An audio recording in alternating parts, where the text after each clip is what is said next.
3 damn days. Revan jumps up at the same time, stepping closer like he's going to do that hands in the hair thing again. And goddess, I want him to, but his touch might undo my control. I'm fine, I snap. Not really. Everything I'd hoped for just got turned on its head.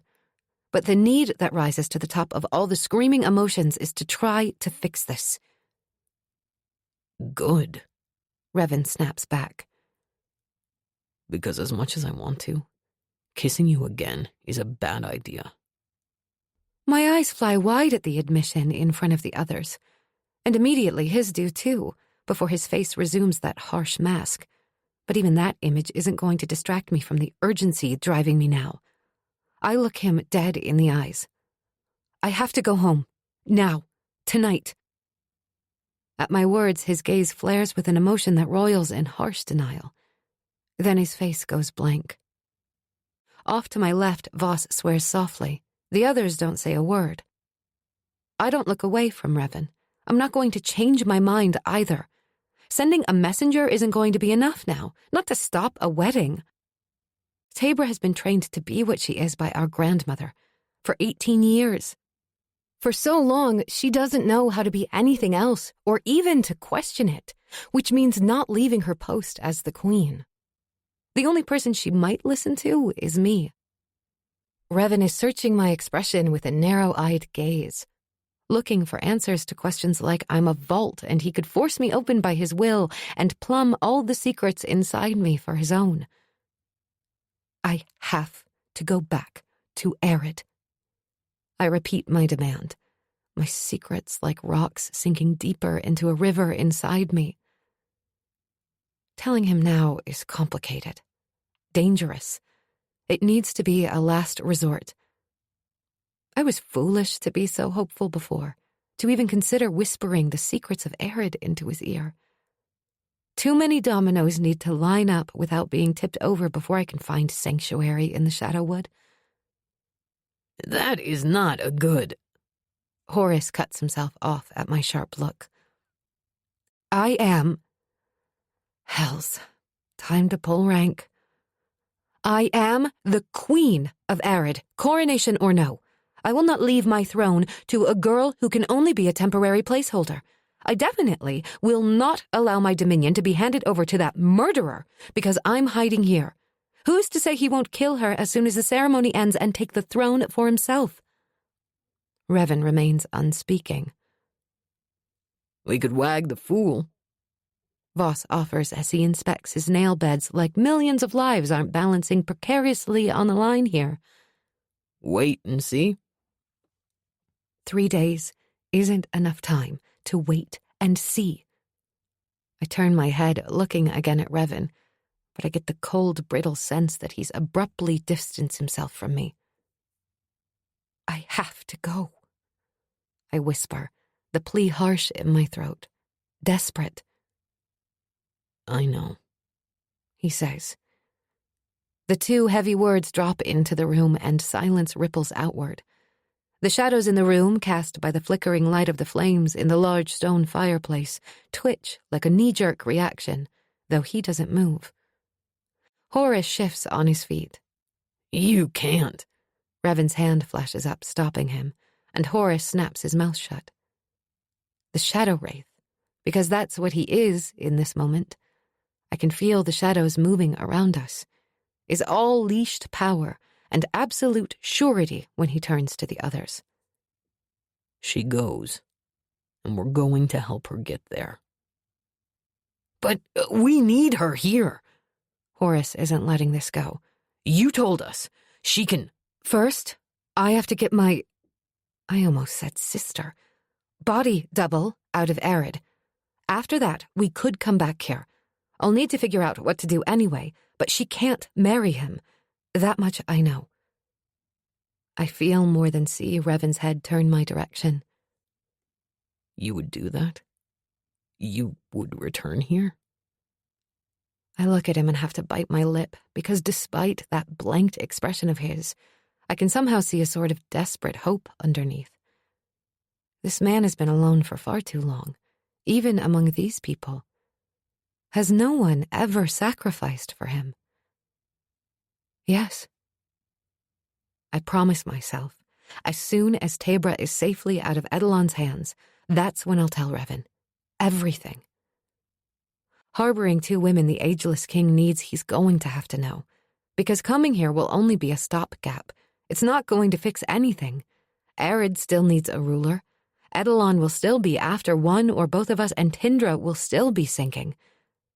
But I can't tell him the truth until I know Tabra's safe. If this doesn't work, it's best if no one else is the wiser. It's all a risk.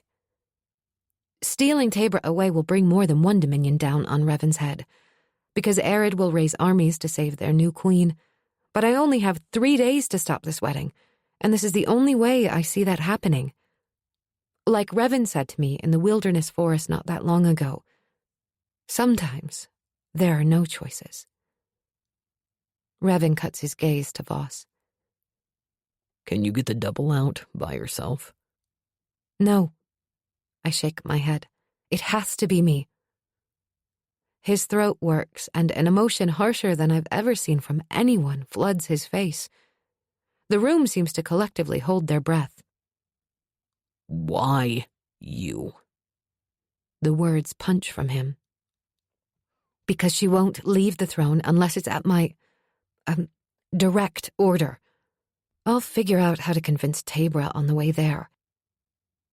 After only a small beat of hesitation, he finally nods. We need to leave tonight if we have any chance of getting there before the wedding. Revan says. We can't have He winces, then alters what he was going to say. We can't have the king standing in as ruler in Arid with the right to the throne by marriage. I loose a silent, sharp breath of relief. Revan is on my side. I'll take her there, Voss says. It will be easier to get the 2 of us in and out. I'm going with her. Revan may as well have lopped off his own head the way the room shudders to a halt. So much for all that getting to know you stuff that this meal was supposed to be about. Voss surges to his feet, leaning fisted hands against the table as he glares daggers across it at the man beside me. The hells you say? We need you here. He bangs a fist on the table. Revan doesn't so much as blink. His expression gives away nothing, except the burn of his eyes hints at a relentless decision already made. I can get her there and both of them back faster and safer. And have nothing left to protect us when the armies of both Arid and Tindra figure out where we're hidden and follow. Voss points out, flinging out an arm. Revan doesn't move. Can you get there before the wedding? Yes. At Revan's level look, Voss's lips pinch white. Maybe, he allows. But it's better we take that risk than lose you. Even if I was willing to take the risk, which I'm not because it gives the king too much power, can you stop Edelon if he becomes a problem? Frost spreads from Voss's fisted hands across the wooden table and up the nearest goblet until the liquid inside it cracks the thing open like a walnut. I can handle myself. Saya reaches over, curling her hand into the sleeve of his shirt and sort of tugging, but he doesn't look away. Revan shakes his head. I can keep the queen safe. Voss insists. Revan's gaze narrows, aiming potent rage at his leader. Voss stiffens but doesn't back down. Revan glances at me and something in his eyes glitters. Possession? Maybe. That's not quite right. Protectiveness is closer. Of me? Or the queen I'm supposed to be? Or himself? I'm not letting her out of my sight. He finally says. I have to build a wall around my heart. Otherwise, I'll wish that means he actually cares about me, not just as the pawn in this game that is out of my control and out of my depth. Just me. It's worth losing me to keep both the princesses, the real one and the fake, out of the king's hands. And now I'm shaking my head no. but I'm sure Revan doesn't notice because of the way Voss rears back, visibly floored. You'd sacrifice yourself. Revan doesn't answer. Well, isn't that grand? Our savior, a lump of coal instead of a diamond. I knew I should have gathered all of the leaders for this. Voss flings up his arms and frost flies, glistening in the air as it drops to the ground. You're gonna follow your dick to hell. We can all see how you haven't been able to take your eyes off her. I curl into myself a little at that, uncomfortable with the speculative glances that turn my way. You'd leave the rest of us out here to hang when they come for us. Voss accuses. And they will come for us. For her. Do all the people you helped mean nothing to you? This time the frost comes from his feet across the packed dirt floor, crawling toward me. Revan snarls. Watch it. I put my hand on his arm and he flinches under my touch, then slowly drops his gaze to me. He's right. I utter the words softly, gently, because mostly I want to hug him for the way he's trying to protect me. But the people here are worth keeping safe too. I have people I trust in the palace who can help. With Voss to protect me as well, he can do this. Do both. Get her out and keep the Shadowwood safe. He stares at me long and hard, denial battling the truth. Finally, Revan gives a single sharp nod. Even though I asked, part of me, an even larger part than I'm willing to admit, stumbles at the fact that Revan isn't going to be the one taking me. Thankfully, he doesn't catch my moment of weakness. When did the man I desperately wanted to escape from become the only one I feel safe with? But he's already looking away at Voss. The fastest way is the portal in Tindra. What? We could have come that way to get here? No days trekking in the woods, no cold, no deathworm, no soldiers, no pathetic excuse for a bridge, and no devourer? Voss straightens. We don't use that portal for a reason. My righteous anger fizzles. For the newly initiated, what reasons? Voss is the one to answer. Several. Edelon, people finding where we are, anyone tracking you here first. He aims a hard stare at Revan. All reasons that still stand. We're running out of time. Revan points out. I can see that Voss wants to argue, but he's already won a big one thanks to me, and Revan is also right. Fine. We'll need your shadows to get us inside. That's the safest way to not get caught. The two men are locked in some kind of silent, testosterone-filled battle of wills. Then Revan nods again, once, sharp. Keep her safe. His words are in order. One, I suspect, comes with a death sentence if Voss fails. Tempting to point out that I am also available to keep myself safe, but they're having a moment. Voss's answer is dead serious. I will. When do we leave? An hour before dawn. Make your plans. Inform the others. Revan says, snarls almost. That late? But then it hits me. Does Revan need more shadow to do whatever he has to do in order to get us to the temple? I glance around the others who don't seem to be questioning his plan, but they could just be in shock. This all happened fast. What do or don't they know? Right now, it doesn't matter.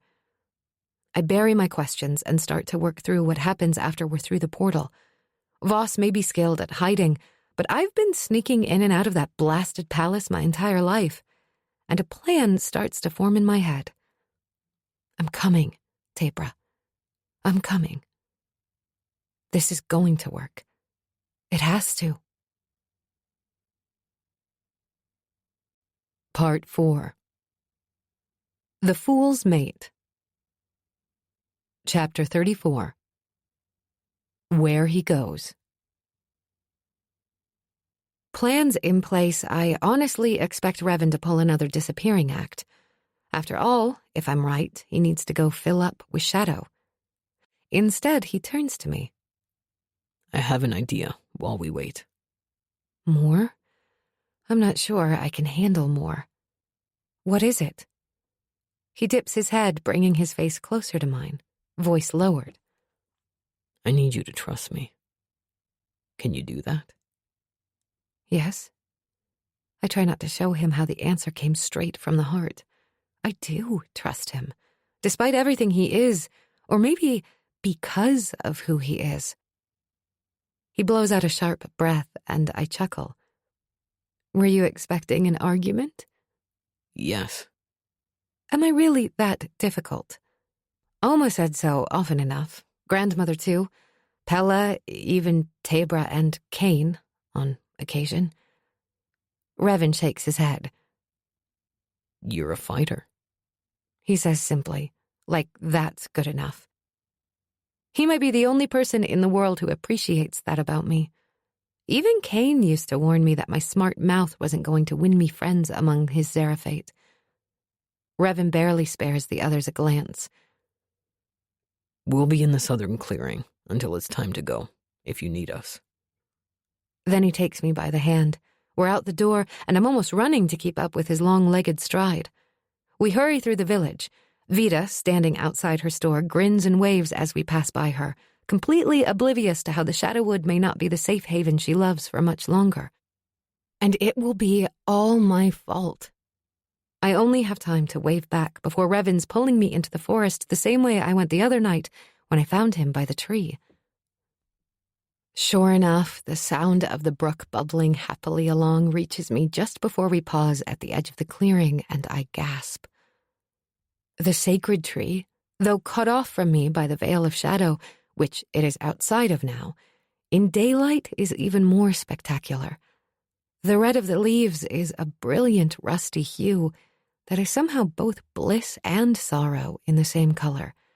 They're stark against an equally brilliant white of its smooth bark, which glistens with the nectar it weeps. Beyond the tree, the woods continue, but not in shadow. Based on the maps I've studied, I know that the warm springs that feed the sacred tree are close by, but I can't see them.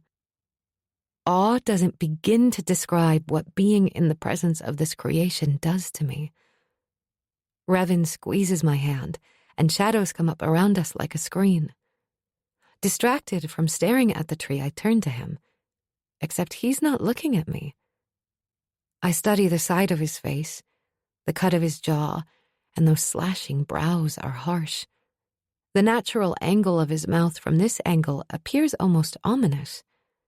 His shoulders, even loosely held like now, are broad and strong. Everything about him shouts, "Stay clear of me." But I know how soft his lips can be against mine now. He glances at me out of the side of his eye, twice, then points in the direction he was looking. It takes me a second to see what he's focused on. A massive gray wolf stands at the bank of the waters, drinking. By its ragged, patchy fur and the whiter coloring around its eyes and muzzle, I'm guessing it's quite old. Old and run down. We make no sound, standing utterly still as we wait and watch. After a moment, it tenses and lifts its head, and I realize we're upwind. It turns its face our direction, sniffing. I peer closer. Cloudy eyes. I've seen eyes like that before, almost every time I tried to sneak out of the hovel. Is it blind? I whisper. Yes. And she's female. Despite knowing she's not using her sense of sight, I feel like the wolf looks directly at me. She even takes a step nearer, then another, and I hold my breath. Then she pulls her lips back, baring her teeth in a wolfy grin, and damned if she isn't the spitting image of the hag at her most wily. For a moment, I even think she winks at me. Then she snorts and runs off, disappearing through the veil of shadows as if they don't exist. What is it with you and animals? Revan's growl of a question has me turning with a frown and a denial on my lips. It's not me. Animals have never done anything around me before. But he's shaking his head. The Kieran, the harpy eagle, hells, even the deathworm and bassin all seem to know right where you were. Coincidence, I insist. I haven't seen the wolf in a long time. Revan lowers the veil of shadows, and we cautiously step into the clearing. I used to think of her as an ancient guardian of the Shadowwood, but I'd wondered if maybe she'd died. But the second you showed up... I tip my head considering the man at my side. I'd say, if anyone is the guardian here, it's you. He shrugs one shoulder, clearly uncomfortable with the idea. It's kind of cute, actually. Why does that bother you? I push. Rather than answer, he moves to a large flat rock at the edge of the water, raised like a table, and folds his long, lean form to sit on it, boots planted on the ground. Even sitting on a rock, the man still reminds me of a coiled snake, deadly ability pretending to be relaxed. He still has my hand and tugs at me to sit beside him. I have to let go to jump up, wishing not for the first time that I'd been blessed with more height. My legs swing, not reaching the ground, but that's okay. Assuming he isn't going to answer, I look around us. So, what are we doing here? I didn't start out intending to provide some kind of safe haven for people, he says, not looking at me, then pauses again. I quiet, letting him work through what he wants to say, turning my face into the soft breeze. This place is so at odds with the danger and urgency driving the conversation we just came from. Part of me is desperate to get away, get to Tabra. The other part is just tired. I can't do anything until it's time to leave, though, so I do my best to quiet my thoughts and just listen. Revan's low rumble almost startles me when it comes. I ran from the monster I was born from, and hid here because these woods were rumored, even then, to be haunted. I wanted to keep the evil trapped inside me away from the world. He shakes his head. Though he doesn't move and his expression doesn't change, he looks lonely all of a sudden. Not a weakness. No one could ever mistake this man as weak. I'm surprised he's showing me this much. Tempting to take his hand again. That's hard to do with more and more people finding their way to you. I murmur instead.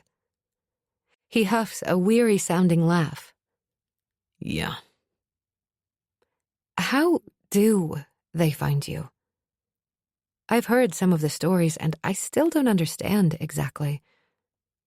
He lifts his head, looking out over the meadow, gaze distant like he's seeing the memories. Different ways. Voss was the first.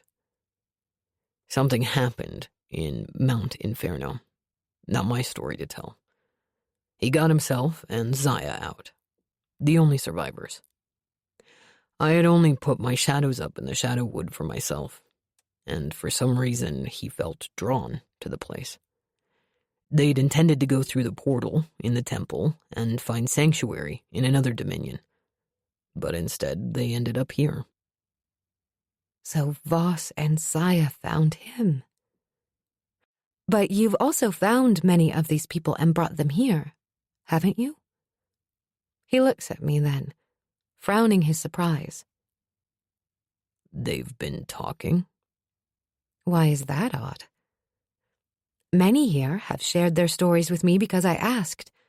But before you took me, I heard stories of people disappearing from all over. I almost said Enora, but quickly correct. All over Arid. Some speculated that the Shadow Wraith took them, though I'm pretty sure they thought the people were dead, not being sheltered. He doesn't deny it. So, how did you know? I prompt. Revan drops his chin, staring unseeing at the ground.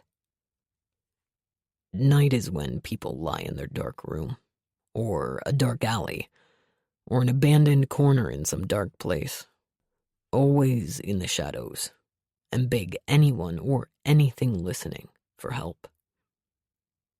You hear them? I ask. He pauses, then nods slowly, almost reluctantly. Not clearly. The voices blend in with the shadows inside me. They have to be desperate for the thoughts to be loud enough. He turns his head then, searching my face in that way he does. I don't know what he's searching for. I'm not always sure where they are, and sometimes I get to where I think they might be, but they're gone. Did he ever hear me? Come looking for me? Because I know I've sat in darkness and begged for escape. For a new life? I'm afraid to ask. If you hear them and can find them, you go, I say instead. Not a question. My gut tells me that's what he would do. Who he is. What a change from only days ago. When I can. He glances around. Sometimes I have to wait and hope they're still there when I finally reach them. Often, I'm too late. I can't help myself. I scoot around to face him directly, one leg hitched up on the rock and the other still dangling. I do this so that I can take his face in my hands like he's done with me, forcing him to look at me. The first time I voluntarily initiated touch between us. Recognition of that sparks in his eyes, and I feel it in my core. You are a good man, I say. The spark dies under a smothering of denial that tugs at his brows. You don't know me. Is there anything worse that you haven't told me about? Worse?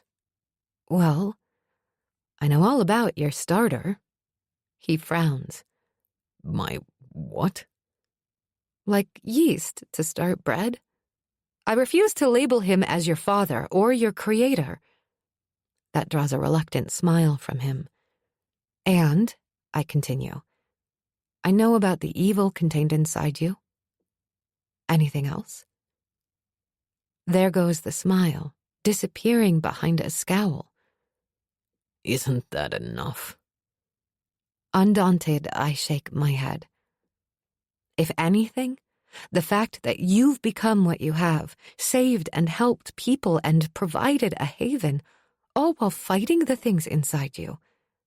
I mean it. You're a good man. And somewhere along the way to realizing this, my feelings for him have shifted to something warm and wanting and safe, and at the same time exhilarating and fraught. Maybe he was right to call me trouble. It came on fast and yet creeping, a part of me before I even thought to protect myself from it. And I don't want to. Chapter 35. Everything I could do. A stiff breeze could knock me off that rock the moment that thought sinks in. Just like being willing to take risks to escape into the desert, part of me doesn't want to protect myself from the feelings, most of them inexplicable, that Revan stirs in me. I wrestle with the truth of that, while at the same time worrying I'm only feeling them because of everything that's happened. He kidnapped me, I try to remind myself, for good reason, but that reason is as flimsy as down from a sparrow. Still, a connection formed in the heat of high-stress situations probably isn't going to last. Right? By some miracle, Revan misses all of this mess going on inside me. He glances away, skepticism about my words evident in the tense set of his shoulders and the hardness in his eyes. Goddess, this man.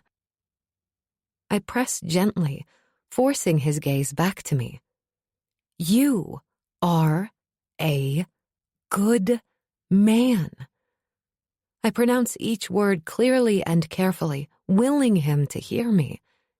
hear and believe.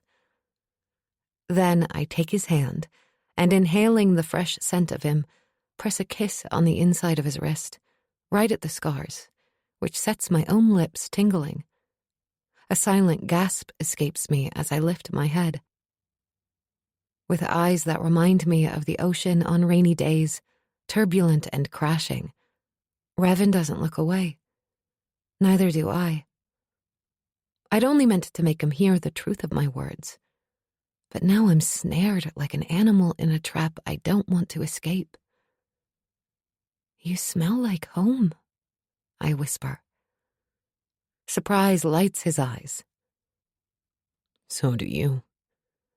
Like the Arctic weeping trees that grow among rocks and boulders on tundra shores. I wonder if that plant is anything like the creosote willows that grow at the edge of water sources in the desert. Even wells sometimes. So tempting to wrap my arms around him and bury my face in his neck and inhale deeply to see if I can tell the difference. Without thinking, almost like I can't help myself, I move my hand to brush a lock of his hair away from his forehead, the texture silky against my fingertips. Princess. A warning. I don't listen, leaning closer, because it suddenly hits me that I'm leaving him. I'm leaving him to save my sister, to possibly face Edelon. If anything goes wrong, this might be the only chance I'll get. One kiss. Just one. Real, not something to calm me down. I keep my eyes open, watching for any sign that he doesn't want this, as I softly feather my lips over his. A teasing caress. Tentative, because damned if I know what I'm doing. Goddess, forgive me, he mutters against my lips. Suddenly he's moving. Hooking an arm around my waist, he swings me off the rock. I find myself in his lap, straddling him, a heartbeat before he takes over that kiss from where I started. Gentle, yet somehow more urgent. His lips part mine, warm and firm and commanding, and I'm happy to go where he leads, opening for him like a lotus flower rising and spreading out in the sun. Our breaths mingle, growing heavier as we angle our heads, turning the kiss impatient. The fluttering in my stomach turns mushy and clenches at the same time. At the brush of his tongue against mine, I make a small sound in my throat. Of what? I don't know. Need? Confusion? Delight? I hardly hear myself, but Revan must have, because he pulls away slowly. Putting his forehead to mine, he closes his eyes, breathing hard. So am I. Why'd you stop? I wonder aloud. The shadows didn't come out this time. We shouldn't, he says. I hide a wince.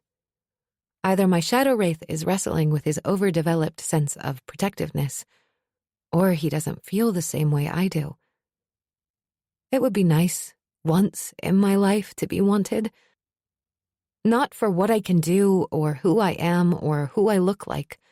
Just wanted.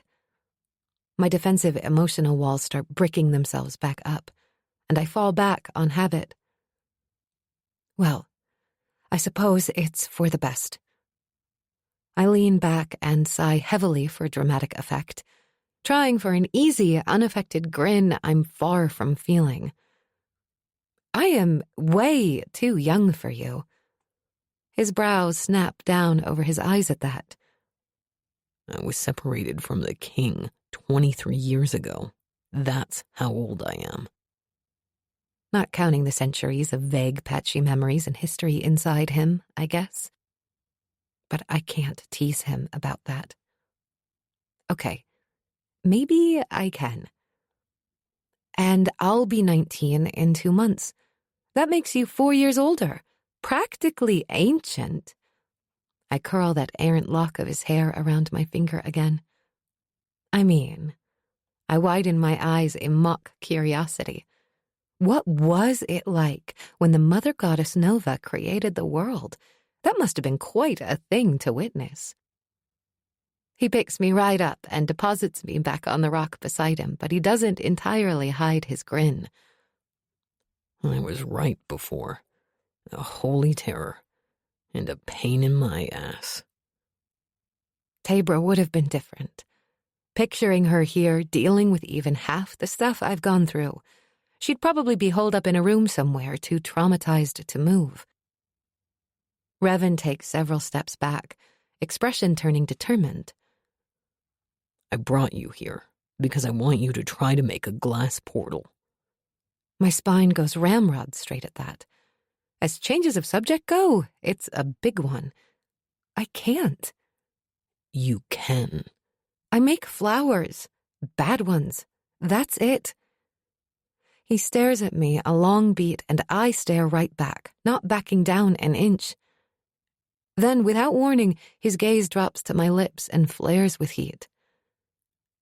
Big trouble, he mutters. You should have figured that out the first time I threw a knife at your head. He grins at that, a wide one that turns his eyes crystal blue, the lopsided hitch to his mouth adorably arrogant, and steals my breath in a whoosh. That is the girl I need right now.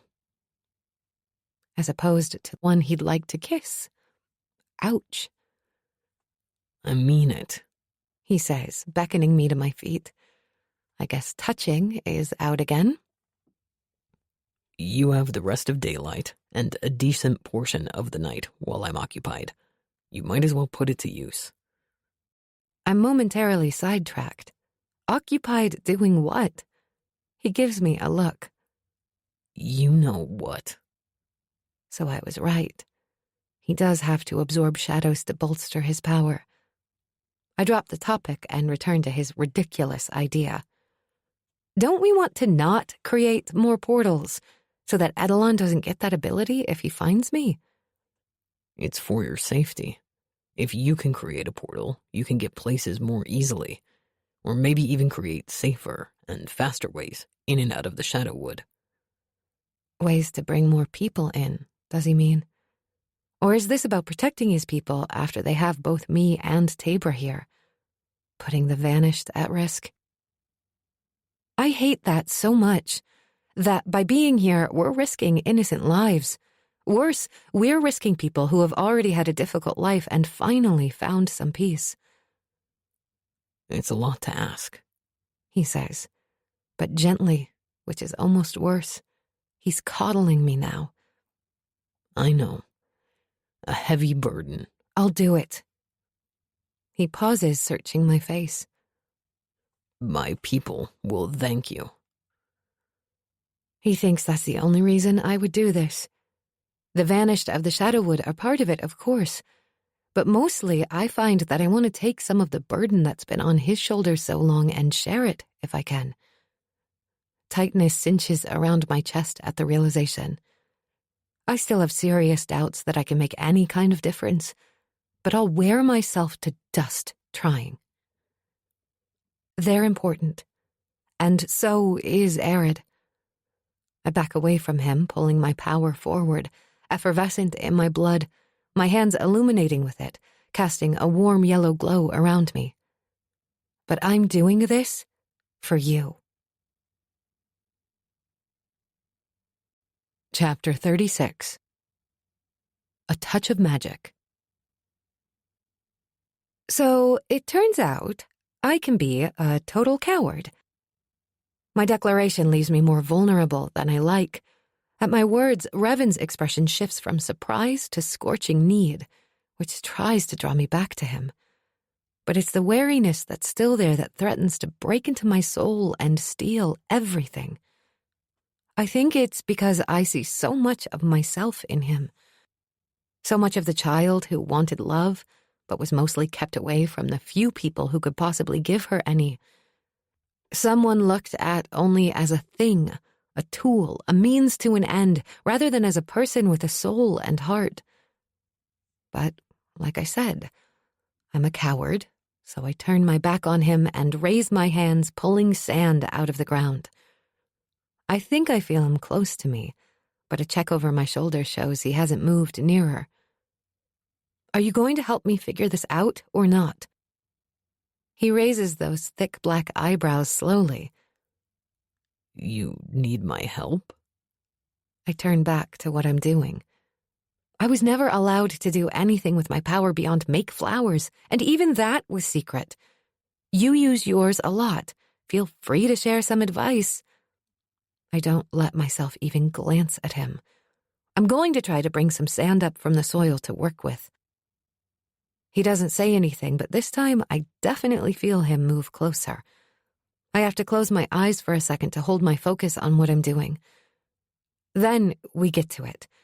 Together, we work through the remaining daylight hours on what I am becoming more and more sure is a lost cause. This should be easy, but it's not, and every effort is failing in one way or another. As soon as the shadows of dusk start to stretch across the clearing, Revan raises his throne of shadow. Then the blue stones appear, like materializing from whatever pocket he stuffs things into, in a perfect circle around him. The tree gives a great shake, like she's sending him her blessing. And I want to believe it's the wind, but no breeze touches my skin. I have to say, except for the whole evil onion layers bit, Revan's power over shadow seems much handier than sand. Should I go somewhere else? I ask. Indecision flickers over his face, though he pauses as he sits. Then he shakes his head. I'm okay for now. Not exactly confidence-inspiring. Keep going, he says as he closes his eyes. I'll let you know when I'm ready. Unless you figure out the portal before then. I'm not sure where this hope of his is coming from after how badly this has gone so far. I'm certainly not feeling it, because while he is calm and almost relaxed, I am, let's just say, I've learned something about myself today. Apparently, sucking at something important, maybe even life-saving, makes me pissy and prone to swearing and even violence. The malformed pieces of glass I've produced have taken the brunt of that so far. I can't even make anything big enough to crawl through, let alone walk through. Previous efforts have cracked, shattered, toppled over, melted, or turned back to sand. At this point, I'd settle for accomplishing a small handheld mirror. Not exactly the rescuer Revan hoped for. All I'm left with as I sit here are piles of sand all around me that I've pulled from the ground. I couldn't even do that right. The small creek now has a new bend to it that might become a pond, thanks to me sinking the land underneath. Meanwhile, I've made and remade my pile, then returned it to sand when my efforts didn't work. So many times it's not all sand anymore. I don't want that wolf or anyone else to cut themselves on a wasteland of glass. All in all, a useless day. The goddesses got it right, making Tabra firstborn. I flop to the ground beside the rock where we kissed earlier and drop my head back against it. It's not that I'm physically exhausted from the use of my power. It's more from my own emotions. I'm only 18, and it feels like the fate of the entire world rests squarely on my shoulders. Pressure clearly didn't make this lump into a diamond. What were the goddesses thinking, putting any of this on me? My amulet gives a tiny thump, like it's comforting me. I hope to the high heavens that Edelon's gift to my sister, if it does anything at all, is a similar comfort. I doubt it, but I need to hold on to hope where I can get it. With a deep sigh, I raise my hand, palm up, and pull my light forward. The glow has remained bright this entire day, and now, in the dark, even with 2 moons now hanging crescents in the sky like claws of light, I can barely stand to look at my own flesh, far more brilliant than when I would make my flowers at home. Why? Because it's darker here, or because practice and use feed the gift? Almost without thinking, I pull a small amount of sand closer and heat it. I mold the glowing orange glass into a delicate petal, and then allow it to cool. This is easy. I've done this 1,000 times before. the flower forming under my direction without so much as a flick and swish of my fingers until I reach out and pick up a perfect glass lily, a symbol of hope and new beginnings where I'd come from. That's small enough to fit in the cradle of my palm. This one is ridiculously better than my first efforts when I was a child. Practice. That's what it takes to manipulate my powers. Proof that grandmother got a few things wrong after all. Unfortunately, practice takes time I don't have. I wrinkle my nose at its smooth flawlessness. Perfect, and yet still a poor imitation of the real things. I glance over at Revan and am snared by the sight of him. Eyes closed, trance-like in his throne of inky swirling shadow, he's both man and darkness. Like me, he's flawed and broken. It's hard to look past the turbulent power that pours off him like the river Tropicus pours off the edge of wilderness, a terrifying torrent that could easily sweep you away. But I think I see him more clearly now.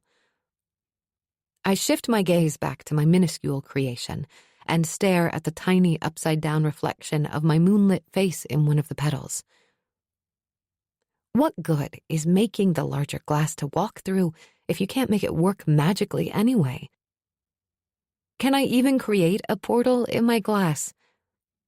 I stare harder into the flower, like it's an onyx ball a seer woman in the slums of Enora uses to look into the future. Nothing. That's not how portals work, Marin. Because, of course, it takes power to activate it. On a deep breath, I bring my power forward again. Only, rather than forming or manipulating, I send it into a single petal of the glass itself. And wait. Still nothing. I puff out a frustrated growl. Beating my head against a stone wall would be more productive than this. Jaw clenched, I try once more. This time, rather than just one petal, I push my light into the entire flower and picture what I hope is the safest possible portal for the other end. One without guards, at least when we were there. The one that Revan dragged me through the night he took me. I imagine where it is in the Devotion Mountains inside the Queen's Tower and what the room looks like, so unlike any others, which are all found in temples with elaborate and rich decor all around. A small burst of heat sparks from the amulet against my chest, and suddenly, I'm gazing at multiple tiny versions of that very room, reflected in each of the petals of my glass flower. Oh my goddess! I'm so startled that it worked that I lose my focus and bobble my flower, almost dropping it. What? The growl that comes from Revan swings my gaze to where he's seated, or rather, where he was seated. The throne is gone and the shadows have disappeared. He's on his feet, hands fisted, gaze sweeping the glen for danger, his face cruel in its intensity. Nothing, I assure him, scrambling to my feet as well. I pause and hold up the flower I made. I made it show me the other side of a portal. He looks at my face, then looks at the flower and back at my face. Then finally he rolls his shoulders. Slowly his hands unclench as he stands upright. He really was ready to demolish anything threatening us. Or me? Which one? He asks. I scowl. What? No great job, princess, or I knew you could do it?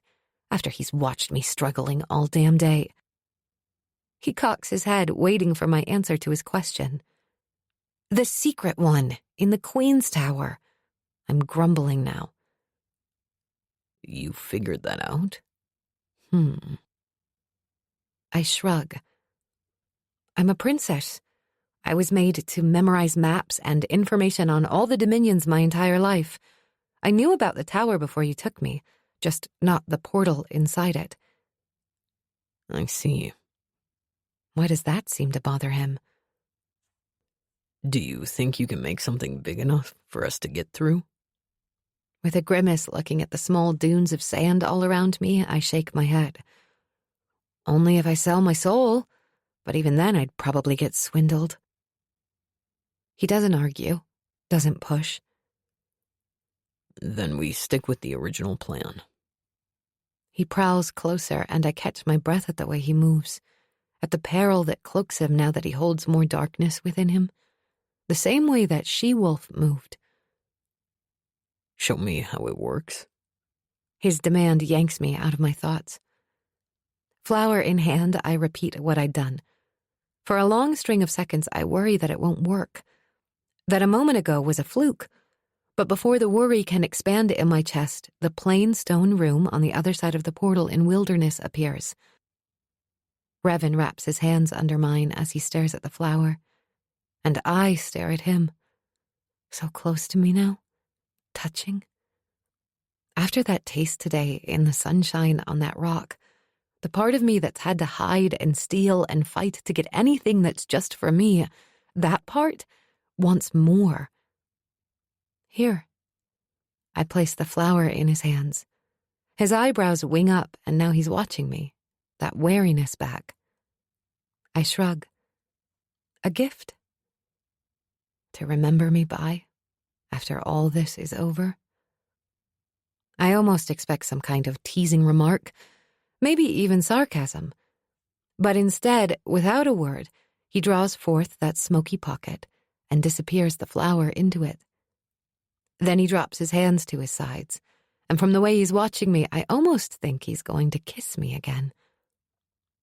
Let's go find Voss, he says instead. Chapter 37. Out of the Woods. Urgency nipping at my heels, I follow Revan back to the village and up to my room, hoping to cobble together some semblance of traveling attire. Interestingly, the first thing I see when I walk in is clothing laid out for me again. Voss or one of the others must have told Vida.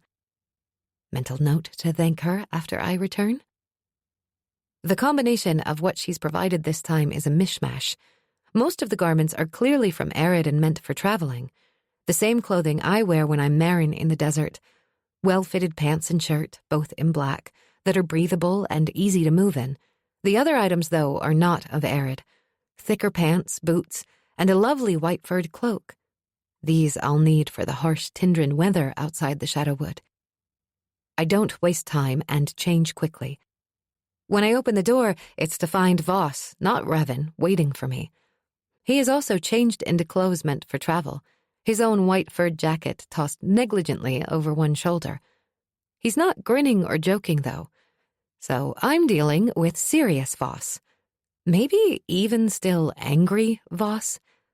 I glance behind him, but no one else is there. Where's Revan? Walking on water, Voss drawls. I cross my arms, unimpressed. He said he'll meet us along the way. Ready? No. Of course. Saya is waiting at the bottom of the stairs. She hugs Voss, who rests his chin on the top of her head. I'll be right back, he assures her. To my surprise, she turns to me, opening her arms in an invitation. Without hesitation, I step closer to hug her, little pricks pelting my heart at the sweet gesture. Then she lets go, waving as we walk away. No one in the village is stirring, the rest of the vanished ignorant in their beds of the fact that the woman who'd been brought here as salvation is, instead, stealing away in the middle of the night. I pause at the edge of the buildings, looking back over my shoulder. A pain twinges in the center of my chest, the same one that strikes every time I have to leave Cain and the Wanderers to return to Oma, or leave Tabra to return to Enora. My hand creeps up to finger the necklace snug against my skin under my clothing.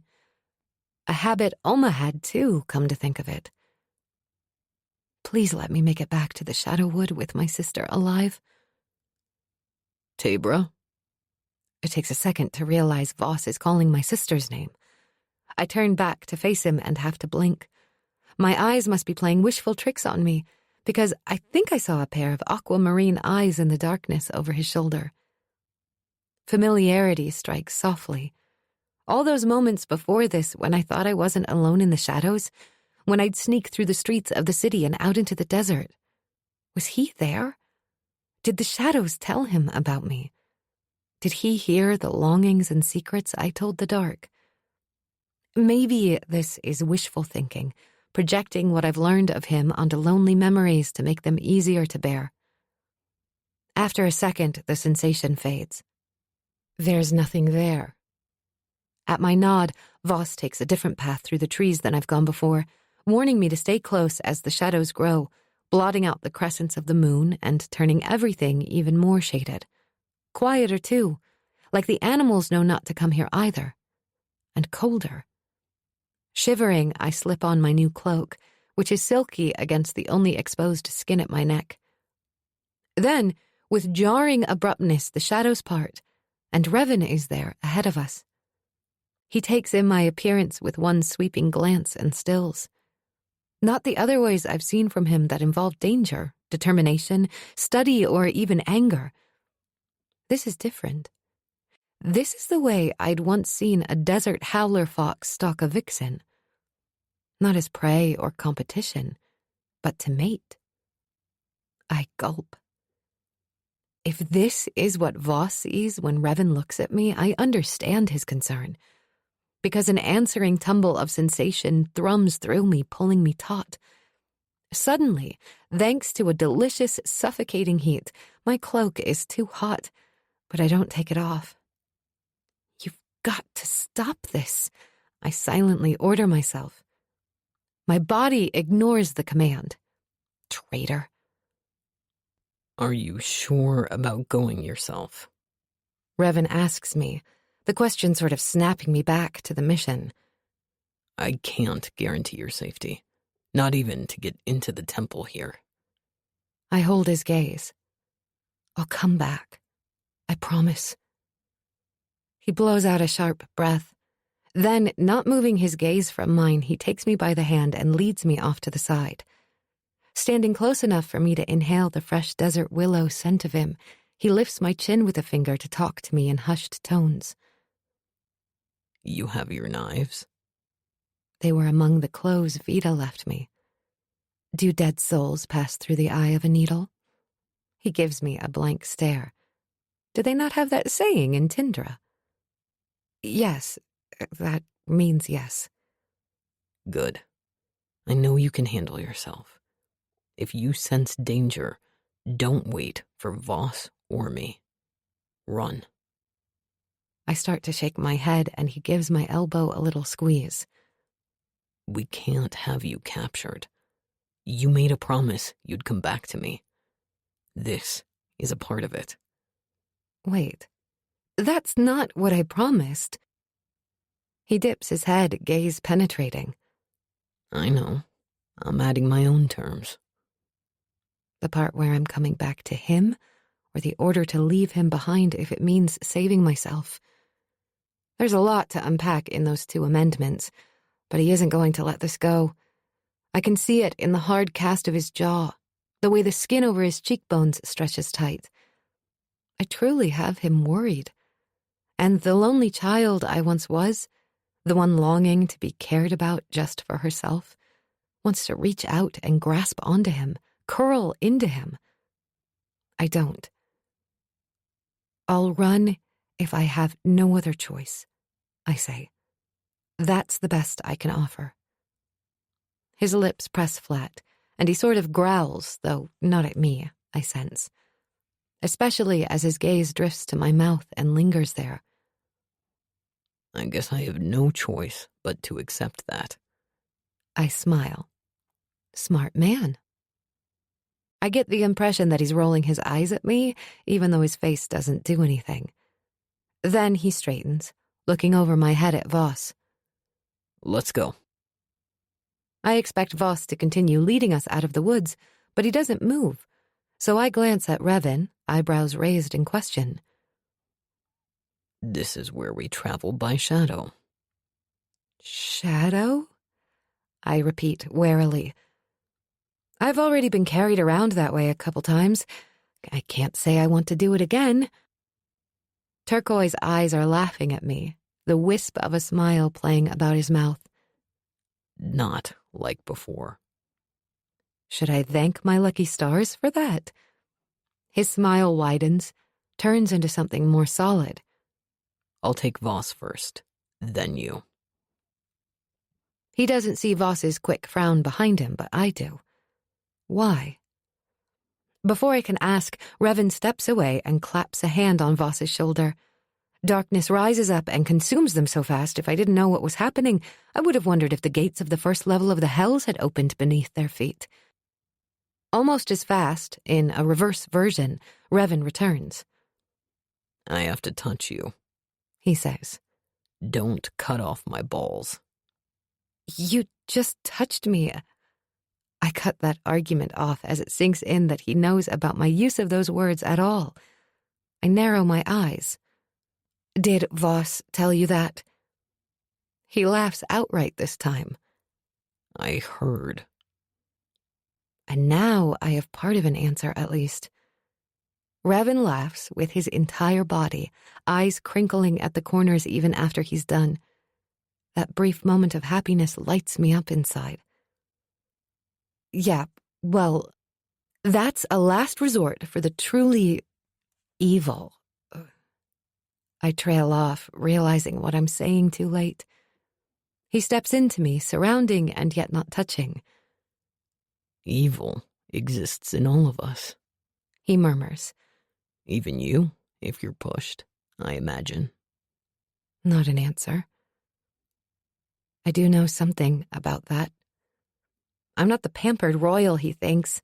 Even more, I'm not as sheltered as my sister, and my entire purpose in life is driven by the fear of evil. So I do know. He huffs an unamused, almost sour laugh. I think I realized that the first time I ever saw you. I frown. Me or Tabra. Any response I might have made is cut off when he lifts both my arms to wind around his neck, then wraps one arm under my coat and around me to place his hand at the small of my back. This is not how he did it with Voss, but I'm too busy trying to contain my overwhelming awareness of how our bodies are pressed together to comment. His hands warm my skin underneath my thick coat. It's a losing battle. Shadow envelops us, but all I see is Revan. Chapter 38. Proof. Unlike previous experiences with his shadows, I can still see. I'm also not floating. The only sound is my breath coming faster now. Darkness swirling and cocooning us, it feels like we're standing still, our feet on the ground, and yet at the same time, we're moving. I can sense it, just not see it. So I focus on him, and in those glorious, vibrant eyes, I find tranquility. The kind I'd often imagined experiencing walking along the beaches on the other side of Arid's glass walls, on those perfect sunny days when the water is crystal clear, assuming no monster came for me, of course. A flicker of something twitches at Revan's brows. Another shadow? He squeezes his eyes shut. Revan? Only as quickly as they overtook us, the shadows disappear. He opens his eyes on a deep breath and nods over my shoulder. Look. I turn around in the circle of his arms and gasp. Revan has brought me not to the temple, but somewhere else. We're outside, and I can make out silvery fields of snow, billowy with drifts. It looks like home, I murmur to myself. At night, in the moonlight, the deserts around Enora appear white, the crystals in the sand sparkling in the beams, a blanket of stars overhead. I always like to think of them as the millions of souls who made it to Illusion and are watching over us from the heavens. Revan's sinful voice wraps around me and me alone. I know, he says, warm breath brushing against my cheek. I've seen them too. I startle. Did I say all that out loud? Revan's hand, now on my stomach, shifts, dipping lower and smoothing around to feather over my hip, as if he's testing my curves. It suddenly dawns on me that I'm snuggled in nice and tight against his chest, like lovers watching the stars and making plans. All my wants fight all my responsibilities. The safety of the Shadowwood is gone and reality is intruding. I need him as an ally, but I probably shouldn't let myself want him. Awkwardly, I step to the side and he lets me go. I'm too afraid to turn and meet his eyes. Maybe he hadn't been testing my curves. Maybe he'd just been trying to move me away. I try to cover my unease with words. How far did we come? About 20 leagues. Wait a second. I plonk my hands on my hips and glare at him over my shoulder. Why the hells didn't we travel to the Shadowwood from Arid that way? We could have saved so much damn time. Not to mention the deathworm and the basin and the soldiers. Revan tisks. You kiss your mother with that mouth. My first thought is that I don't want to ruin it by pointing out my mother died in childbirth, thanks to me. But seriously, this is when he decides to tease? I cross my arms, which only has Revan's gaze dropping, then raising so slowly that a blaze of heat creeps up my neck and into my cheeks. I'm serious, I insist. Why not? Revan shoves his hands in his pockets. I have to save my power, so traveling by shadow is a last resort. And we avoid using this portal in general, even more so with you. I didn't come this way because I'd stolen a queen. I didn't want to make it obvious or easy to find where I took you. So we couldn't come directly here. He frowns, and I get the sense that he's holding something back, but his expression is almost perplexed rather than stony. I decide, for once, to drop it. Okay, so why are we here now? Why did you bring me to this spot instead of the temple? With a gentle finger, he turns my head away, the opposite way we'd been looking a second ago. The first thing to hit me, and I don't know why it didn't sooner, is the scent of ocean. Fresh and salty and windswept, curling together with the almost tangy scent of pine trees. The combination reminding me of crossing that awful rickety excuse of a ladder and the hollow.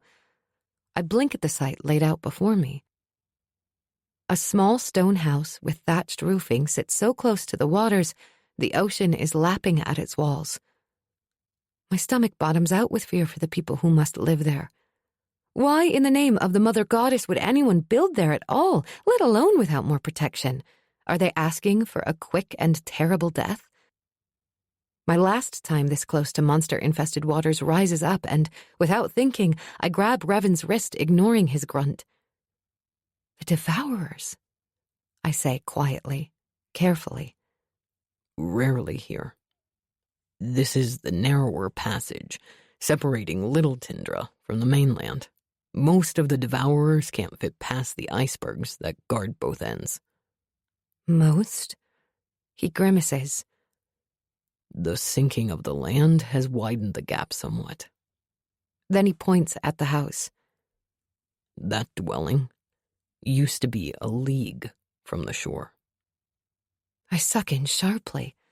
Peering closer, I can see other evidence of this. The spiking tops of trees are sticking out of the water. Revan's proof for me. Tindra is sinking. All of it. The mainland worse than Little Tindra, but I can see hints of it around there too. The same way wilderness is raising into the skies, higher with each passing year. Why? I don't think I can fix this, I whisper with a shake of my head. It's more land than I'd pictured for some silly reason. A whole dominion? Learning to make my tiny flowers took years of practice. I can't even make glass big enough to walk through. How in the name of Elusian heavens am I supposed to be able to lift an entire dominion? Let me worry about that. Revan insists in a voice gone gruffer. First, we need to get your double and get you both back here safely. He nods to the left, and I swivel my head to find, in the distance, the spires of two massive towers rising above the barren land. One on this side, one on the other side of the channel, barely visible against the night sky. Like the walls in Arid, they don't reflect moonlight, and their bulk blocks out stars. To me, they appear sinister. Like no temple I've ever seen.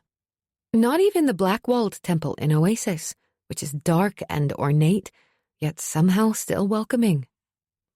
Night shrouds the structures so that I can't see the tops or the bridge that I know connects them up high. I'm suddenly beyond grateful for Revan's shadows getting into a place like this. Goddess, please guide our feet, I murmur. Pray, more like, mostly to settle the sudden attack of nerves scrunching in my belly. Permite divas cetera.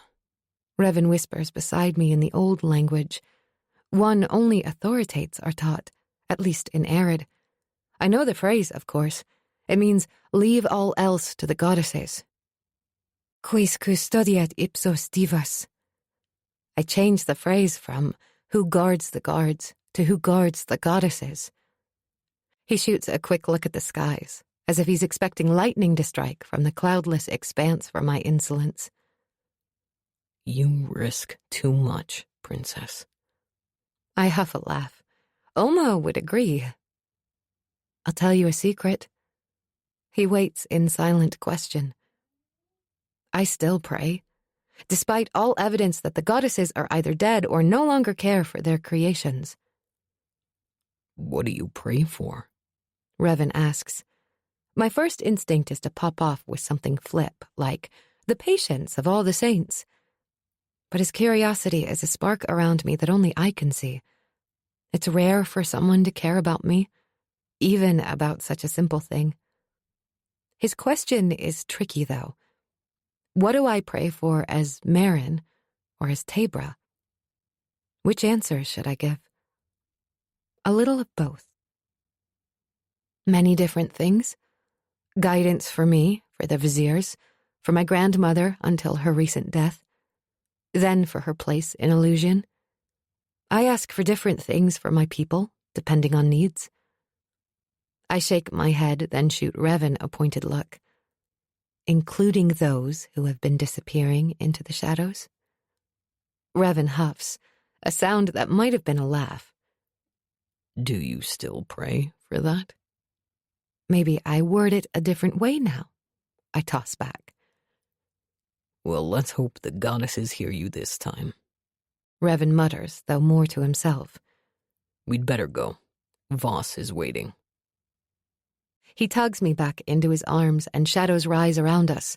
Only this time it takes longer to get where we're going, and I can feel the way his chest is rising and falling against me. I glance up at him and again he's squeezing his eyes shut. The second we arrive in a long, empty hallway, I'm sure something is wrong, because Revan lets go of me to pitch over, hands on his knees, sucking in air. I bend over with him, hand on his back, and I can feel how hard he's struggling. What's wrong? I ask. Are you tired? He pulls away from my touch, his face forbidding. No, my control is slipping. His control over the shadows, he means. That can't be good. What have we here? An unfamiliar voice taunts. We both jerk up to find a door open and a soldier standing there. Inside the room behind him, Voss lays in an unconscious heap on the floor. Meanwhile, more doors open and 3 more soldiers step out. They're dressed in the same armor as the ones who attacked me and Neri in Wilderness. But these ones also wear long, white, fur-covered cloaks, which must help them blend into the snow. Camouflage, smart. Any second now, Revan is going to take care of them. Or shadow us out of here or something. 2 more trespassers. The soldier by Voss muses. Interesting. Revan, I whisper. Any time now. Fuck. Revan's muttered word has me jerking my gaze to him. He stares back with the closest thing to panic I've seen this man show. I can't. He can't? My eyes go wide for a heartbeat. Is this the same as before in Wilderness? Did he exhaust himself getting us here and now he's too weak to hold the shadows back, let alone fight? Hells! Desperate instinct kicks in, and I turn my head to address the soldier, words tumbling out. We're lost! Maybe you can point us the way out of here. One of the soldiers slams the hilt of his sword into Revan's head. He drops to the ground, head hitting the cut stone floor with a crack that makes me wince. My blood turns to ice. I glance at the two bodies on the ground. My promise to Revan coming back to bite me in the ass. Because I'm not going to run. Even with my knives, I am beyond certain that I can't fight off all the soldiers and make it to the portal. I do the only thing I can. Raise my hands in a sign of surrender. Pain shatters through my head. My world tilts and I collapse to the ground. Revan's slack face is the last thing I see before I'm out. Chapter 39. Into the Hands of Enemies. Consciousness returns slowly, like my head is stuck in a bog. Even so, the first thing that hits me is how freezing I am. I'm almost numb with it. The parts that aren't numb ache so hard my body is shaking, trying to generate warmth. All except my cheek and part of my right side, which are strangely comfortable. Light, overwhelming in its intensity, penetrates my eyelids, and I squeeze them tighter shut, trying to block it out. But what I should be doing is waking up. Yes, wake up, a small voice inside me urges. Before I manage to crack open a bleary eye, other sensations filter in one at a time. I think I must be lying on icy ground and something else lumpy and warmer. Familiar. My head hurts like someone gouged a hole in my skull and filled it with hot coals. A nasally voice I don't recognize is firing off questions. Why are you here? Me? Why is the owner of this grating voice bothering me? We're coming to give an offering of thanks to the goddess at the sacred tree. I twitch involuntarily at the deeper, silkier voice coming from under my ear, all around me. Revan. He must be the lumpy source of warmth I'm partially lying on. I struggle to open my eyes to understand what's happening, to place myself anywhere that makes sense, reaching for control over my muscles and finding none, my head a wasteland of fuzziness and agony. Memories hit, with a throb-inducing spike, sending a wave of nausea through me. Oh, goddess. The soldiers. Revan? What happened? Stay asleep. Revan whispers at me. Not difficult when I can't even make my eyelids function properly. But I still and listen as whoever is here drills Revan with more questions. Once he answers without hesitation, some kind of cover story claiming we are Tindrins. Finally, footsteps clomp away. His interrogator is not happy by the sound of it. By that time, I am able to force my lids open, only to encounter a turbulent gaze close to mine. I was right. The lumpy thing I'm laying on is his lap. He smooths my hair from my forehead, the gesture surprisingly tender. How are you feeling? I have to clear my throat to make my voice work. Like someone collapsed my skull, shoved the hellfires inside, then froze my remains deep within the heart of an iceberg. Thanks.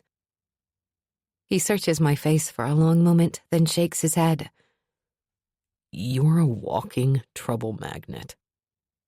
You realize that you've been with me for all the trouble, right? Maybe you're the magnet? I must still be woozy because my instinct is to wrap my arms around him and bury my face in his neck, grateful that he's there. That I'm not alone. I frown instead. My knives? I go to feel for them, but he stops me. They declawed you while we were both out. Terrific. I groan and settle back against him.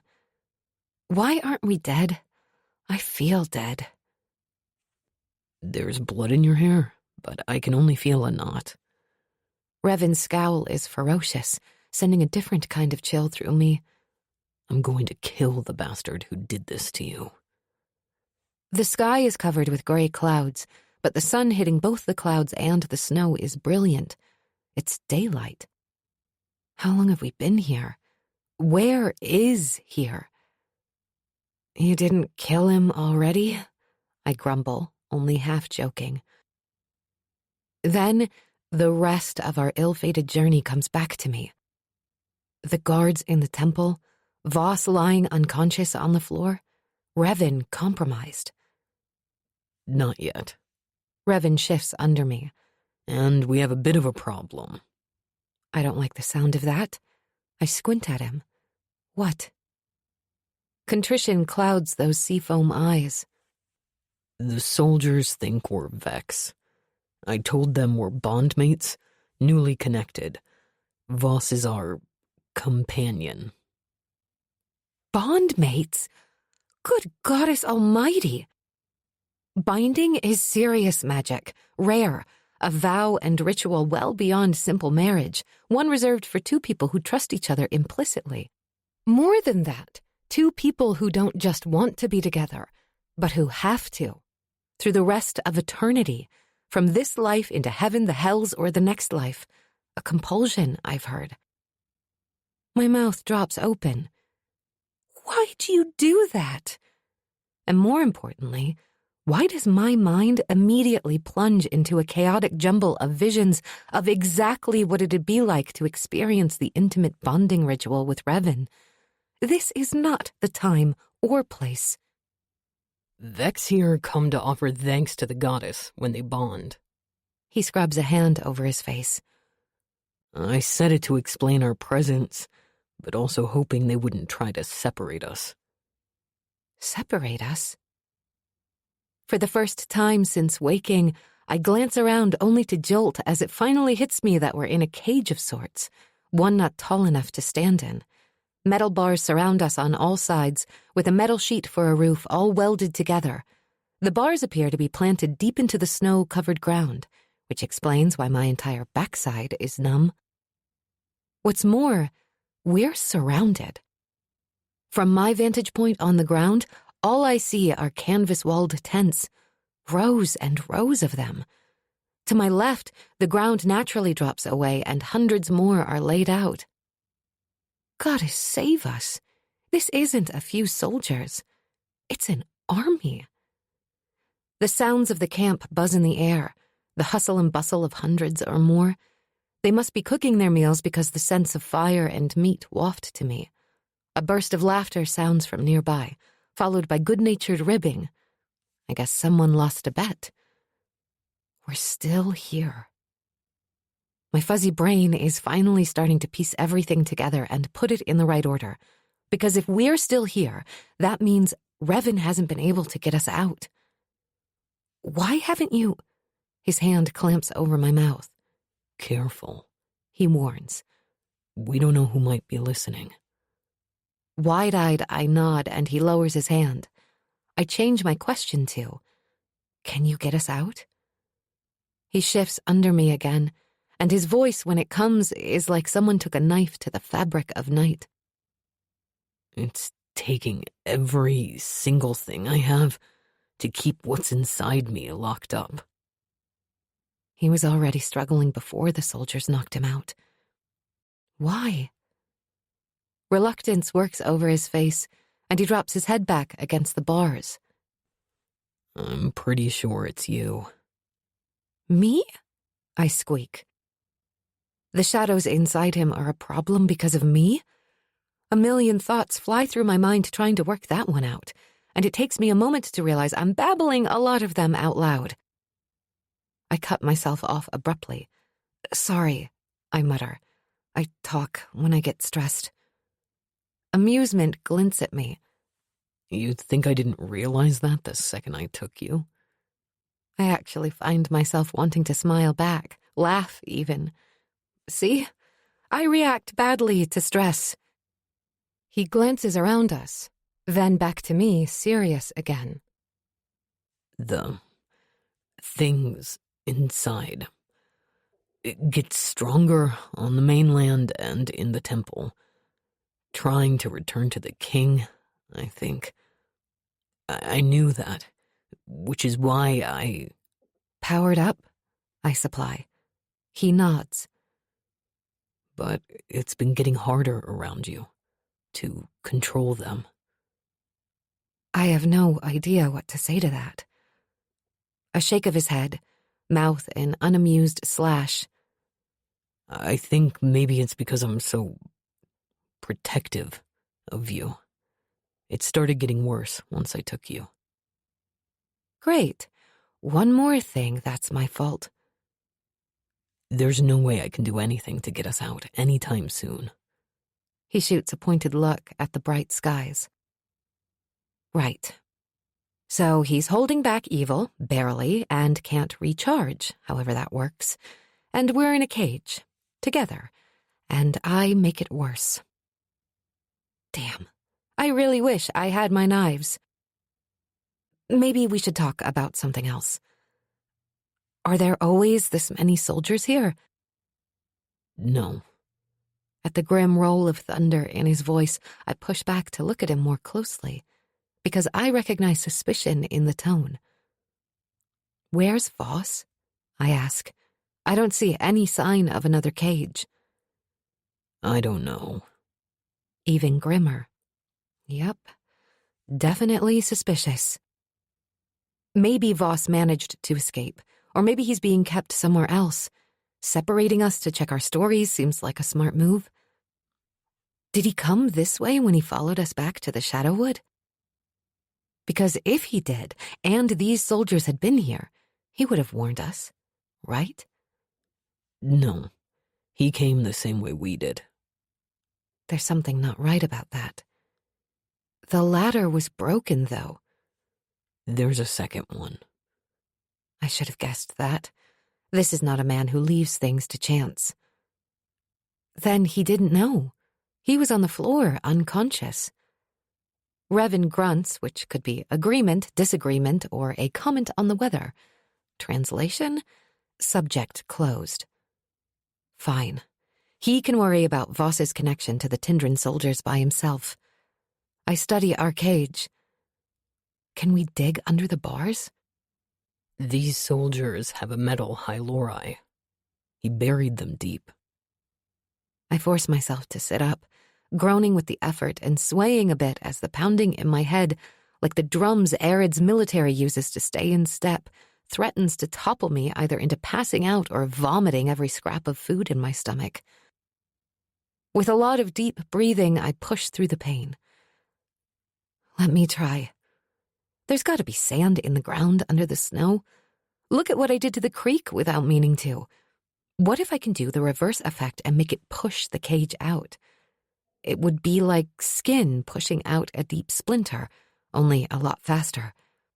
I hold out my hand, ready to call my power up, only to have Revan snatch me by the wrist.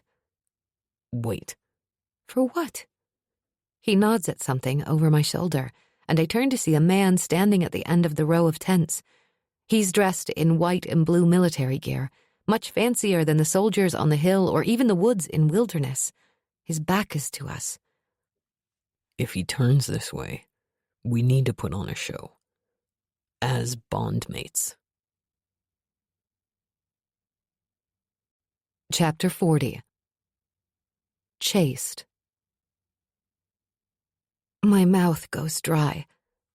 Don't bondmates touch a lot?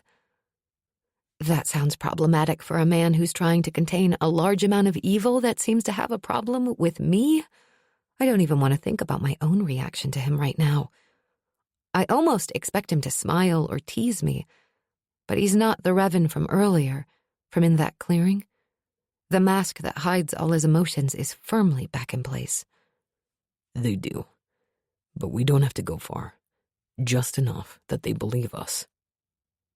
Because if they don't believe us, they won't let us go. If neither of us can get us out, we need them to believe. Hells. We'll keep it chaste, Revan says. To be safe. So he doesn't lose control of what's inside him, he means. Got it? My mind flashes back to the kiss on the rock, which is completely unhelpful. How am I supposed to hide the way my body lights up at his touch, and at the same time pretend to be a bondmate obsessed? This is such a bad idea. Look at me, he says. I do, but his expression doesn't reassure me. He's calm. Deadly calm and grim with it. Chaste, he repeats. we can do this. Maybe he can. I'm already a mess. His gaze flicks over my shoulder. He's watching. He raises a hand to wrap a lock of my hair around one finger. I try not to bite my lip because I like this simple touch. I like the way it makes me feel tethered to him. Ready? He asks. We have to put on this show now? You tell me. Another glance over my shoulder and he nods slightly. I guess we're doing this. My body feels like an awkward assortment of limbs and emotions as I try to figure out where to put my hands. His knees? His shoulders? Why am I so bad at this? I tentatively wrap my fingers around his wrist. Good. Light flares and dies in his eyes, like night devouring the stars. Too good.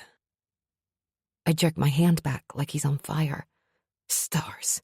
If I can't even touch his wrist, we're in serious trouble. Needing a redirection, I blurt out, "Tell me something no one knows about you."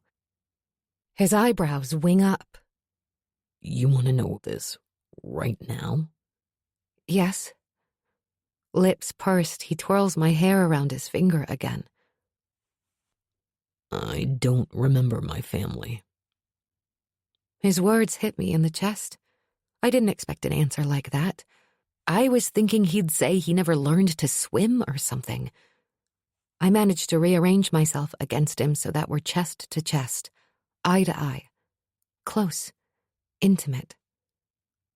That must be hard, the not knowing. He studies me for a long moment. Then, like at the ladder, his hand slides up under my hair, fingers splaying against the back of my neck. Is this still for show? I'm not used to taking care of someone. Of wanting to.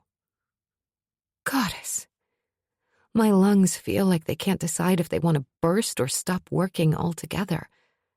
This feels like dangerous territory. Does he mean what I think he does? I clear my throat. You want to take care of me? Yes. When he slips his hands deeper into my hair, I sigh and give in a little. I think maybe I want to take care of you, too. He stills beneath me. You'd be the first. I can relate. My life has only had a smattering of people who care. More often than not, I'm by myself. Time with Cain and Tabra is far and few between. Revan traces a finger across my forehead, down my temple, along my cheek, and to my chin, which he tips up with the slightest pressure. All thoughts of life before Revan vanish. His touch is a whisper, and yet leaves a trail of sensation along that path, awakening my body with effervescent bursts of sensation. I shiver. Chaste can apparently be enticing. A whimper escapes me and he stops. Maybe. He swallows. I can feel his hands shake. Maybe try to not make noises like that. Maybe try to not make me want to? The words are out before I can stop myself. His eyes flare with heat and darkness. Princess, touching you is quickly becoming an addiction. I hide a shuddering breath. He closes his eyes and clenches his jaw. Damn it. A small sound of distress escapes me. The edge to his voice has my body tensing, ready to flee, but his hand tightens in my hair. To trap me? His eyes snap open and my gaze collides with his, expecting to see a shadow. He's still himself, thank the goddesses. Only this isn't controlled or angry Revan, or cold Revan, or understanding Revan. The man who looks back at me is all blazing need, something he's never let me see before, not even in the clearing. He's letting me see now, or maybe he can't help it. A muscle in his already clenched jaw ticks, the strain of holding what's inside him at bay visible. Shouldn't these soldiers have known better than to cage a monster? How close to the edge of unleashing hell is he? Before I can ask, Revan wraps both hands around my thighs and yanks me onto his lap, straddling him like I had on the rock. Whoa. Okay. This is not chaste anymore. But he's still Revan, so I wait, wide-eyed and wishing to see what he does next, because my own control is so tenuous it might as well be non-existent. My stomach tightens as Revan moves his hands up my legs with excruciating slowness, his thumbs creeping ever closer to what is now my pulsing, heated center. I dream of this. He rumbles. Of being close to you. His words are a shock. He dreams about me. This man made of evil and shadows who keeps himself apart even as he saves others? On a shuddering breath, he trails his hands over the flare of my hips, the dip of my waist, where his fingers curl possessively into my skin, his thumbs barely brushing the sensitive undersides of my breasts. Tell me what you dream about. I lean into his touch, my head swimming. I used to dream of finding a place where I can be me, of having someone who sees me for who I am, and not what others want me to be, of being loved. And now? I lift a hand and run my fingertips across his cheekbone. Your eyes, and I hear your voice in the shadows, whispering my name. My face heats and I duck my head. Goddess. His growl is filled with frustration and longing, a reflection of my own turmoil, and I'm drowning in it, drowning in him. His hands spasm on my waist and his body goes rigid. Fuck. I can't hold them. The violence in his voice freezes my muscles, even as my mind and emotions tumble. But then, fight or flight kicks in with a painful burst of adrenaline, and I make to scramble off his lap. I see that your bondmate is awake. An impatient voice says behind me. Chapter 41. Rattling Cages. I freeze halfway off Revan's lap. He's still as stone, eyes closed, not even breathing. A shadow ripples across his face. Panic stabs through me. If Revan's protectiveness of me makes what's inside him harder to control, how is he going to hold on while that threat is talking to us and I'm in his lap? Look at me, woman, the soldier commands. Revan growls at that, the sound otherworldly and a warning to the man. Or is that one of the things inside him? Goddess, what a mess. We'll be thrown into prison or sent somewhere worse, somewhere one of us would be recognized if I can't salvage this situation, and that'll be exactly what the shadows want. I need Revan.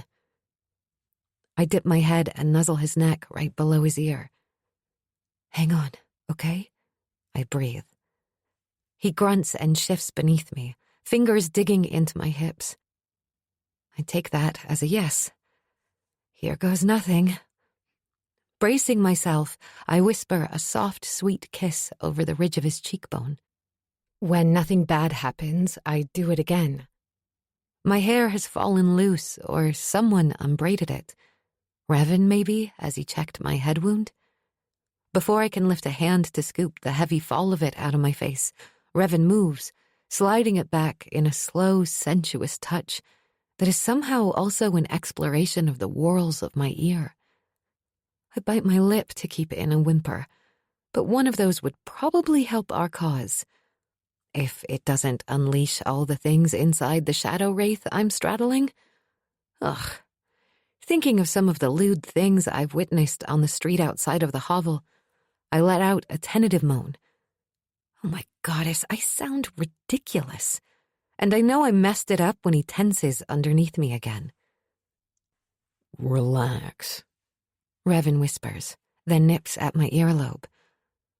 A relieved breath whooshes from me, and I sag against him. He sounds stronger again, like himself. For now. That fact alone should make me feel a smidge better. Instead, worry bands my ribs squeezing. I don't think we've convinced the soldier yet. The man bangs the bars of the cage with his fist, and I jump. I also look at him directly for the first time. The soldier has bags under his eyes that look like bruises against his pale skin. Your name? He demands. Marin. It slips from me without even a beat of hesitation, and I have to hide my flinch at the mistake. I could hardly use Tabor's name, though, I reason. Revan must have felt that tiny movement because he also stills, then lifts his other hand to smooth it down my back, pressing me closer into him, pressing harder the lower that hand gets until I settle more fully in his lap. The core of me nestles against his body. I'm bombarded by sensation, heat, hardness, the aching need to press into him. Oh yeah, we've left Chaste far behind. What's your name? I force myself to ask the soldier, a pathetic attempt at distraction for all three of us, but especially me. Easy, Revan whispers the warning. I'm asking the questions here. The soldier snaps. A captain, I realize now, based on the insignia stamped into his armor. Why were you traveling this way? To offer the goddess Tindra thanks and sacrifices of fire for our binding. He stares back silently, distrustful gaze slipping between us, assessing.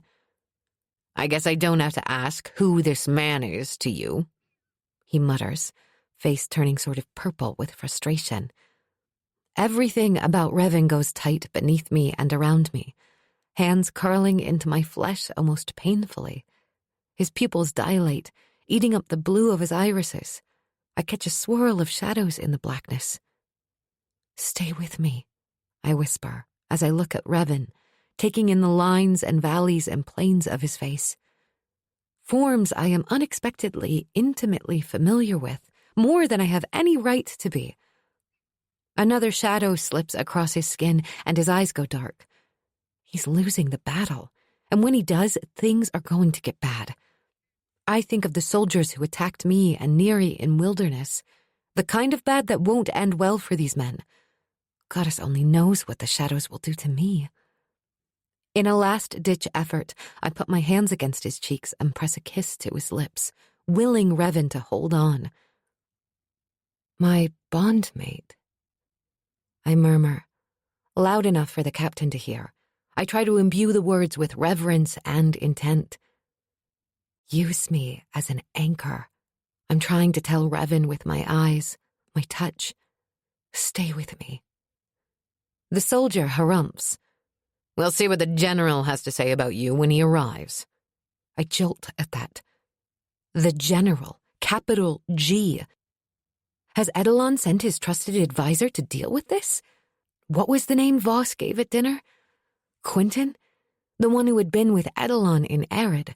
The one who's met Voss before and would recognize Revan's resemblance to his king? How long do we have to wait? I call after him, hoping he misses the panic in my voice. When does he arrive? Soon enough. Not an answer. Why are non-answers always so much worse? The second he turns the corner, I scramble off Revan's lap. He's gone. We can stop. A sound. Like a man at the edge of his control and in pain with it escapes him.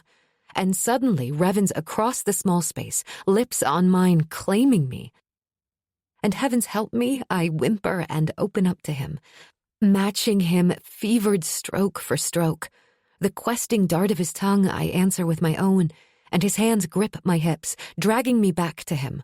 I wind up on his lap again, the hard, long length of him pressing against me through the barrier of our clothes. Despite the turmoil of want consuming me, I need to see, need to know this is Revan. I wrench myself away from the kiss and scan his face. My breathing hitches as I stare into desperate eyes.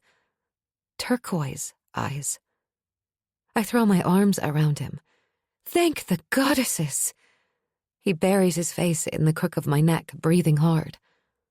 I'm sorry. The adrenaline of the last few minutes comes crashing down, and I have to choke back a laugh. Sorry? For which part? The forced proximity? The intimate show that got out of hand? Or the fact we nearly unleashed all of Edelon's evil shadows? A chill replaces the heat between us so fast, a Tindrin wind may as well have blown through. I go to move off Revan's lap again, but his grip tightens. Don't. Why? Because he's afraid someone's watching? Or because he's about to lose control again?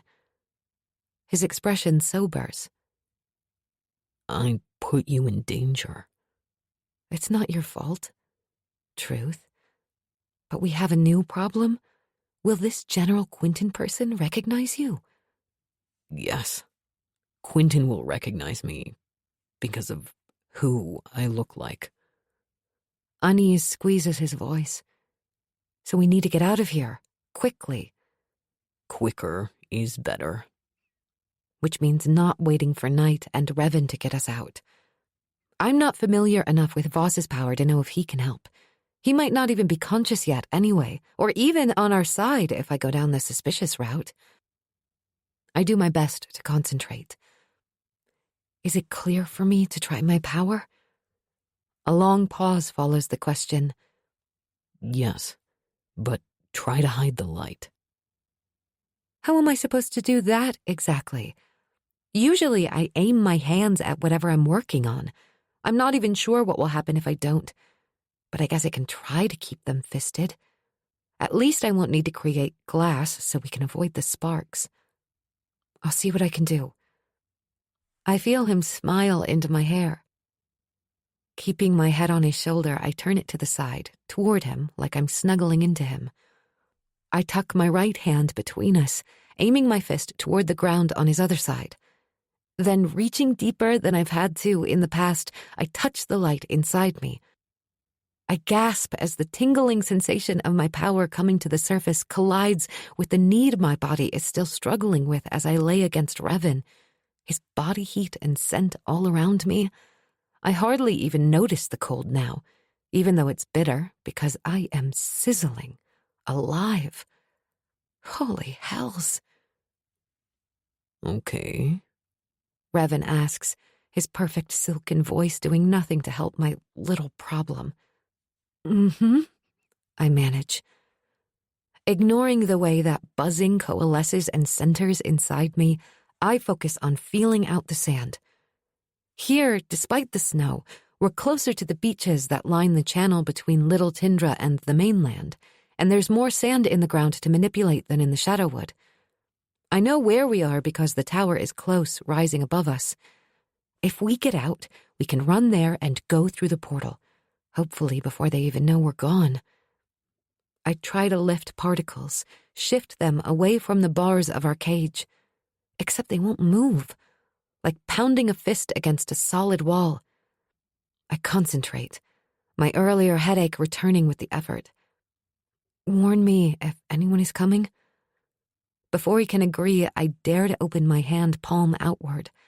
The glow hardly penetrates the brightness of day, and though I can sense each particle, each crystalline fragment of sand below us, they still do nothing at my command. Nothing. Discomfort spikes through my head and cold seeps into my bones.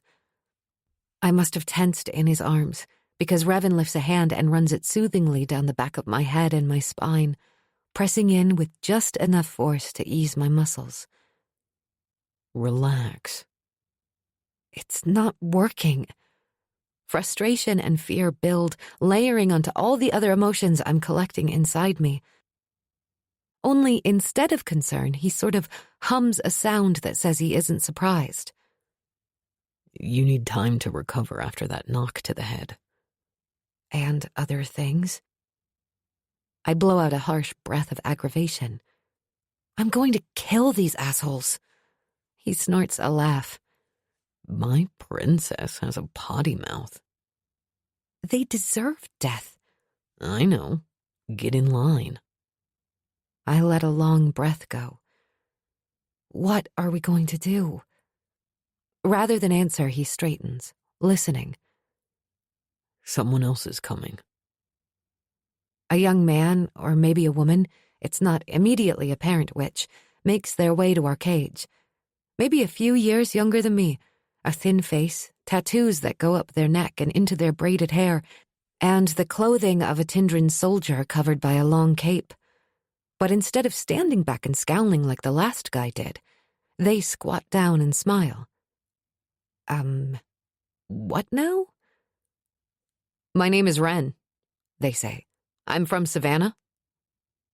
What is a Savannan doing with the Tindran army? My question must show on my face because they shrug. Tindra and Savannah were twin goddesses. Our dominions share our sacred trees. Of course we're friendly. Friendly, not allies. An interesting way to put it. I am a healer. My eyes widen involuntarily. This is an Imperium with an ability dominions have been known to go to war over. What kind? Revan demands. Wren's grin is charmingly lopsided. Only physical. I can't do anything weird. So would that make this healer a Hylori?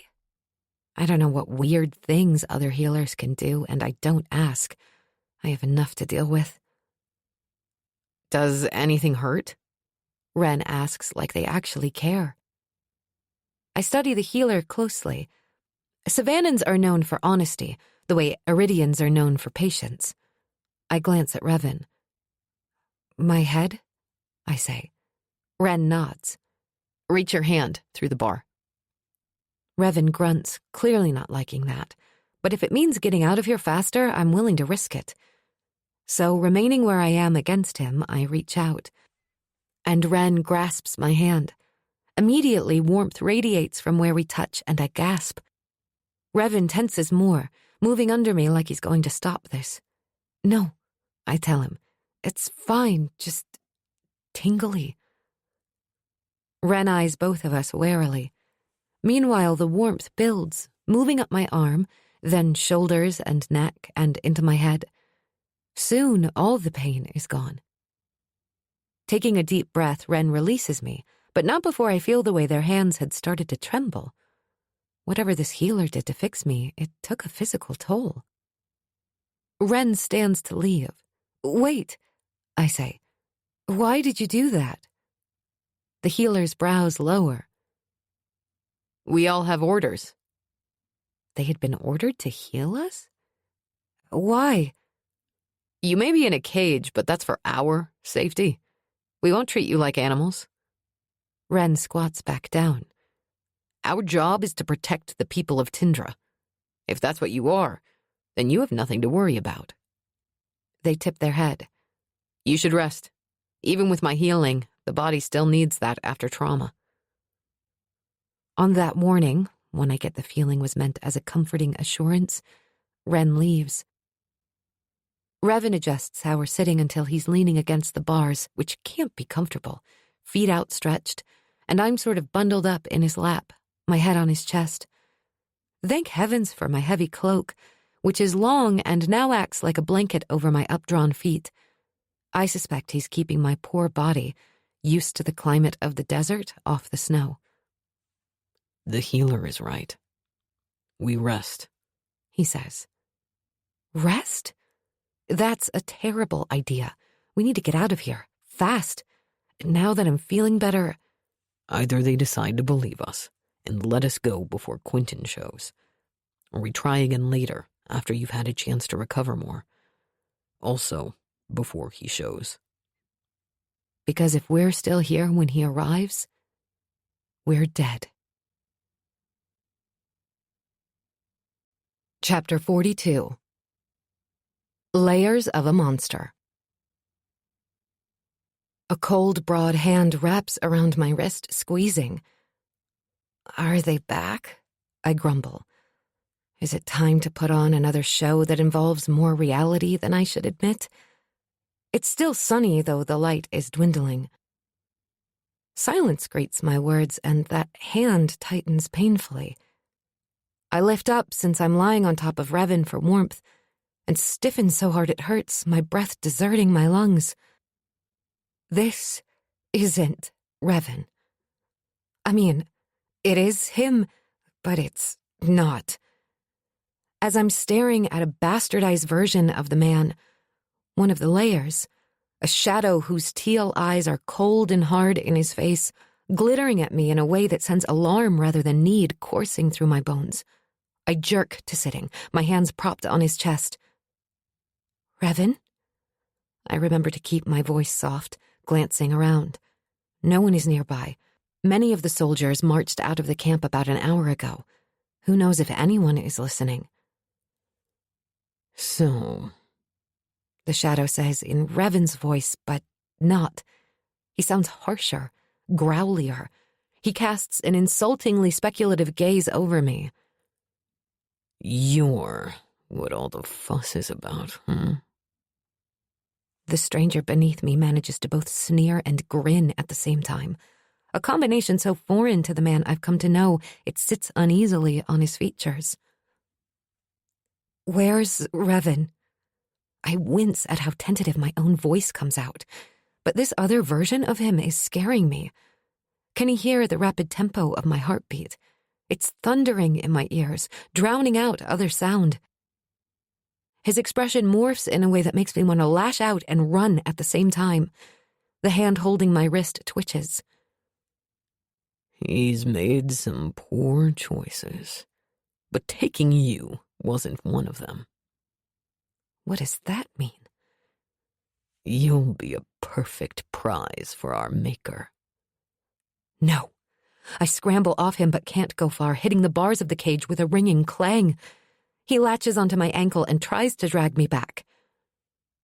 After I get us out of here, I'll take you to him. He'll be so pleased to have you both. A new fear joins the other. The king does know about twins in our family. If he gets me, he'll be able to kill both of us and claim the arid throne. As long as I'm out here, a threat to taking the throne in Tabra's place if she dies, maybe my sister is safe. I can't let him take me. Stomach crawling, skin crawling too, instinct kicks in and I rear back and drive one booted foot into his face. He releases me with a growl, which gives me enough time to roll as far away as I can get in our small container. I squat, my back pressed against the corner bars, head angled because the top of the cage doesn't give me much room. I really, really wish I had my knives. This man who is not Revan, he doesn't move. He stays sitting with his back to me, hunched over, hands to his face, and takes a deep, shuddering breath. I swear, the damn man huffs a laugh, one with no humor whatsoever. Finally, after a painfully long moment in which I catalog all the ways my life has gone completely wrong, he lowers his hands and looks over at me. Revan, thank goddess. It's gone, he says, sounding like himself. He scoots around to face me slowly, cautiously, the way he might approach an injured animal. I jerk back, even as my fight-or-flight instinct settles slightly. I recognize this version, the one I trust, even more than I realized until right this second. He shakes his head. I'm sorry. I won't touch you again. This is 1,000 times worse than I thought. What just happened? I whisper, not moving an inch. He takes in my defensive posture and my expression, the way I'm breathing hard as I come down from that burst of horror, and pain ripples across his features. One got through. It's getting harder to hold them back the longer we're in here. I'll say. I settle back onto the ground, not moving closer, but sitting cross-legged where I am. Are they back under your control? Revan nods, then spits blood on the ground outside our cage. That came from my kick, I realize. Was that necessary? He asks. Definitely. I blow out a sharp breath. That layer was an asshole. Revan chuckles, but it's tinged with bitterness. That layer isn't even the worst one. I don't want to find out what the worst looks like. Do you ever worry that you'll lose control and this current... I wave a hand indicating his person. This layer of you will never come back? Every damn day. Goddess, what a way to exist. I pull my knees up to my chest and wrap my arms around them. I'm already painfully cold without his body heat, and sitting on the snow has my ass turning into a lump of ice. Nothing I can do about it, though. No wonder you keep yourself apart. He doesn't pretend to misunderstand me, knowing I mean from the vanished in the Shadowwood, from the leaders like Voss, even me. As a girl who spent her entire life apart, even when surrounded by people, I get it. I don't want to relate more to this man, because the road that kind of connection is already leading me down feels murky, but too much of me is already invested. I know how that feels. Revan tips his head, regarding me with a level of understanding that makes me want to squirm. Mostly because even after what just happened, what I really want to do is plop myself right back in his lap, rest my head on his shoulder, and unload every burden I have. I tighten my arms around my knees to keep from moving. Do I need to be worried? I ask instead. About the worse layers, I mean? He grimaces and runs a hand through his hair. They won't kill you. Yet. Fantastic. Although I have a feeling I know what this is about. The Shadow's words in that cage. Why not? Another grimace. They... What? They're drawn to you. But their interest is darker. Dangerous. Tied to the king, I think. The words drop between us. Stark, hard, uncompromising. He said he wanted to give me to the king like a prize. I manage after a long moment. I kick at the snow with the tip of my boot. Revan props his arms on his updrawn knees and thinks about that. Maybe my assumptions about his wanting your power are right. Except he said the king would be glad to have both me and Tabra. I almost say that out loud, except Revan would then ask why the king cares about a body double. It's also a chance for them to taunt me, he says, breaking into the thought. In what way exactly? He just stares at me, eyes telling me 1,000 words he can't say. Oh. I think that's why I'm struggling to hold them back, he adds. Especially now that I've kissed you. They can tell that I want you.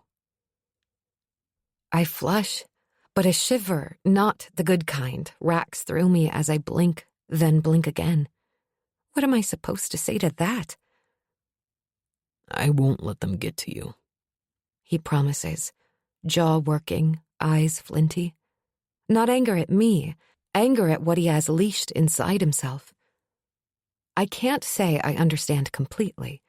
As someone who leads different lives, I know about having different faces, each one meant for different people and different situations. But to have parts of myself out of my control? I can't even imagine it.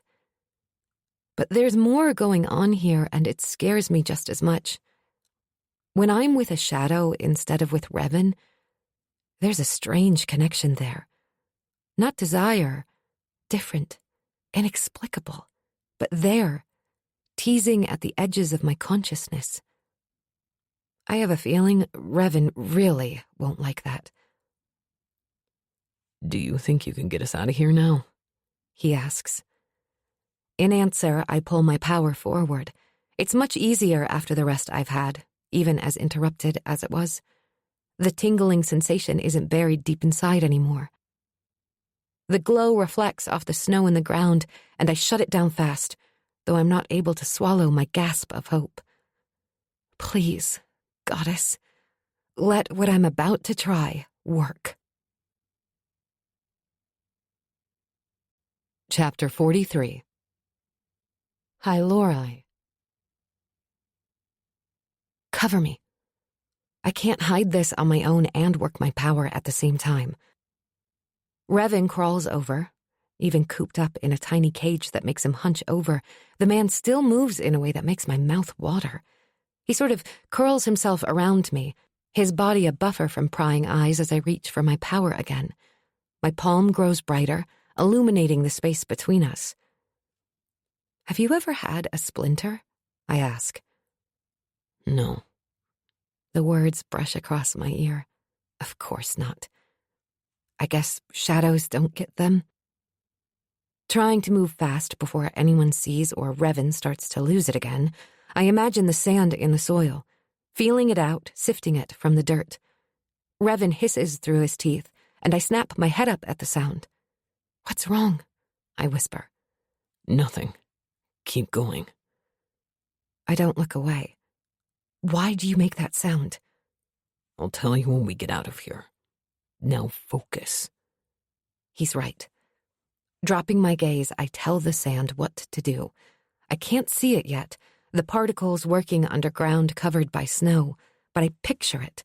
I feel it almost the same way I feel my blood in my veins when Revan touches me.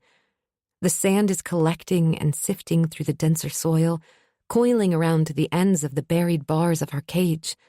I close my eyes to see it better. Then, after what feels like an eon, the cage shifts, then shifts again. Snow falls off the top, making a soft hiss as it hits the ground. Is that you? Revan murmurs. I really hope so. Not funny. It was a little funny. The ice around the top layer of soil has the cage in its clutches, though. I drop the sarcasm and push harder, but nothing happens. One more time, harder still, and the frozen ground gives way with a series of soft, crackling pops. Revan and I both still, holding our breath and listening. But no cry sounds, no shout of alarm from the soldiers remaining in the camp, so I continue. Freed of Tindra's icy grip, the cage starts to shimmy as if the ground itself rejects the metal, pushing it up and out. My splinter idea is working. The metal Hylori had forced it deep, so it takes a lot of work and patience. By the time I lift it all the way out of the ground, even Revan can stand at his full height. Rather than try to topple it over, it's too heavy to lift.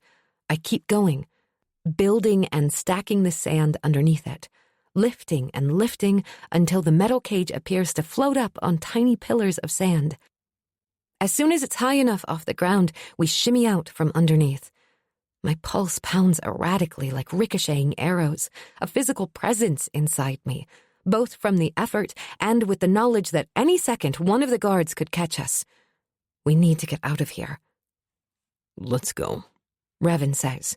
Hold on. Despite expecting to be caught any second, I want to leave no trace of how we escaped.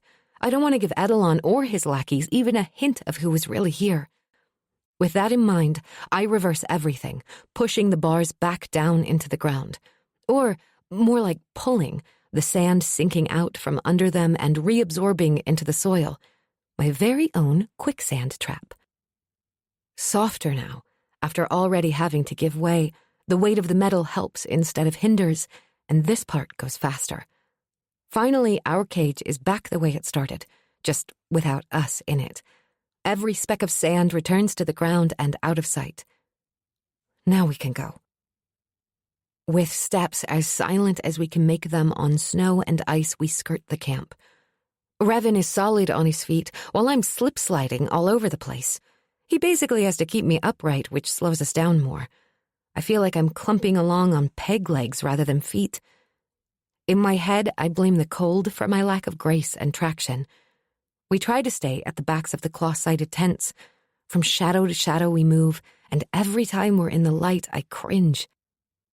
Slowly and carefully, we make our way to the other side of the camp without encountering another soul. The second time, a flicker of movement happens nearby. Right as we turn down another row, I realize Revan is managing to skirt every guard walking the encampment. At one point, I eye him, 100 questions rampant, but he shakes his head and we keep going. Until we find Voss. I don't know how, but Revan leads us directly to where he is being held in a cage similar to ours.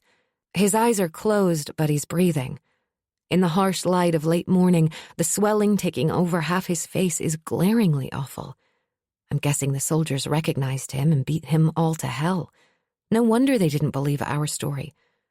A potent mix of guilt and fury join my very real trepidation. Voss, Revan whispers. Lavender eyes, or eye, rather, since one is swollen shut, blink open slowly. He's in rough shape, but awake.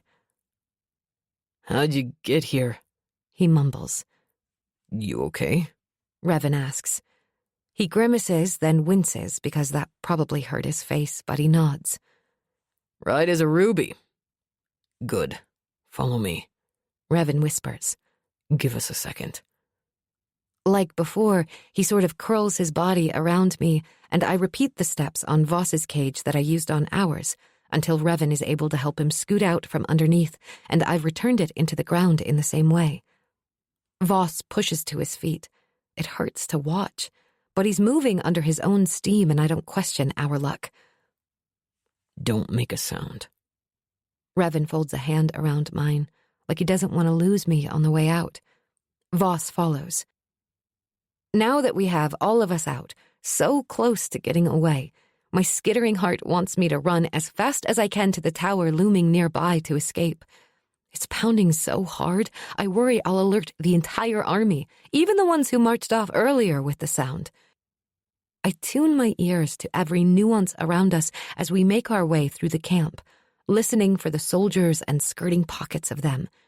The end of the line of tents comes into sight, pitched where snow becomes icier ground just before a short spit of beach that leads out into the water. My stomach rolls over as I imagine a tentacle slipping across the shore. I'd rather take my chances with the soldiers. This is way too close to the ocean. Then I spot an impossible thing. Boats. Multiple rows of them are tethered out there. The water's crystal clear. Heavens to hells! They would risk the devourers, even in this relatively protected pit of waters, to travel by boat?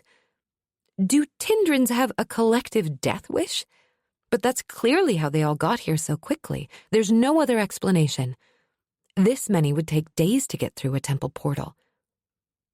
The prisoners! A shout goes up, zapping fear up my spine, then another and another. We can't make it to the tower, Revan says, not bothering to whisper anymore. What? There's no other way out? The boats. Run! Chapter 44. The Greater Threat. Even though I want to scream at the thought of getting near that water, let alone in a boat, I take off, stumbling and falling to my knees at least twice, only to scramble up with Revan's help and keep going. Sound rises up from the camp like a lightning storm in the desert. All around us, soldiers pour from their tents, some half-dressed and fumbling for their clothes, trained to be alert and ready to fight at the slightest hint of need. As I dash past the last tent in the rows, a hand reaches out from between the flaps and grabs me by the wrist, yanking me around sharply. "Got you." But Revan still holds my other hand, so I'm jerked in two directions, wrenching both shoulders with a splinter of pain. Before I can react, Revan spins into a kicking maneuver I had no idea he could do and plants his heavy boot right in the soldier's face. The man drops to the ground in a limp heap. Revan and I take off after Voss, who is already wading out to the nearest boat. We splash in after him, and the damnably cold water is a body shock that threatens to stop me in my tracks. Worse, the shallows are apparently made of a small shelf that drops off sharply to deeper water. And now we have to swim through water so miserably freezing, my bones are screaming with the terrible agony of it. This is way worse than sitting on the snowy ground. Usually I'm a good swimmer, not remotely thanks to Oma. After the well incident, I made Kane teach me in a nearby oasis. Now, though, the heaviness of my sodden cloak and thicker clothing weighs me down, and I'm moving so slow, too slow. By now, the camp is up in arms. The few who have seen us are shouting and running our direction. I don't know how Voss got into the nearest boat as fast as he did. In seconds, he has both of us up with him. "Cut the anchor," he bellows. He knows how to man one of these. I am lost and useless on a boat. Unlike Tabra, I've never even had the privilege to sail on one of the royal barges that take pleasure cruises in the Sea of Terra, the freshwater lake at the center of Arid on the shores of which Oasis sits. A devourer-free lake. "Can you freeze them?" Revan asks Voss. "Not without freezing us in, too. Keep them off us while I get us out of here." Except he doesn't know that Revan can't. Shivering so hard my teeth might knock themselves out of my jaw, I step out of the way, flattening myself against the wooden side of the small ship, which only gives me a better view of the enemies coming after us. Do something, Marin. I look around wildly. There has to be a weapon around here, but there's nothing that I can see. Maybe they took all the weapons to shore? "Hurry!" I yell as they get closer, the nearest soldier hitting the water with a splash and starting to swim for us. My body buzzes with panic. If we're caught, we'll only become more interesting to our captors. That or dead. Why would innocent people need to run, after all? Do something. That little voice is louder. Maybe I can... I lift both my hands and yank the magic inside me forward so hard and fast my skin rasps with a razor edge of pain. The sand beneath me is easy to reach, though, thank goddess. It lines the floor of the channel, not buried by soil or covered in ice. Power crackling in my palms, I hesitate. I think of my attempts at portal making yesterday. Failures, all of them. Revan shoves his face in front of mine as our boat lurches. "Don't think. Just do." With those galvanizing words, I raise my arms, picturing a wall of sand raising between us and the men after us, like the glass walls that protect Arid. But nothing happens. At least nothing beyond a vague swirl beneath the waters, turning them murky. Definitely no wall. I'm shaking, wet, freezing, hurting, and terrified. It's not working. But Revan isn't by my side now. He's helping Voss get the sails hoisted. I'm on my own to keep the soldiers off of us. Right. No wall. Something else. Instead of looking to the mass of armed fighters rushing through the camps in our direction, I focus instead on the one in the water nearest to our boat. I aim my palms directly at him and speak with the sand. I tell it to take the shape of a whip, picturing what I did to Pella's face that one time. Then I raise my arm in a fluid motion, like physically wielding the weapon myself. With a flick, I lash it at him, and a thin rope of sand bursts from the water and snatches him by the ankle, then yanks up and flings him. With a scream, the soldier catapults into the air and flies away from the boats to drop onto the land with an eruption of snow all around him. I swallow down my surprise. I can't believe that worked. Several of the soldiers after us stare slack-jawed and bug-eyed, but they don't pause for long. Do it again. With my sand whip, I repeat the action, focusing on the next closest, then another, and another, but they're coming faster and there's too many of them. Our boat finally starts to move, inching away at the speed of a sand slug. I eye the shore. Even if we manage to escape, all they have to do is get in the remaining boats and come after us. I change my focus to the rest of the vessels.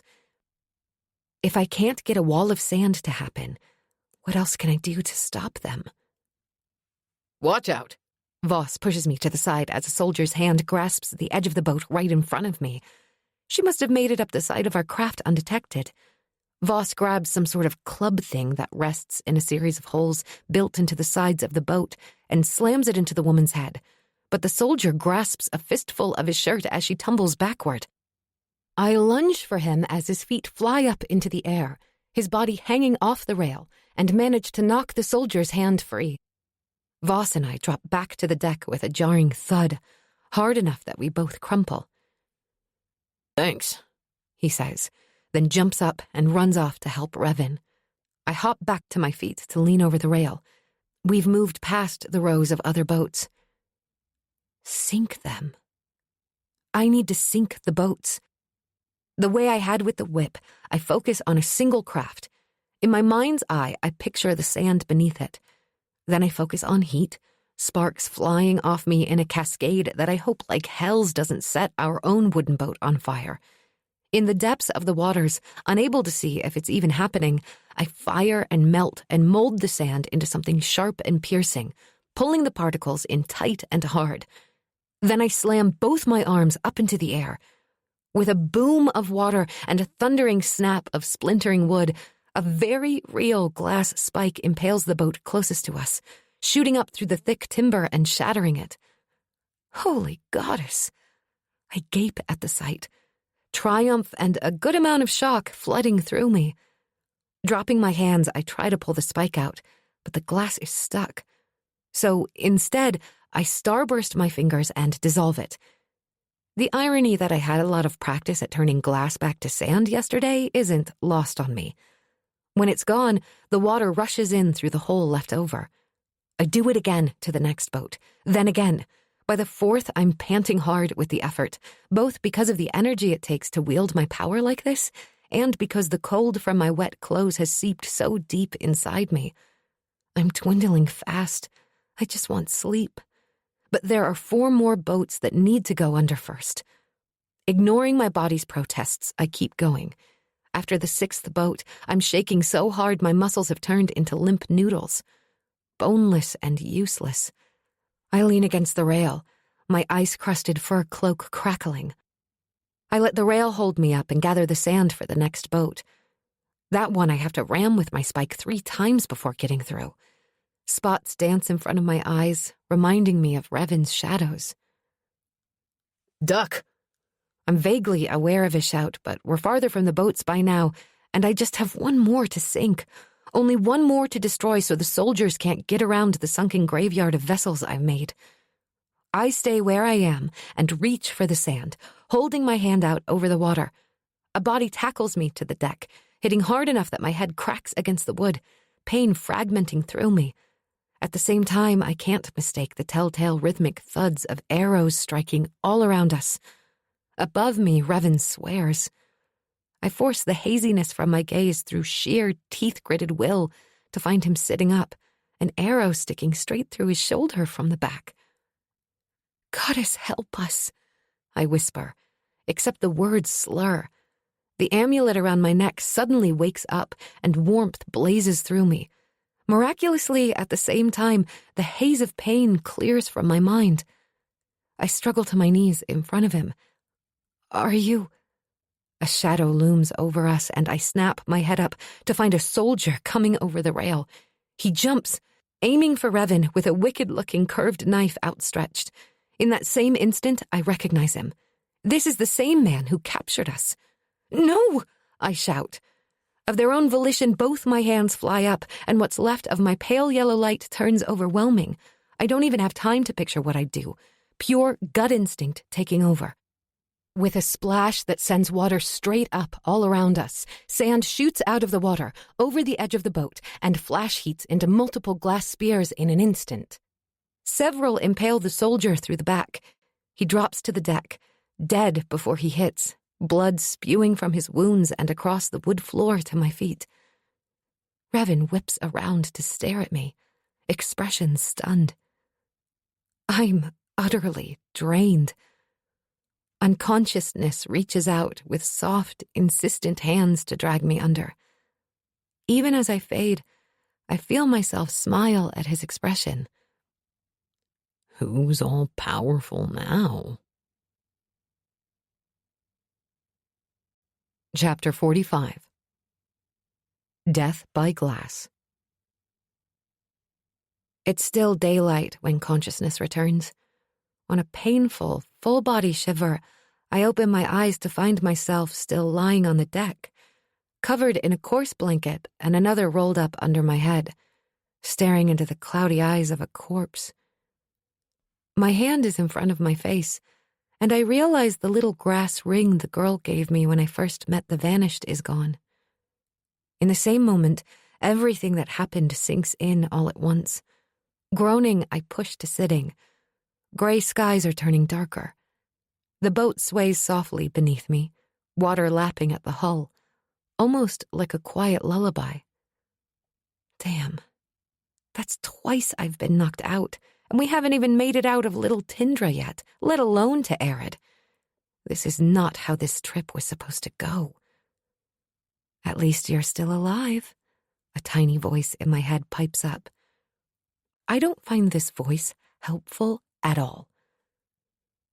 We have to get to Arid in less than 3 days, Voss is saying somewhere nearby, or arguing. At least I'm not the only one worrying about that.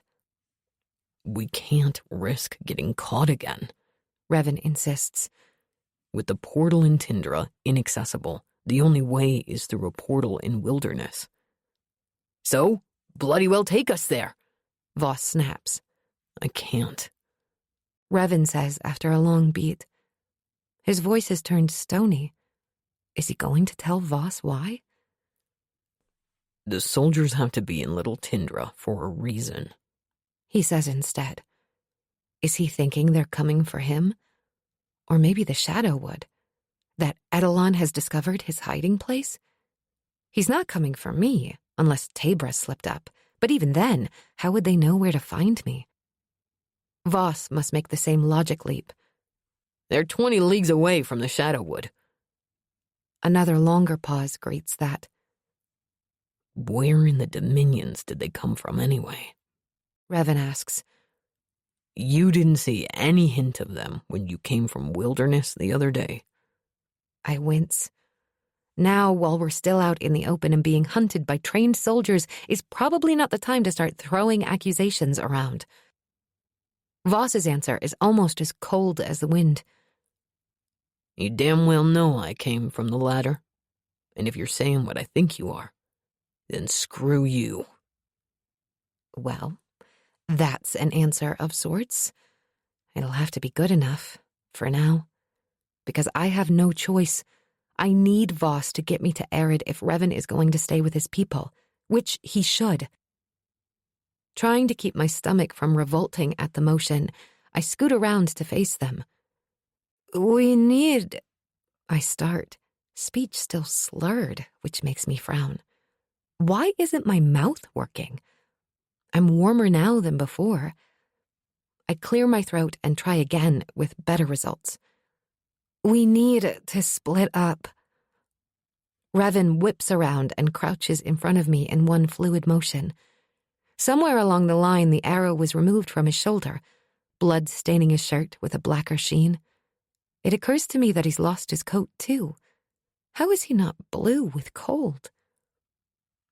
Don't ever do anything like that again, he growls, anger radiating from every line of his taut body. It worked, didn't it? How does his jaw not crack with the pressure he's putting on it? That's an order. I snort, or try to, anyway. I outrank you. Not in the Shadow Wood, you don't. Bring out the heralds. I wave a hand in the swirling motion of a courtier. We're not in the Shadow Wood, your shadowness. Damn it. I shove my hand at him, cutting him off. Help me up. My legs are wobbly still, so it takes a second to get me upright. I'm not entirely stable, so I sort of lean against the rail as a precaution against the rocking motion. We found clothes. Revan murmurs to me alone. You should change. I study him. He's wearing the same things as earlier, but he's dry. Why aren't you still wet? He shrugs. The shadows protect me from anything environmental. I didn't get wet in the first place. Even without his powers in full control. Must be nice. It is. Go change. I will, after we decide what we're doing. I suggest we split up, I say again. From where he stands behind Revan, Voss's eyebrows attempt to disappear into his hairline. I ignore that reaction. We get to land, then I sink the boat so they don't know where we came ashore. From there, Revan goes back to the Shadow Wood, and Voss and I take the long way through wilderness. No. Revan rasps out. Voss ignores him, nodding his head. The bridge comes out on the other side of the xerium groves and wilderness. From there, it's a fairly simple journey to the temple. You can barely stand. Revan points out, doing an impressive impersonation of an iceberg, going solidly cold and deadly. I side-eye him. Do you have a better idea? His pause is full of fury. No. It's settled, then. Which seems to be a signal to get moving. Voss leaves us standing at the rail and starts to work ropes, very slowly, turning the boat toward the little Tindra side, I assume. Revan stays at my side, looking not at me but across the water to the mainland side, deep in thought. Or maybe wrestling with something. It really does remind me of the desert at night. I smile, chasing the memories. I'm surprised you've spent so much time there. Revan murmurs. I try not to stiffen at the comment. It was just an observation. But I don't want to answer as Tabra for once. I want to answer as Marin. So I do. It's been my escape since childhood. I feel more than see him turn his head to study me. You needed to escape? I face him, but whatever he was thinking a minute ago is gone, replaced by a man who only seems to look forward, make a decision, and move on. I like that about him. He also looks at me like he truly wants to know the answer. I decide to give it to him. My life has never been my own.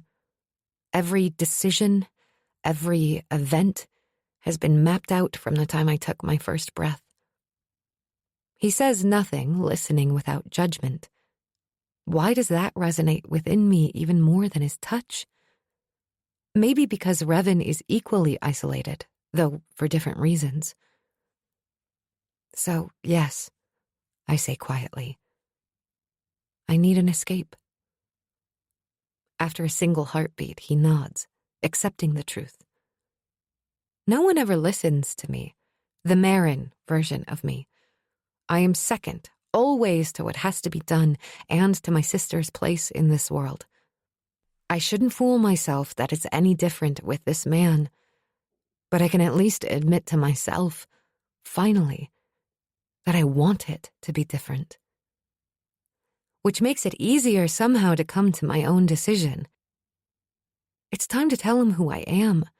Tell him everything. I have no idea what his reaction will be, but the knowledge, soul deep, that doing this is the right thing settles inside me. He needs to know. I want him to know. Wind whistles by as the boat picks up speed, and I huddle into my ruined coat. Revan, I pause, scrunching up my face as I think of the right words. What? He tips his head. Do you need to rest? Food? That's what he sees in my expression? I almost laugh. Such a big decision, and apparently I look hungry and tired. In a minute. I swallow. No going back after this. I need to tell you something. It's important. Even the breeze filling the sails quiets, the material rattling with the disruption. The man in front of me says nothing, just waits. No one knows this, except the line of queens in my family. Not even my father was told before his death. Still, I hesitate. Why can't I just say it? You want to trust me with a secret. A statement, not a question, but one filled with surprise, the emotion peppered through the words like seasoning, like he isn't sure why I would. I've never trusted anyone in my life. I say slowly. Not even Tabra entirely. Or Cain, if I'm honest. I was always waiting for him to tell me we couldn't be friends any longer. Revan waits, sea-colored eyes turning intent, more brilliant than the waters around us, accepting that like absorbing a blow. But I find that I trust you. He jerks away, leaning his hands against the rail, the muscles of his shoulders and back rippling with tension. His knuckles turn white as he grips the wood. Part of me wants to say thank you and let you tell me. The other part wants to warn you not to. I glance toward Voss, but he's on the other side of the boat. He can't hear us. Because of what's inside you? Not looking at me, he runs one hand over his jaw, the rasp of a day's worth of growth faint but distinct over the sound of the lapping water. Yes. If anyone understands, it's me. I promise you. Edelon has been my enemy almost as long as he's been Revan's. He does turn at that, studying me for a second before he smiles, or his version of it, shadows lingering in his eyes. Then he straightens, shoulders back with purpose in the way he carries himself, and I allow myself my own small smile, because I can see he's made up his mind to hear me out. Make a decision and move forward. At the very least, I can trust in that when it comes to Revan. He's watching me expectantly now. So I take a deep breath. Here goes nothing. I'm not. You're bleeding. Voss is suddenly behind me, the urgency of his voice breaking through my confession. What do you mean? Revan snaps and moves to stand with him at my back. By the sharp litany of swear words that pours from him, it must be pretty bad. That's gotta be the blood from the soldier, Voss says. The blood that was all over the deck? I sigh, relief instant. Of course, I passed out in it. My poor white fur coat must be ruined between the ocean water and blood. Vita will be sad about that. No, Revan says. it's not. Holy hells. Voss mutters after a second. Not good. You're scaring me. From the side of my eye, I can see that they're both peering closely at something. I start to turn around. Don't move. Revan orders sharply. Stay as still as you can. I do what he says, but the fear is stronger now, developing claws, feeding off the fear he's not hiding from me. How is she even standing? Voss whispers. Oh, goddess, it's that bad? Revan moves around in front of me and very slowly, very gently, pulls back one edge of my ice-crusted fur cloak. Then I see it. Vomit wells and burns at the sight of a pure, perfect glass spear tip protruding through the right side of my abdomen, my shirt soaked in congealed blood around it. Mother Goddess! I impaled myself on one of my own spikes, big enough that I know, Goddess, I know without any doubt that this can't be healed. I'm dead. The words tumble out on a harsh whisper. This can't be how it ends. No, I can fix this, Revan says. His voice is less than steady, though. I lift my gaze to his. No one can fix this. Maybe not even the healer from before. He takes a breath. The shadows can. There's a ritual. I've had it done on me once before. It can heal you. The scars at his wrists? Is that what he's talking about? I'm distracted from those questions by the doubt swirling in his voice. What's the catch? It might poison you instead. Poison? Your soul. He elaborates. Because of the shadows. Oh, right. So I have a choice between certain death and a poisoned soul. Those options rot, so my mind frantically searches for door number 3. But there are no more doors. I bite my lip. If I die, Adelon doesn't get... Don't you dare say it. Revan snarls. So I close my mouth, but he knows where I was going with that thought. I can see the acknowledgement in his eyes. Adelon wouldn't be able to use me against anyone if I'm dead. Maybe it's better. Maybe I was always supposed to die for my people, one way or another. He steps closer, his hands on either side of my face, gentle but insistent. You're needed here, in this life. Needed. As in saving my sister and stopping Tindra from drowning. I close my eyes. Why don't I feel the pain? I'm more numb than anything. I'm no doctor, but that doesn't seem like a good sign. I could freeze her wounds, Voss says. Leave the spike in until we get back to the Shadowwood to do the ritual. It might knock her out, too. I open my eyes. Do it. Revan commands, not taking his gaze from mine. But this is my decision to make. I turn my head slowly to find Voss watching me, real concern in the lines of his face. His eyes grow kinder, warmer as he waits for my order. Do it, I whisper. Then the winds suddenly pick back up, filling the sails and moving the boat forward, cutting through the water, like the world is telling us to hurry up, because I'm running out of time. We should lay her on something to carry her with, Voss says.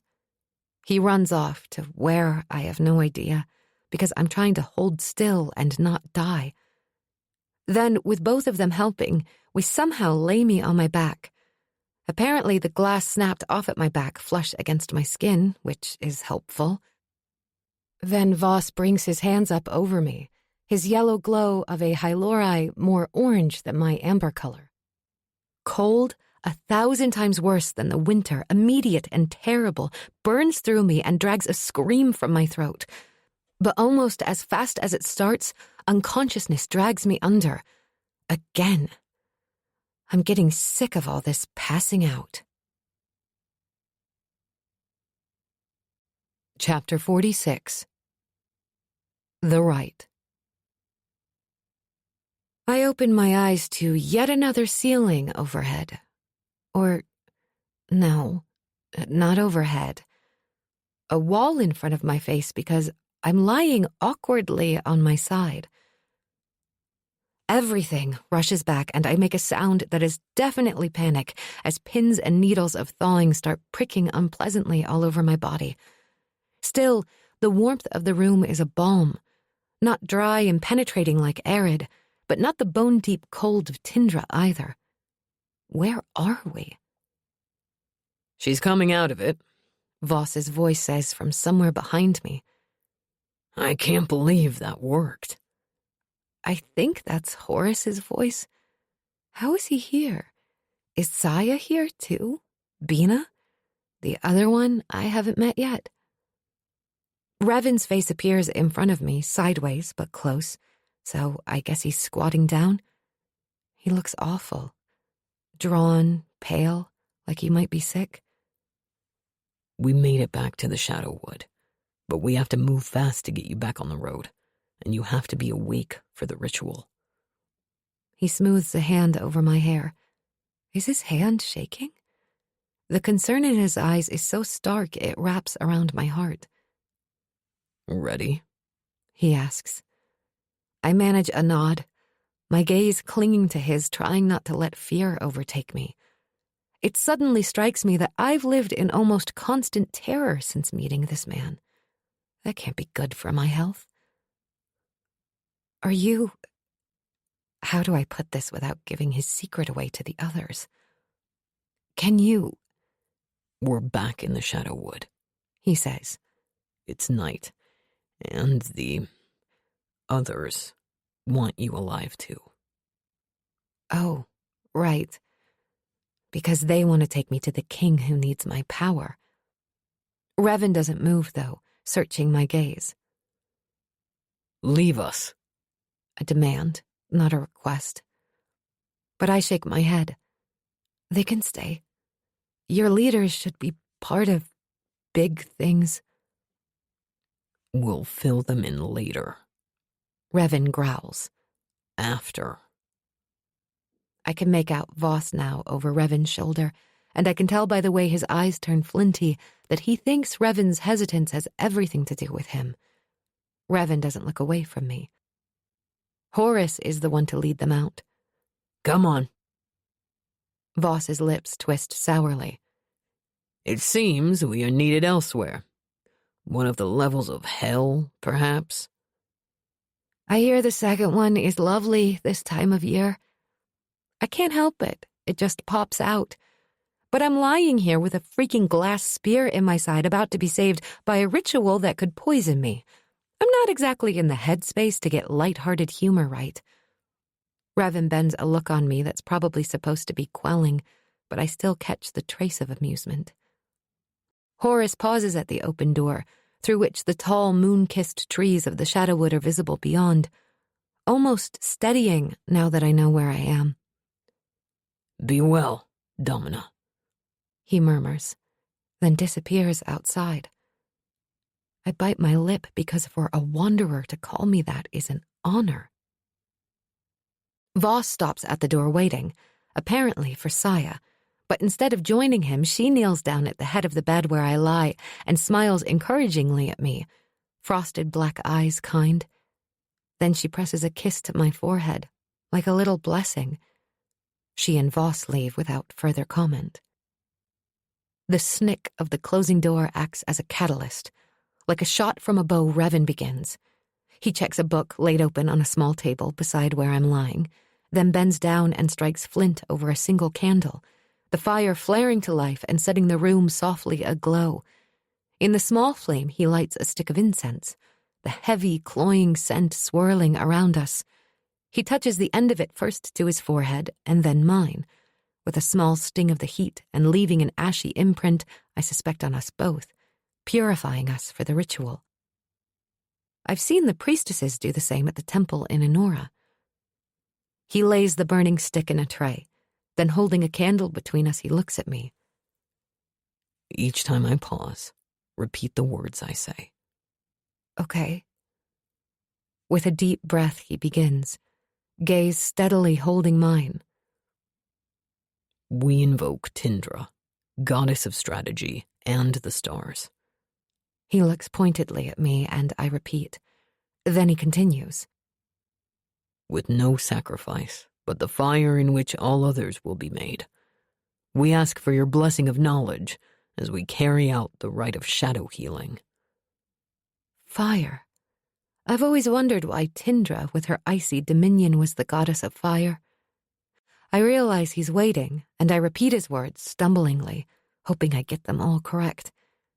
Then he carefully sets the candle down on the floor behind him. Next, he picks up another candle and lights it with the flame of the first before facing me again. We invoke Tropicus, the goddess of healing and life-giving plants. To you we offer a sacrifice of water. He tips a goblet over the candle, the few drops sizzling with a hiss as they hit the flame but don't put it out. Darkness is about compromise, filling the voids left by light. We ask that you let it lead to blessings. He sets that candle down apart from the first, starting to form a circle around us, I think. I've only ever read about various rituals like this, never seen one performed. The next candle now, lit again by Tindra's candle. We invoke Wilderness, the goddess of the arts and storm. To you we offer a sacrifice of wood. He holds a small splinter over the flame until it burns on its own. We ask that you let this woman's loyalty to the shadows that bind be a blessing in your eyes. He places the candle on the ground, half a circle formed now. Another candle is lit. We invoke Erid, the goddess of magic and the moons. To you we offer a sacrifice of land. Once I finish repeating after him, he looks to me expectantly. It takes me a second to realize what he wants as he holds up a small bowl. From inside it, I use my power to lift a few grains of sand, all I can manage, letting them hover over the flame, glittering in the light, before dropping them into the fire where they turn orange. Patience is the truest form of blessing, as is a life tied to shadow. We ask that you bless her with this gift. Revan said. A life tied to shadow? What am I giving up in order to save my own life? Still, I repeat the words. Another candle. We invoke Mariana, goddess of music and the sun. To you we offer the sacrifice of metal. Revan holds an arrowhead over the flames, possibly the one that went through him. He waits until the metal turns an angry red, which takes time, but I guess we just promised patience. Passion is the beating heart of life. We ask that it be a blessing to all who dare let it in. I know what he's doing. Each goddess is associated with a natural element and a spiritual one. He's invoking all that, metal and passion, wood and loyalty, earth and patience, knowledge and fire, and compromise and water. The last will be air and honesty. That could be a problem. After I finish repeating the words, Revan leans over the candle, his gaze intense and glittering in the flame. He tilts his head but pauses when he's so close his breath brushes over my lips. Stomach clenching with reaction, without question I close the distance and kiss him. His lips are cool against mine, truly chaste, which means the wave of warmth that rushes through me at the touch is all me. I can't hide my gasp. I would have leaned in for more, except he tips the candle toward me and the flame singes my skin. With a start, I jerk back and then whimper at the dull, throbbing ache in my side. There it is. The pain. I am definitely no longer numb. Like that simple kiss has brought my nerve endings back to life, but it's also waking up the hurt. I squeeze my eyes shut as a lance of agony reaches through the pleasure and grabs onto me, trying to drag me down.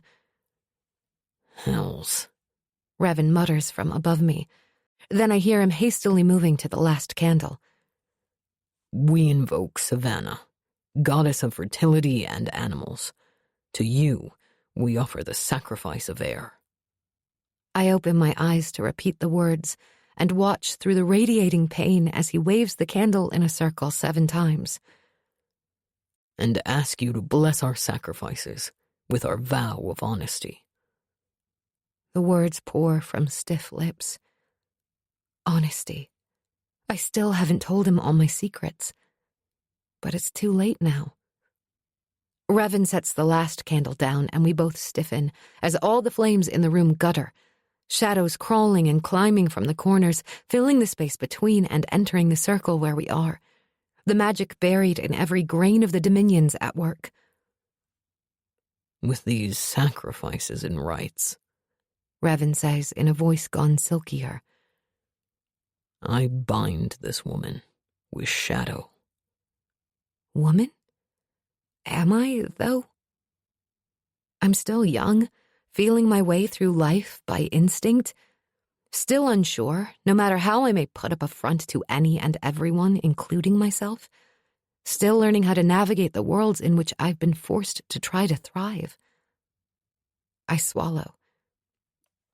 With these sacrifices and rites, I bind. I swallow again, this time around an arrow of pain, then continue repeating his words. Bind myself with shadow. I don't know what I expect.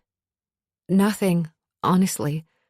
But the second the last word leaves my lips, everything about the world falls away except for Revan, and the shadows descend, closing in over us. Not merely an absence of light. No, the shadows pounce on me like the predator who wields them. Revan grabs my hand and holds on tight as my body lifts into the air. Then pain, wrenching, horrible pain that makes me think my body is being ripped in two, but brief. Over before I can scream. A clunk sounds. I crane my neck to look down and find the glass spear tip on the wooden floor at Revan's feet. I only have time to gasp because the shadows surge forward, pouring into my gaping wound. Revan? I can't help the dread stealing my voice. He tugs my hovering form down hard and, still holding my hand with one of his, buries the other in my hair, his face close to mine. Eyes on me, he says. Don't look away. But I can feel them, the shadows, writhing like snakes inside me. Not the evil ones, I say to him, plead more like. And goddess help me, the expression of utter despair that crosses his features shatters my heart. No, he says. I have them leashed inside me. I can do this. Just as I think that's true, all the shadows disappear inside my body as if sucked down a drain, except I'm the drain. I glance down again and gasp. Through the gaping tear in my clothes, I can see the wound is closed. But instead of skin, it's the same kind of scars Revan carries on his wrists. Dark, silver, and shiny like pewter. I'm held together by shadow. And all the pain is gone. Chapter 47. One thing for us. I'm lowered by an unseen force until my feet touch the ground softly. Revan still holding on to me, leaving us standing together in a quiet room with the candles alight around us. I meet his eyes. Is it over? He's breathing hard, the only sound in the room. Some harsh emotion works over his face, too fast to pin it down, and he swallows. Let me check. With gentle fingers, he pushes my clothing back, exposing the skin of my belly and revealing again the large silvery scar in my side. Breath punches from his lungs, expression rippling with awe, almost like he can't help himself. He brushes his fingers over the newly formed flesh. I gasp at the contact as sparks of need flare from that one touch, absorbing into my bloodstream and arrowing straight for my core, the intensity nearly overwhelming. Revan slowly pulls his hand away. Is he even aware of what that touch did to me? Did he feel it too? He straightens only to frame my face with his hands, his forehead against mine. Thank the goddesses, he whispers. I thought I'd lost you. Those words, more than anything else, more than the connection, more than the spark from his touch, make me want things. Want him. Just him. I swallow and lift my hands to circle his wrists and brush my thumbs over his scars lightly, then gasp as that sizzling reaction lights in my body again. He shudders at the same time. Then he's slowly pulling me close, lips on mine, and I'm sinking into him. Finally. One arm slips down to band my waist, pulling me tight against him, while the other splays in my hair, anchoring me as his mouth does wicked things to mine. And goddess help me, his fire sparks my own, which has lain smoldering close to the surface all this time, tinder, waiting for Flint, for his touch. Just this once, I promise myself. Because the world is waiting outside this room, a world where we can't, where we shouldn't. Just one small thing for myself, and for him, for the shadow who recognized evil, for the little girl who longed for a hug or a kind word from those who were bloodkin, for the good man who tries to protect the world from the wickedness that lives inside him, for the resentful teen who hated leaving the desert to return to her secret royal duties, for the reluctant leader who would rather sacrifice himself than live, for the young woman whose only job is to die to save her sister. My hands are buried in the silkiness of his hair, and the tension building inside me only feels better the closer I get, so I'm pressing against him hard. Princess. Goddess, that voice. Velvet over iron is how I will always, always think of it. A man of contradictions that I find as addicting as his mouth on mine. Don't stop, I whisper. Don't push me away. He stills. Though he doesn't step away or let me go, the grip of his hand, now at my hip, bites into my flesh.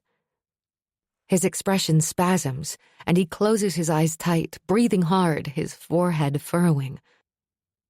I can't mistake the debate raging inside him. He's going to stop. I can see it as he lifts his head before he even opens his mouth. What if this is wrong? His gaze is tortured. The last thing I want to do is hurt you. I want this. I want you.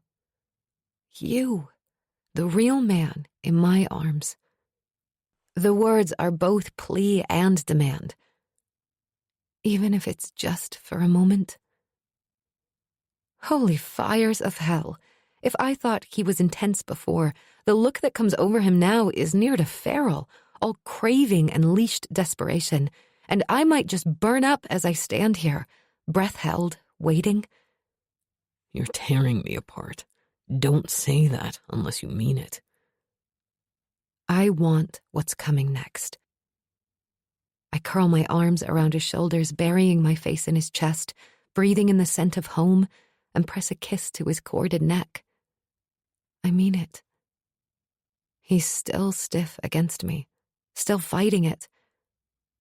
I won't push anymore, because I've been pushed into so many corners in my life and hated it, resented it. That's the last thing I want for him. Disappointment threatens to drive a stake through my heart. Okay, I whisper and loosen my arms. It's okay. We can stop. He groans and sort of surges against me, one hand smoothing over my backside, urging me up on my toes. I won't let them touch you. He whispers, an assurance, a promise.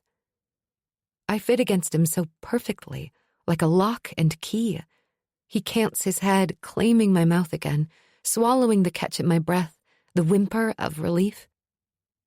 This kiss, though, this is softer, slower, and deliciously deeper, like he's given himself permission to indulge in something he shouldn't, and has decided to enjoy every single second, every nuance of what he's taking, what he's giving.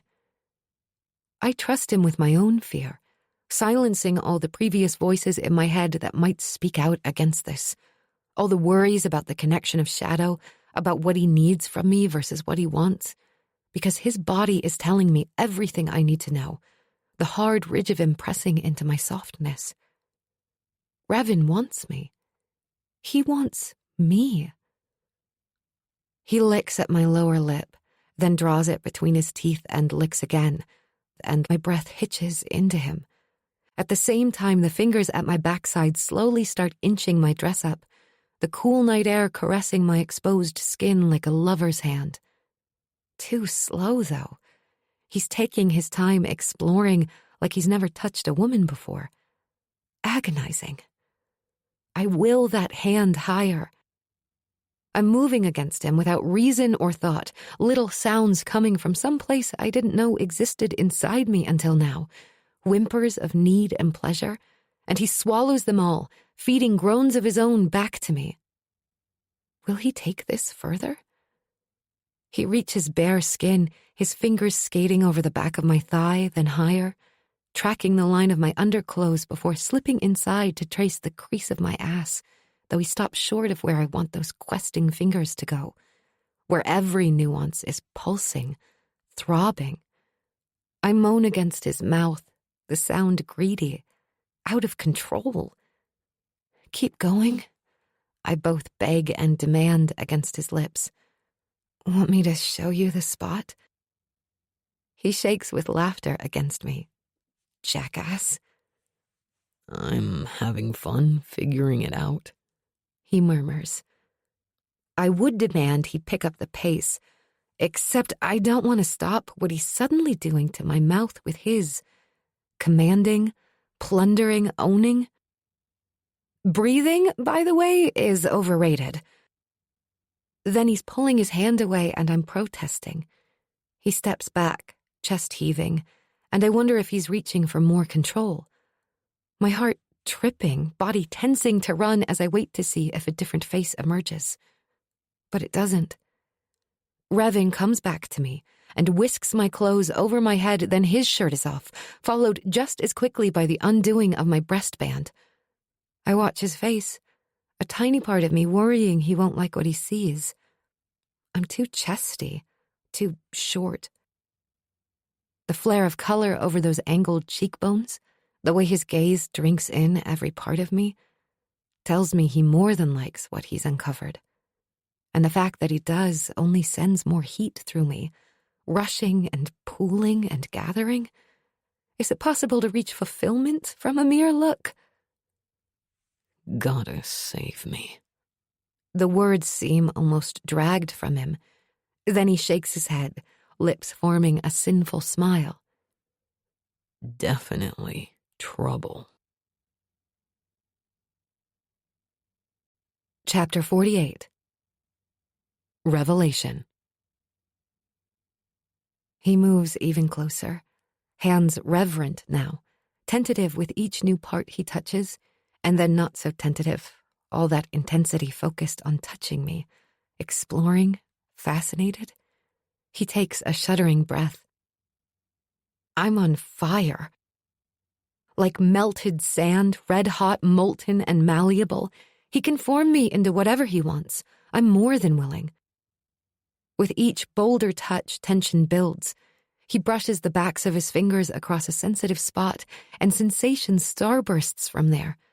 The groan that comes from him, as if my response surprises him in a good way, finds an answering shudder from me. And a blush, but it feels too good to let the awkwardness make it stop. I want to touch him. Carefully, I reach out, pressing my hand over his heart, the skin there warm, his muscles bunching. I lift my gaze to his to find him looking at my hand against his skin. I think he likes it. Swallowing hard, I start to explore, see if I can make him tremble like he's doing to me. Then he bends his head, black hair stark against my candlelit skin, kissing his way across my collarbone, then farther down. He does something with his teeth that sends sensation after tumbling sensation through my body. At my gasp, he lifts his head, gaze concerned. All right?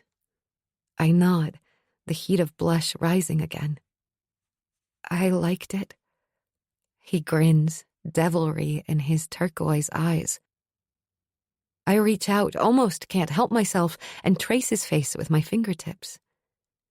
Where did you learn? Maybe I shouldn't ask.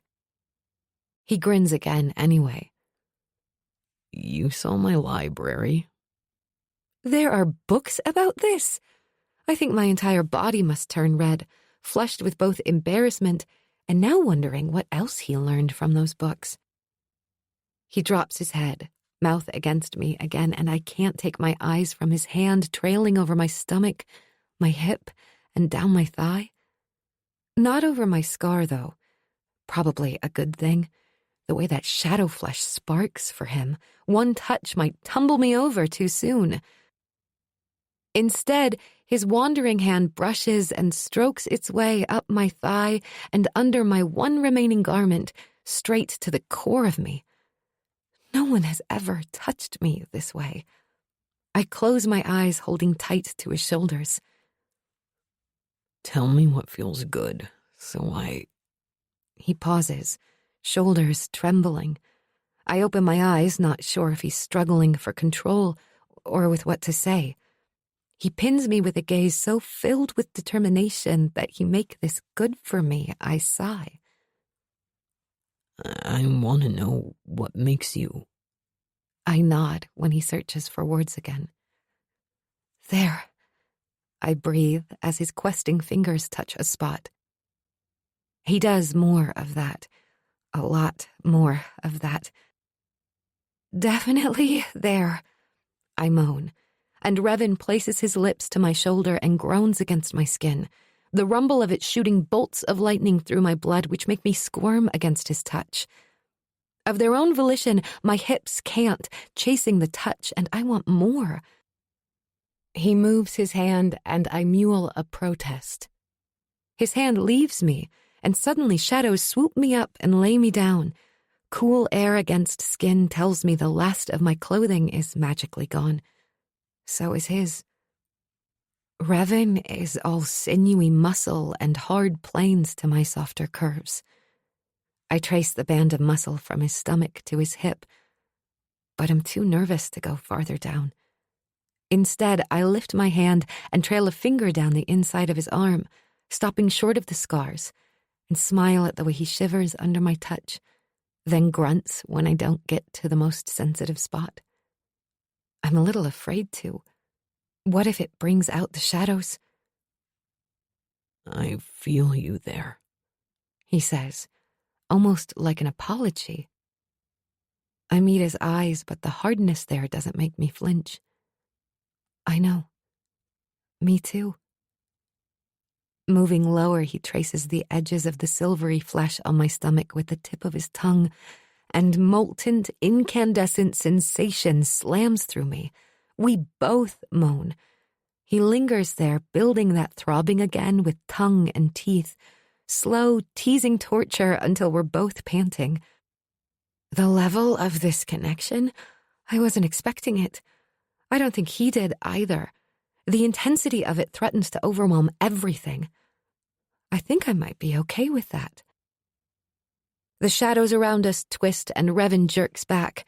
I know for sure he's reaching for control, his chest heaving with it. It wasn't supposed to. I cup his cheek, holding his gaze until he breathes easier. You saved my life, I whisper. No regrets. He drops his forehead to my shoulder.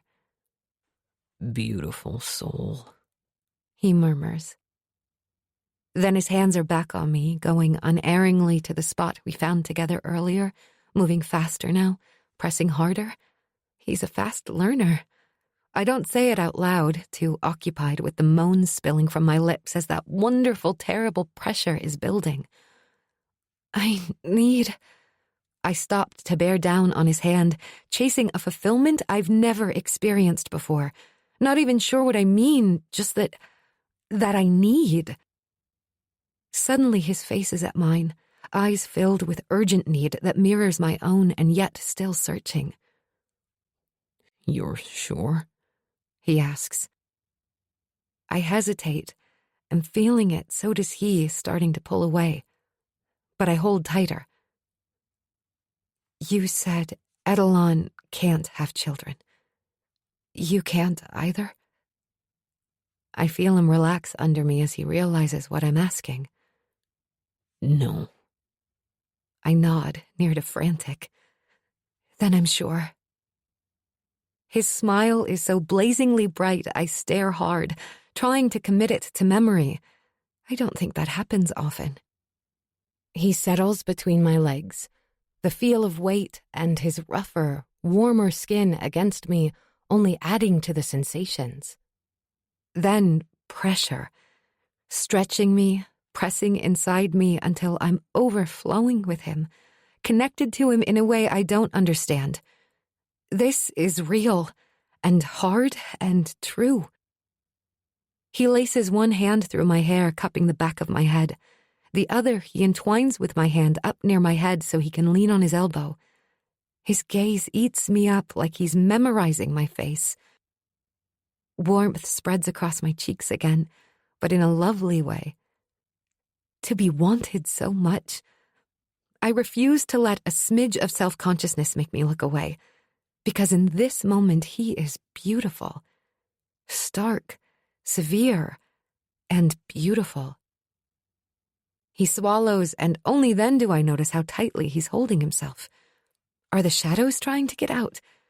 My heart squeezes hard. With fear or something else, I'm not sure. Jaw flexing, muscles straining, he breathes out, and I almost think he's going to stop. But then he starts to move. Oh, thank goddess. I'm not sure where to put my feet or where to hold on. His crooked smile says he's working through the same questions, but we figure it out together, never looking away. Slowly, those earlier sensations build again, layering inside me, filling me with that pressure. And I'm captured by eyes so brilliantly blue-green and full of what I think might be wonder that the breath in my lungs whooshes away. It would be easy to tumble fully into love with this man when it feels this way. As our bodies strain and dance together, I reach for something I've never had. I smile, letting him see more than I have before. How nervous I am that I'm doing this right. How much I adore what's happening right now. Even the slight awkwardness. I'm letting him see me and hoping like hell I won't regret that, but unable to in the moment. His eyes widen at the sight, then turn bluer, fierce possession lighting his own. A tingling sets up at the base of my spine. That's new, and I'm searching for something still out of my reach. Revan? His name on my lips is a plea, a question, and underneath all that, a total faith that we'll get there together. He moves fast, surging into me in such a way that I can only hold on for the ride, and yet that sense of something too far away to grasp is still there. Kiss me? He obeys immediately, lips against mine, tongue sweeping into my mouth, possession and wanting in every touch. The kisses we shared before had hints of incandescence, but this is revelation. Sensation draws in tight, then ignites outward, lighting up every nerve ending, lighting up my soul as Revan groans long and loud, and I'm swallowing his passion, crying my own back to him. Not everyone gets to have this. I may be young, but I know that much. I drift back to reality wrapped in the cocoon of strong arms holding me protectively close. I flash my eyes open, searching his for any sign of the shadows. He's still tense, muscles hard with it, but he smiles. And I smile back, relieved. Gently, he traces the shape of my face, and I lean into his touch, letting myself relax into the bliss of aftermath. Is it always supposed to be that way? I'm showing my innocence and ignorance. His eyes crinkle at the corners, but it's not laughing at me. His expression turns too pleased for that. And cocky. All I know is what the books say. But I'm guessing only for the lucky. Only the lucky. But I'm not lucky. I'm cursed. Almost like that word in my head triggers a landslide, my vision goes black. I'm still awake, though, still conscious. I can still feel Revan's hold on me, steady in the sudden nothingness. What's happening? Revan? I call out, but my voice is just an echo in my head. Then images. Thousands of images flash through my mind's eye. Memories? But not quite memories. These are all moments in Revan's life, but I'm seeing them from outside of him like a voyeur or a seer. Chaotic and out of order, emotions clouding each one, pummeling me. Revan in the forest, alone. Revan peeling away from what looks like an older version of himself. Edelon standing over a vaguely familiar young woman. Soul Inferni, whispers through my mind. Then shadows descending on her. Gods, was Revan there for that? The vision jumps to the next scene before I can process. Revan struggling with whatever lurks inside him, trying to rip it out of his own being and failing. Revan carving those marks in his wrists, with claws of night only to pass out and wake back up later with the wounds closed back up like mine. Mother Goddess, that's when he tried to kill himself. It didn't work because the shadows performed the same ritual he's just done on me.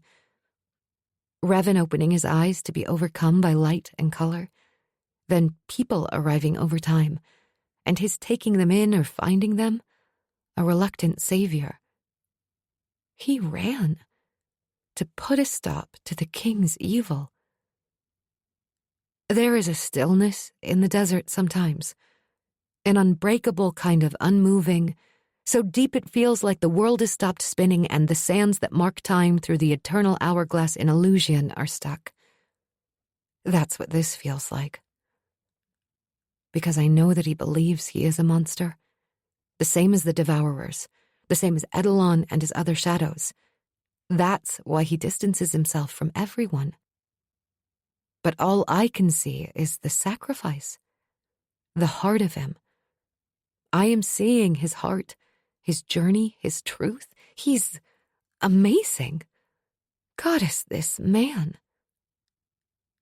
Holy hells, is he seeing my life? The amulet still around my neck flash heats, like a shooting star, bright and brilliant, then gone. I come back into my body in a whoosh, right back in the center of the candles where we've just made love, where I've given him all of myself. The flames flicker and go out, the only light coming from the cracks around the door and window. I take a few deep breaths, trying to reorient. Then I look straight up into the blazingly furious, accusing eyes. You are not Tabra, he snarls. You, princess, are Marin. Part 5. Castle the King. Chapter 49. The Truth Has a Way. I stare at Revan, for once at a total loss for words. Because I was going to tell him, just not like this. And yet, all I can think is that I like the sound of my name in that hard, smooth voice. Like a caress. I have never been more aware of what each individual part of me is doing than in this moment. Breath blowing through my nose hard enough to make a sound in my head. My body still entwined with his. My entire being feels wobbly, though I am not sure which part of what has happened is causing that. But mostly I am aware of my face. Shock holds my expression immobile as I stare at him, trying to get my brain to contribute to the conversation. Who are you? Revan's voice is an unforgiving snarl. His grip on my hand tightens, betrayal in his eyes so bleak I flinch. Answer the question, Marin. Okay, maybe I don't like the way he says my name when it's like that, A harsh curse of a word? I clear my throat. My name is Princess Marineth Evangeline the 12th of Erid. Princess, Queen Tabra, is my twin sister. If a gaze could inflict physical harm, Revens would definitely have maimed me. A blaze of fury flares in those cerulean depths, and yet no answering fear rises up inside me. He jerks away from me, and my gaze traces over the sublime contours of his body, which is rigid with anger. He throws a wad of clothes at me. Get dressed. I swallow and do so as quickly as shaking hands will let me, aware he's doing the same by the rustle of noises. I only pause when I realize he's providing me with new knives. I want to say something, but don't, strapping them on. When the room goes quiet, I get to my feet and face him. I'm not sure how long we stand there staring at each other. I'm trying to get everything inside me to line up, thoughts and emotions all tumbling together, then pulling me in 1,000 directions. The body double setup was the truth? He asks, but I don't mistake the quiet of his voice for a softening of his anger. Yes, but I'm the double, not her. I sigh. Second born, second best. He makes a sound deep in his throat, but I don't know what it means. Goddess. He mutters more to himself, then pins me with a searching look, one rippling with surprise. That was you. In Enora, the girl at the gate. Shock is an old companion by now. How did you know? My face was covered and I disguised my voice. I don't know. Something in the way you feel in the dark? Familiar? Oh. I live in Enora when I'm not standing in for Tabra. Sometimes I escape into the desert. He jerks his gaze away as if coming to terms with something. But maybe I'm wrong, because when he turns back to me, he's controlled again. If you're the princess's twin, that makes you royal. His brows lower. Why are you acting like some kind of glorified bodyguard? Obviously, like me, he saw only flashes of memories during that mind share. As I said, family tradition. His jaw works. This is truly not the time to be flippant. I'm not, I assure him. It's not flippancy. It's guilt. I should have told him sooner. I know this. I was going to tell you. The secret I was going to share on the boat before we found the glass in my side. He crosses his arms, not voicing his doubts aloud, but they're there to see plainly. I sigh again, then start telling him. Everything, doing my best to explain the hows and whys. He listens in stone statue mode with the intense staring. The man should think about taking up with gargoyles. He'd fit right in. But he doesn't interrupt. At one point, I think maybe he's angry again. Something in his face shifts. A shadow, maybe? But he says nothing, so I keep going until it's all out there. Unvarnished truth. The basics, at least. So I took the wrong princess, but got the right Hylori. He muses when I'm finished. I drop my gaze to the ground because I don't want him to see how that hurts. Deep. Once again, the person I am underneath, Marin Evangeline, isn't worth anything on her own, even after what we shared. I should be used to it by now. What about the whispers of an uprising you told me about? Was any of that true? The question brings my head up. Yes. I hear about it when I'm not with my sister, when I live among the people. So your sister needs you there. He mutters more to himself than to me. He frowns. What is your sister's power? It should be soul-related, but she hasn't come into it yet. I was early with mine, so grandmother made me keep it secret. He runs a hand over his jaw, brows pulling down into a frown. Then he pauses, gaze turning distant like he's sifting through memories, head cocked and shoulders growing tenser by the minute. The sand nymph, he whispers to himself. He snaps his gaze to mine, urgency in every nuance of his expression. A sand nymph was at your birth. I saw her in the visions just now. I frown my confusion. Of course. One comes to the birth of every royal and authoritate in Arid, or anyone else who can afford them. They bless the newborn baby. Or babies, in my case. I don't think she was there to bless. He frowns, again looking inward, but shakes his head hard like he's trying to knock the memories into some kind of sense. She... He squeezes his eyes shut and I can see them moving under the lids. I stand there waiting, so confused and tired of being that way.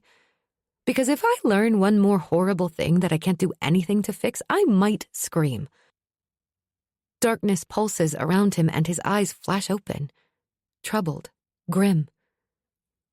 She was there to curse the baby. The women in the room didn't catch what she was whispering, but I could hear it in the vision. Icy dread reaches through my body to strangle my insides with a searing grip. What? No. Oh, goddess, no, Tabra. The nymph started to curse Tabra, but she stopped. He cuts himself off. The rage that roils over his features is not at me, and yet it scares me maybe more than anything else I've gone through in the last few days. She cursed you instead, he says, the words as heavy as lead. Shock holds me as still as the desert on a windless night. He must see it in my face because suddenly he's in front of me, not touching, not cupping my head. I think he's still too angry with me for that. But he's there. What kind of curse? I force myself to ask through stiff lips. He shakes his head. I couldn't see that. But I think Edelon has been waiting for it to kick in. The blood drains from my head so fast, I'm probably white as the snowfields, because Revan was wrong in his assumptions about me and the king. He doesn't want me. He frowns. What?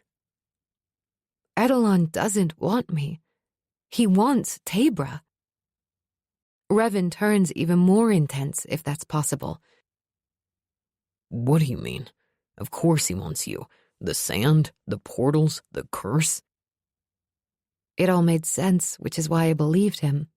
But this curse? The sand nymph was sent by Edelon.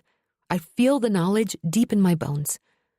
Perhaps the king could use me for those things Revan said, but if the curse was supposed to be on Tabra, not me, then the sand nymph defied the king. Her reason right now doesn't matter, but the king's... Oh, goddess! Why did we never see this sooner? I think he needs soul power. What? I clear my throat and say it louder.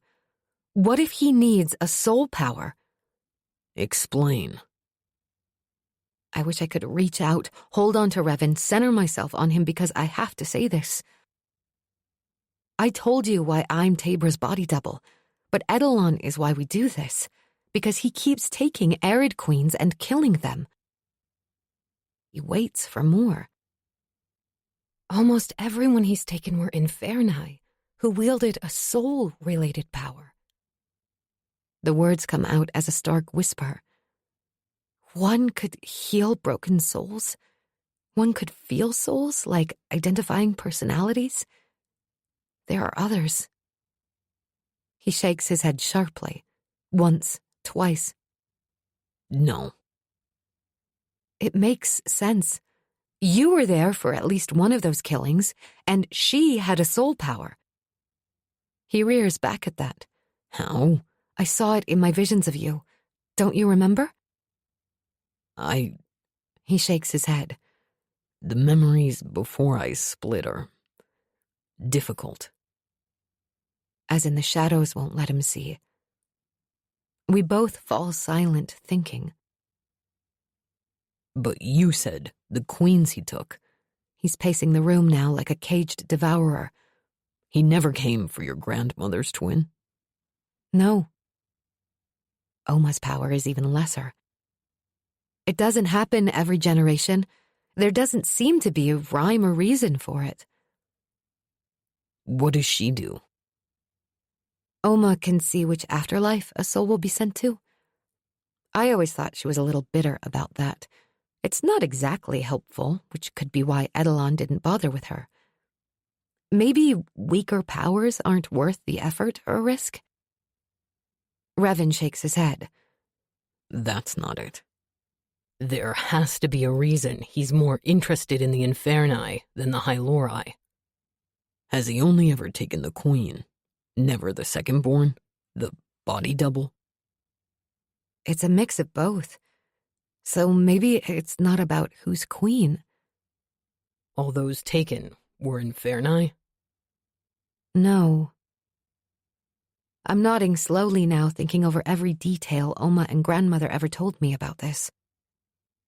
But what if he got those few Hylori on accident or something? It's a stretch. What if he's waiting for a specific manifestation of the soul ability, but we haven't produced it yet? It would explain why he lets the twin stay on the throne after he kills her sister. He needs our line to continue until he gets what he needs. There are holes I'm not seeing to this explanation, but it feels right. An immortal king doesn't just torture a royal house for centuries with no reason. He needs us. That has to be it, right? Revan deflates a little, then goes quiet, like he's turned his gaze inward again. I was wrong, he whispers. What about? He blinks as if returning to me. The reason I thought, Goddess. I assumed he wanted you for a portal because of a memory from when I was his shadow. Not the one you saw, apparently. He was demanding a woman make a portal when she couldn't. He swallows. He killed her. Holy Mother Goddess of all that is dear and dreadful in this world. Revan was there when my ancestress was murdered. No wonder he took the shadows and ran. But you're right. If the nymph was supposed to curse Tabra, who will be a soul Inferni. He closes his eyes abruptly. Fuck. What? Me. He opens his eyes. The curse, at least I think, was because of me. He sent the nymph only a few years after I left and took all his shadows. It's so obvious. Not to me? The nymph would know which one of you was the soul Inferni. Might even know what form your sister's powers will take. Whatever he wants from that half of your line, even if she doesn't have it, he can't risk letting her, slip away. Because I stole his shadows. I took his immortality. She's his last hope. If I had gone white before, Revan does his best to compete now. The fact that this man, who I've known such a short while, and yet have come to see as someone almost unbeatable, could experience even a portion of that fear, only feeds my own. This has to be the king's plan. Or at least part of it. Whatever Edelon needs from my line, he must be desperate. The curse, that amulet, and now in less than 3 days he's going to marry my sister. He has never done any of that before, not that I know of.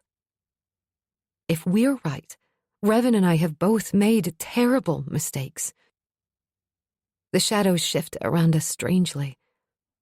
I take a quick peek at Revan's face and very carefully take a step back, the same way I would step away from a coiled snake.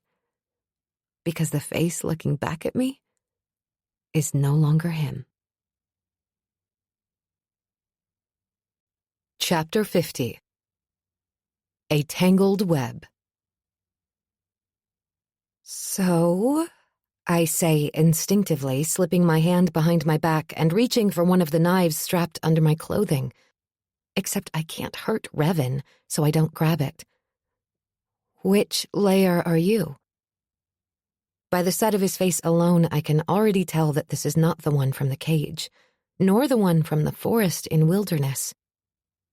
Shadow's lips stretch into an oily smirk, an unnatural look for his face. Told you about that, did he? Yes. I try to see past this creature to the man I know is locked inside. Ever the bloody do-gooder. Shadow mutters, then tips his head, considering me. Though maybe he did something right, capturing you for us. Our king will be pleased to have a prize like you on a leash. I'm not leashed to you. You belong to all of us now, love. The smirk is definitely asking to get wiped from his face, but anything I do to this body, I do to Revan. No, I shake my head.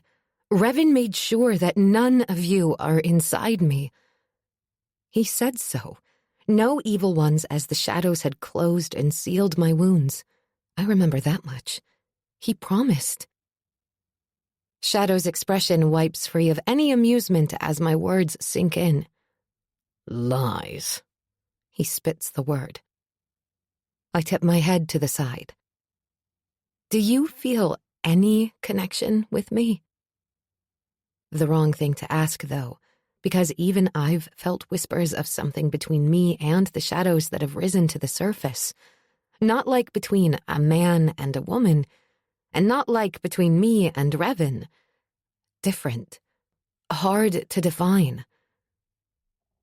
A sense of my soul, I correct. I know he does. It's like the shadows holding my insides together talk to the shadows that are him. Not the layers, just Revan. That's how I picture it, at least. I even brush my other hand over my scar, but no sparks like before. No fire in my blood. Almost like the sense of it has gone faint on me. Hardly there. My lungs expand as I realize. Hardly there, but I can still feel him. Instinct driving me because I don't know what I'm doing at all. I picture darkness and me and Revan together, like when he shadowed us to the mainland of Tindra.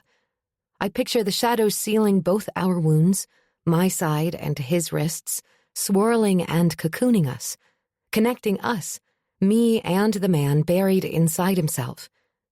An answering swirl inside me almost has me gasping with relief. He's here, with me. Shadow scowls, eyes moving back and forth like he's searching for a physical sign of this connection anywhere, but he won't find it. It's buried inside me. You bitch, he snarls. I step into him and wrap my hands around his wrists where the sleeves are rolled back, skin to skin, making sure I touch those scars. Then I will the shadows inside me to reach through both of us. Darkness shifts and eddies around me, and Revan's face contorts. That shadow disappears only for another to take his place, but just as quickly leave. Face after face, too many to keep count, surfaces, only to disappear as another comes bubbling up. But I hold on. I can feel him. Feel the way he uses me as an anchor to pull himself back up to the surface. Then, all of a sudden, there he is. Revan. He pitches forward, hands on his knees sucking wind. It's getting more difficult, I say. A statement, not a question. He raises his head and pins me with a look that slams through me. All wrath and, heavens help me, desire. Why did you do that? I frown. I don't know. Because you were stuck inside yourself? You're welcome. You risked yourself getting close, touching him. He jerks upright, and his hands go into my hair, his eyes a reflection of pain now. Don't ever risk yourself like that again. Not for me. Do you understand?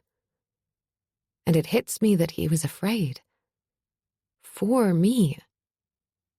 Despite his anger about my deception that we haven't worked through, I'm fine, I try to assure him. His hands tighten against my scalp, jaw working. You care. The words come out on a wave of wonder. Then his gaze turns solemn, even wary. He drops his chin, his gaze going somewhere other than me. I don't want you to. Don't ruin this, I swallow. Caring is a gift. A gift? His lips twist with bitterness. One I can't accept. You can. I refuse to beg, but I know what he's doing, pushing me away. This is about hurt. You only have to be brave enough to reach out and take it. But he's shaking his head. He's pulling back from me, still touching, and yet 1,000 leagues away and slipping through my fingers. That's how gifts work, I point out. One person gives, one takes. Receives, I correct. There's a difference. I won't make you any promises I can't keep, he says, voice turning rough. I put my hand over his heart. Too bad. I'm asking for promises. The way his face fills with pain threatens to knock me to my knees. Gotta save me. Marin. A blast of a horn has us both stiffening. It comes from somewhere outside the village and is followed by shouts and raised voices. What is that? I ask. But Revan lets me go and is already headed for the door. Every move he makes is purposeful, driven and furious. Revan, talk to me. He turns his head, eyes gone deadly. The man who kidnapped me is back. The Shadowwood has been breached. Chapter 51. Breach. Breached? My mind immediately turns that into invasion. I stare past him through the open door at the outlines of trees. Like any second, 1,000 soldiers will burst from the forest running at us. I need to go, now. Revan's voice is like a shove to get me moving. What do you mean, breached? Someone penetrated my veil of shadows. His grimly calm fury is freaking me out more. I missed it, because we were... He cuts himself off, face as stony as a gargoyle. Because I lost my focus. So this is my fault? Frustration joins the fray of my emotions, but I dismiss it when a buzz swells from below us in the village. Voices of men and women raised in alarm and anger, then cuts off abruptly. Stay here, he says to me. Then Revan takes off, darkness pouring off him. After a stunned beat, I run after him, my issue with heights buried under a stronger kind of fear. No way am I waiting here like a damsel in distress. That's never been who I am, not if I could be helping. I get to him as he hits the bottom step and he pulls up short so abruptly the shadows eddy around him, making several passing villagers scatter. Marin, I mean it. I glare at his head because he's not looking at me. I'd say you're cute when you get all commanding, but actually you're just insufferable. On a growled note of pure frustration, he reaches out and tugs me around to face him. Please. That might be the first time I've heard that word pass his lips. You're not the only one who needs to see what's happening, I point out, though more gently than I would have a second ago. Let me make sure it's safe first. Safe. He's protecting me? Not holding me back? Okay. He blinks. Okay. I nod. So I stay, and he goes. Seconds later, I'm the only one standing here. All the vanished gone, the village a ghost town. I wait 5 minutes. 10. I'm starting to shift on my feet, debating following him. He should have come back for me by now, unless something is really wrong. A shadow passes between a nearby lantern and me, and I try not to breathe or move at all, peering closer. In the night beyond, I see nothing. I've been sent to fetch you again. Holy hells! I nearly jump out of my bones as Voss appears beside me. The man must have shadow wraith in him to be able to do that. Warn a girl next time? He doesn't smile. I guess Revan and I are still on his pissed list. Not that I blame him. We have a visitor. Only one? Not a mass of soldiers? Only one. But Voss doesn't seem happy about the small number. Got past our sentries without us seeing, and through the veil without Revan knowing. I don't even need to catch the ominous note to his voice to realize that's a bad thing. So this was my fault. Claims to know you. I rock back on my feet.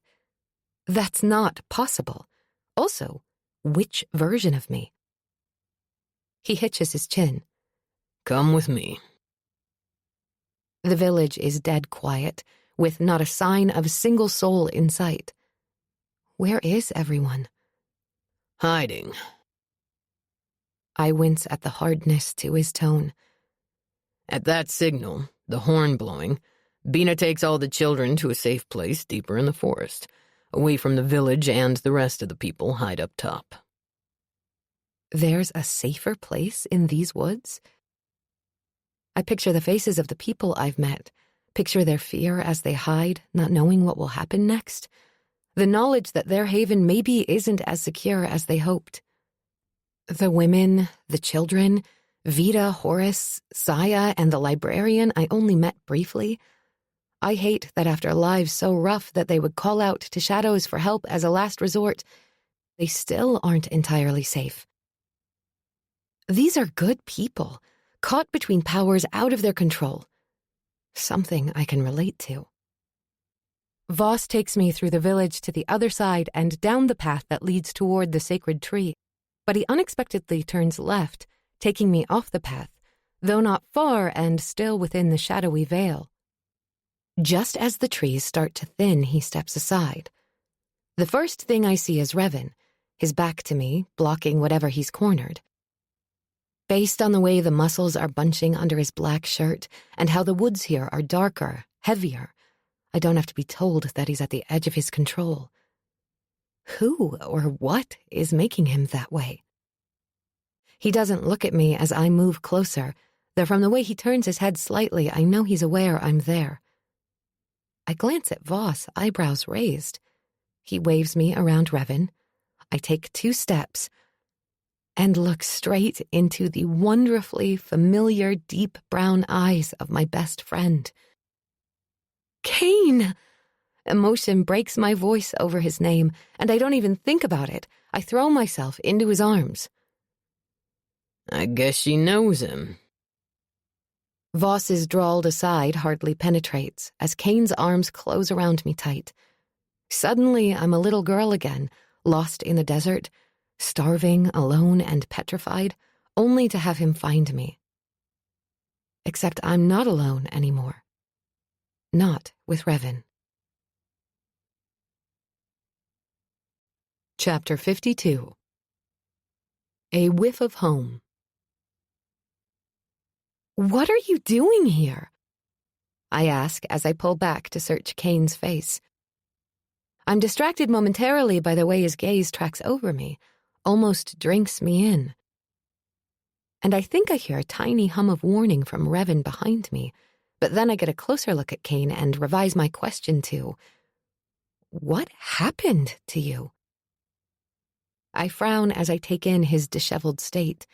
He's wearing the same formal-fitted outfit he had on the night I was taken, though his clothing is a mess, tattered and filthy, and covered now by an ill-fitting coat I assume he stole.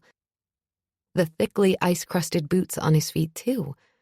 A long scratch down the side of his face, disappearing into what's now a growing beard, is red and angry, but the blood is dry. And his hands are wrapped in white cloths, the visible skin glistening with what looks to be an ointment. Coming from the desert, I have no idea what that means. A glance around shows Saya there with scissors and more strips of the white cloths, and a jar of something that looks like animal fat. What happened to your hands? Frostbite, he says. I've heard of it. Skin dying from overexposure to cold. According to these people, he doesn't look away from me. I should heal okay. I blow out a silent breath. One less thing that's my fault. Kane folds his arms across his chest, careful of his hands. I followed you. What? I mean, of course he did, otherwise he wouldn't be here, but how? I woke up in that damn courtyard to find you gone, and a different you in your place. His gaze sharpens. One who wasn't my Marin. The moonlight flickers, silver beams dimming like they're trying to run and hide from the shadows looming larger in the trees. Kane flicks a glance over my shoulder. I'm hideously conscious of the fact that Revan is standing behind me, watching and listening to all of this. Wait, Horace says, gaze narrowing on me. Marin, the body double. I wince as I turn my head to explain to him. Marin is me. Tabra is my twin sister and the real queen. Long story. One I owe to Kane more than anyone. Horace's face turns to stone, betrayal etched in the lines, and I wish to the goddess I'd shared this sooner, but I couldn't. I fucking knew it. Voss snaps off to my side where I can see him. There goes our truce, I'm pretty sure. You knew? He has to be directing that to Revan. He just found out.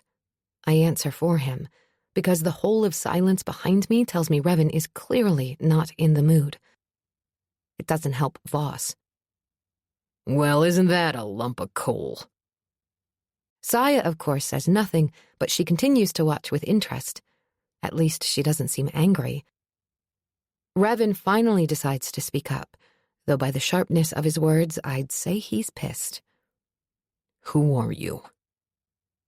I swing around to give him a glare. Does it matter? Clearly, I've vouched for him. A muscle ticks at the side of Revan's eyes. This is the Shadowwood, princess. Oh, we're back to that now, huh? Kane scowls, moving forward a step, but I stop him with a hand on his arm. Revan's gaze tracks the touch, but I refuse to take it back. Kane is the oldest child of Zareth Canis in Ered. He'll be the next Zareth of that Zaraphate. I've known him since I was a child, though he only ever knew me as Marin and had no idea I was royal. Revan has no give in him. I cross my arms, squaring off against him. He's the one you knocked out the night you came for me. The one about to offer me a cuff as a marriage proposal. Again? I leave that bit off. Revan's clearly not in the frame of mind to deal with being pushed. Well, shit. I glance over my shoulder to find Kane rubbing the back of his head. If eyes could turn into weapons, Revan would be skewered by now. Remind me to punch you in the face first chance I get. I changed my mind. I like this one. Voss offers, suddenly more cheerful. Then moves around Revan's immovable form to lean against a tree, suddenly all casual and easy. We should keep him around, just to see what happens. It'll be fun. Fine by me, Kane says, My place is with Marin. I groan inwardly. Kane clearly isn't reading the room. Or maybe he is. We don't have time for male chest thumping, though. We still need to get going. Tabor's hourglass is running out of sand.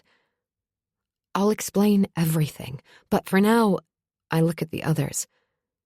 Can you give us a minute? No. Revan's voice is intractable. I get it. Given all the lies and what's come to light and who I really am, I've lost any trust he had in me. He has to be thinking that Kane and I could run and abandon them all.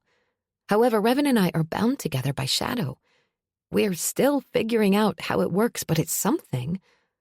Not that I want to leave him anyway. I stare at him, trying to make him understand. Make him see I'm worth giving another shot. Kane is my friend. He would never do anything against my wishes. I try to explain. To tell him without using explicit words that that's all my relationship with Kane is. Revan stares at me a long beat. Bring him to the meeting room when you're done. He stalks away, and the clearing turns a little brighter once he's out of view. Saya, meanwhile, has to practically drag Voss away. Horace, at least, is no longer glaring, but his visible disappointment as he turns his back on me makes me wince all the same. Come with me, I say when they're gone.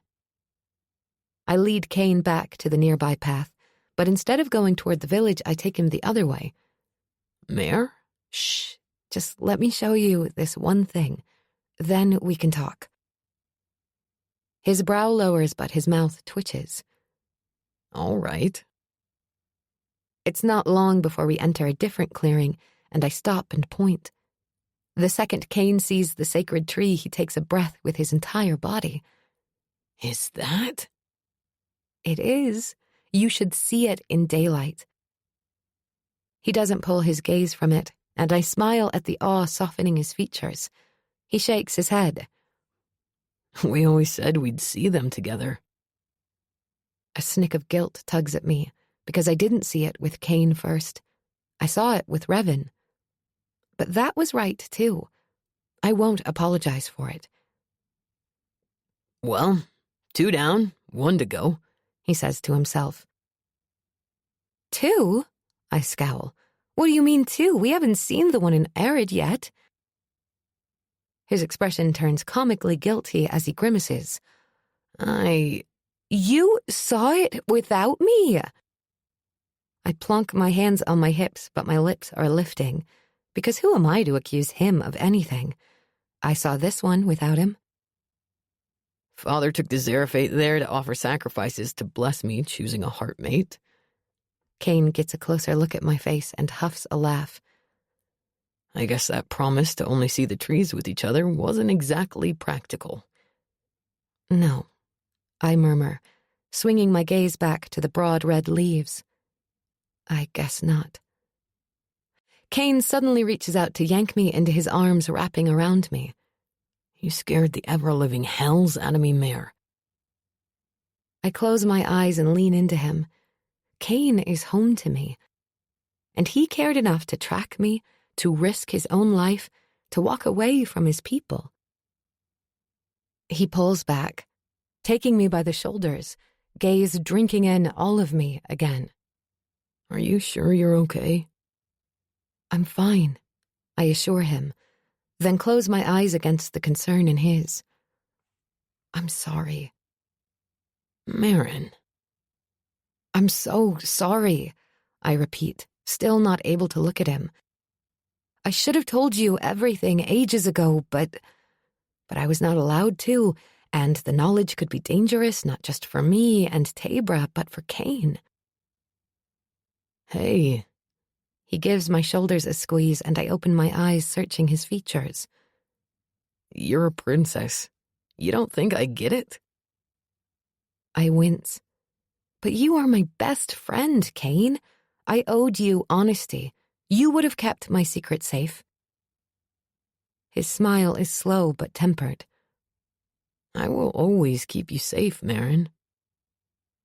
Relief punches from me on what comes out as almost a whimper, and I walk into his arms again, burying my face in his chest. He smells of sand and the desert, and I inhale deeply. I thought you'd be so mad. I was, but I got over it somewhere in the middle of wilderness when I was trying to find you. I had a lot of time to think, and eventually I realized that you were probably keeping me safe by keeping your secrets. He takes me by the shoulders again so he can see my face. I also realized that I know the real you. You've been Marin with me all along, even when you had to be someone else with the rest of the world. I have to press my lips together around a well of gratefulness for this man. How could you be so sure? He tips his head, amusement sparking in his eyes. Is your favorite holiday the Feast of Vultures? My eyebrows wing up. Where is he going with this? Yes. And is your favorite food anything with cinnamon? I'm starting to see. It is. Do you sleep in a ball with your knees tucked to your chest and your back to a wall or rock? Or me? Guilty, I'm shaking my head now, but smiling. And did I teach you to throw knives? I grimace. Actually, we should have worked on that a little harder. His eyes narrow playfully. I see. Well, we can do that now. Which makes me chuckle. Okay, I get your point. He nods, then seems to hesitate for a second. In the interest of more honesty, he holds his hand flat out between us, palm facing down. After a moment, it starts to glow yellow. My lips part on a gasp as water bubbles up from the ground between our feet, growing until it becomes a small fountain that spills over itself and yet doesn't wet my clothes. With wide eyes, I jerk my gaze from the cool, clean spring to Cain's face. So that's what he meant about purifying the well the night Pella and her helper caught me in the desert. You too? He nods. We are both Hylori. Like that's significant. I know to some it is, those who see Hylori and Inferni on opposite sides. Given the way twins in my line receive both kinds of powers, I've only ever thought of us all as Imperium, different but not separate. I open my mouth to say so, but Cain isn't finished. With his other hand, he riffles through a pocket, and for a long, awkwardly uncomfortable moment, I think he might bring out that golden cuff again. Instead, he places a small item on top of the still bubbling fountain, and it hovers there between us. The unfinished rosebud I'd made in the desert. That feels like ages ago. He must have found it after it fell out of my pocket. Power over sand, huh? He asks, but he's grinning. Appropriate for you, I'd say. I grin back. But when I reach for the flower, he snatches it away. It's mine. It was supposed to be for Tabra. I decide not to tell him that. She has plenty. I'm glad I didn't when he says, "This will always remind me of you. No matter where we go in life, you will always be my Marin." For a second, he's my childhood hero and friend again. But I also know there is more meaning to the words than I choose to acknowledge. An image of Revan pops into my mind, of what we shared. I take a deep breath, knowing we still have to go back to Arid. Reality is closing in. You'll always be special to me, Cain. I wish we could stay here and enjoy the sacred tree and pretend that we're still kids. He nods slowly. But we can't do that. Without having to say any more, together we head back to the others. Cain sighs dramatically. Being all grown up really chafes sometimes. He always could make me laugh. Both of us sober as we reach the village, and Kane's expression is priceless as he takes in the buildings up in the trees. But he doesn't say anything, and we're at the meeting room almost too fast. At my knock, Horace lets us in. Revan is standing at the fireplace, staring into the flames, his back to the room.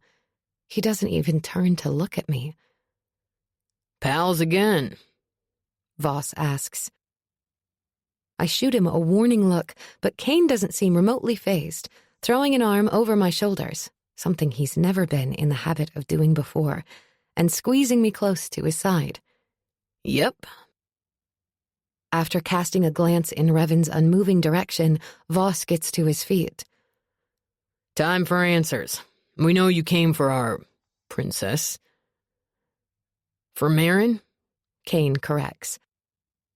Deliberately, I think, making a point that he always knew the real me, and they all just found out. "How did you find me?" I ask to redirect the conversation. He'd mentioned wilderness.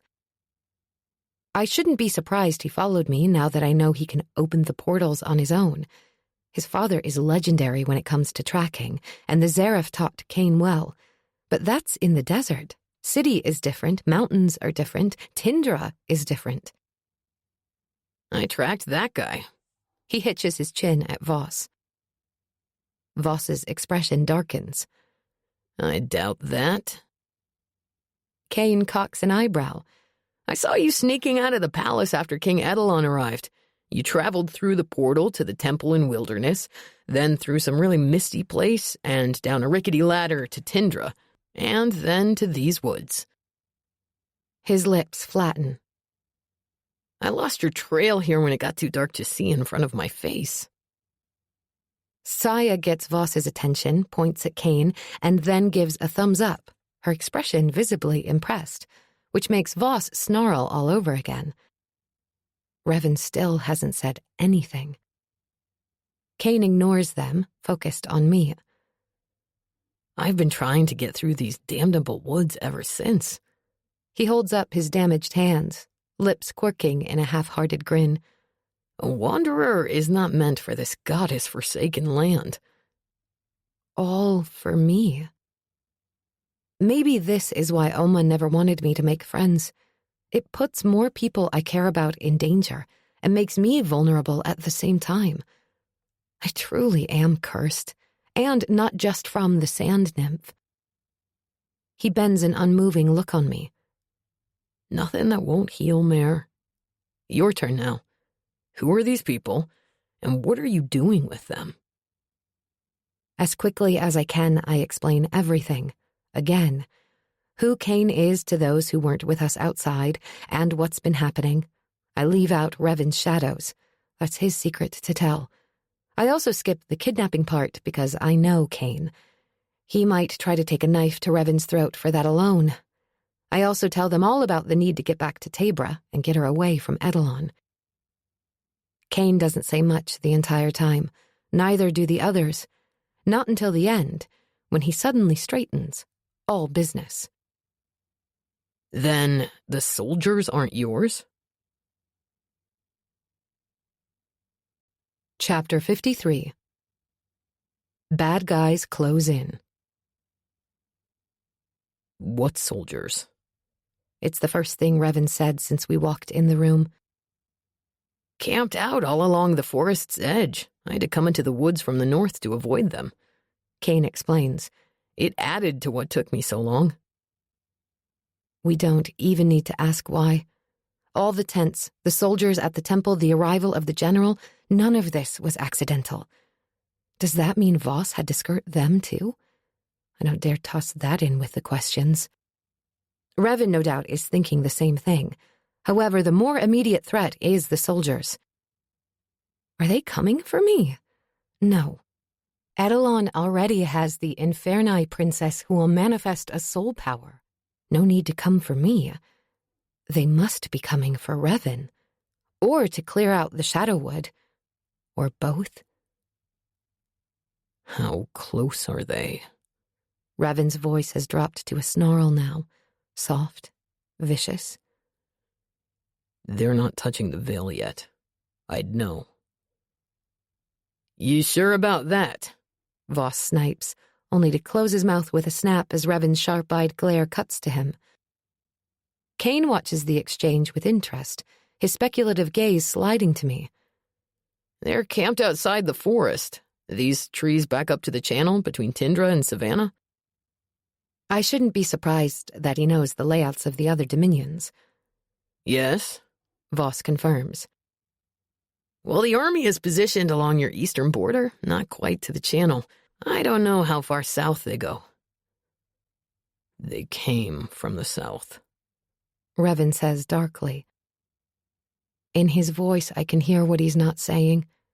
We are surrounded, with no way out. No matter which way we go, we're trapped.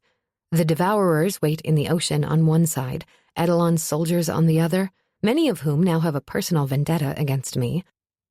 After all, I killed a lot of them and sank their boats, but they were in Little Tindra getting ready for something big long before we showed up to be captured.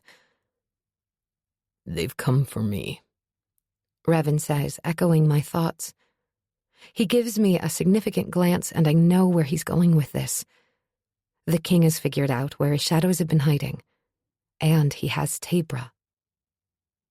Now we're all out of time. What are they waiting on? Voss mutters, more to himself than the rest of us. Then his gaze slides to Kane, and he's frowning. How did you get through the veil anyway? Kane stares at the man, brows lowering as he thinks. I don't know. One minute I was wandering in circles. The next it was like a smoky mist cleared, and everything turned lighter with moonlight. I stepped through. Then I walked maybe 10 minutes before being picked up by your sentries. Trying not to wince or look at Revan, I'm well aware that the timing lines up with what we were busy doing. Merrin. Revan's voice is hard, but a sensation that is almost a gentle caress steals through my scar, and that's what makes me look at him. He swallows, his face full of stony regret. I can't get you to your sister. Not even the way I travel. My eyes go wide. He can't? In other words, the shadows won't let him. Has he been standing here trying to get me away this entire time while I thought he was pouting? We have 2 more days. The look in his eyes cuts off that hope. 1 day. It took me and Voss a whole day just to get you here.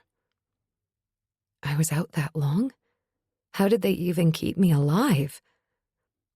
I close my eyes, breathing out slowly. Tabra. Her wedding to Edelon is tomorrow. Even if we could somehow deal with what's coming for us here, I've failed her. I didn't keep her safe from the real danger.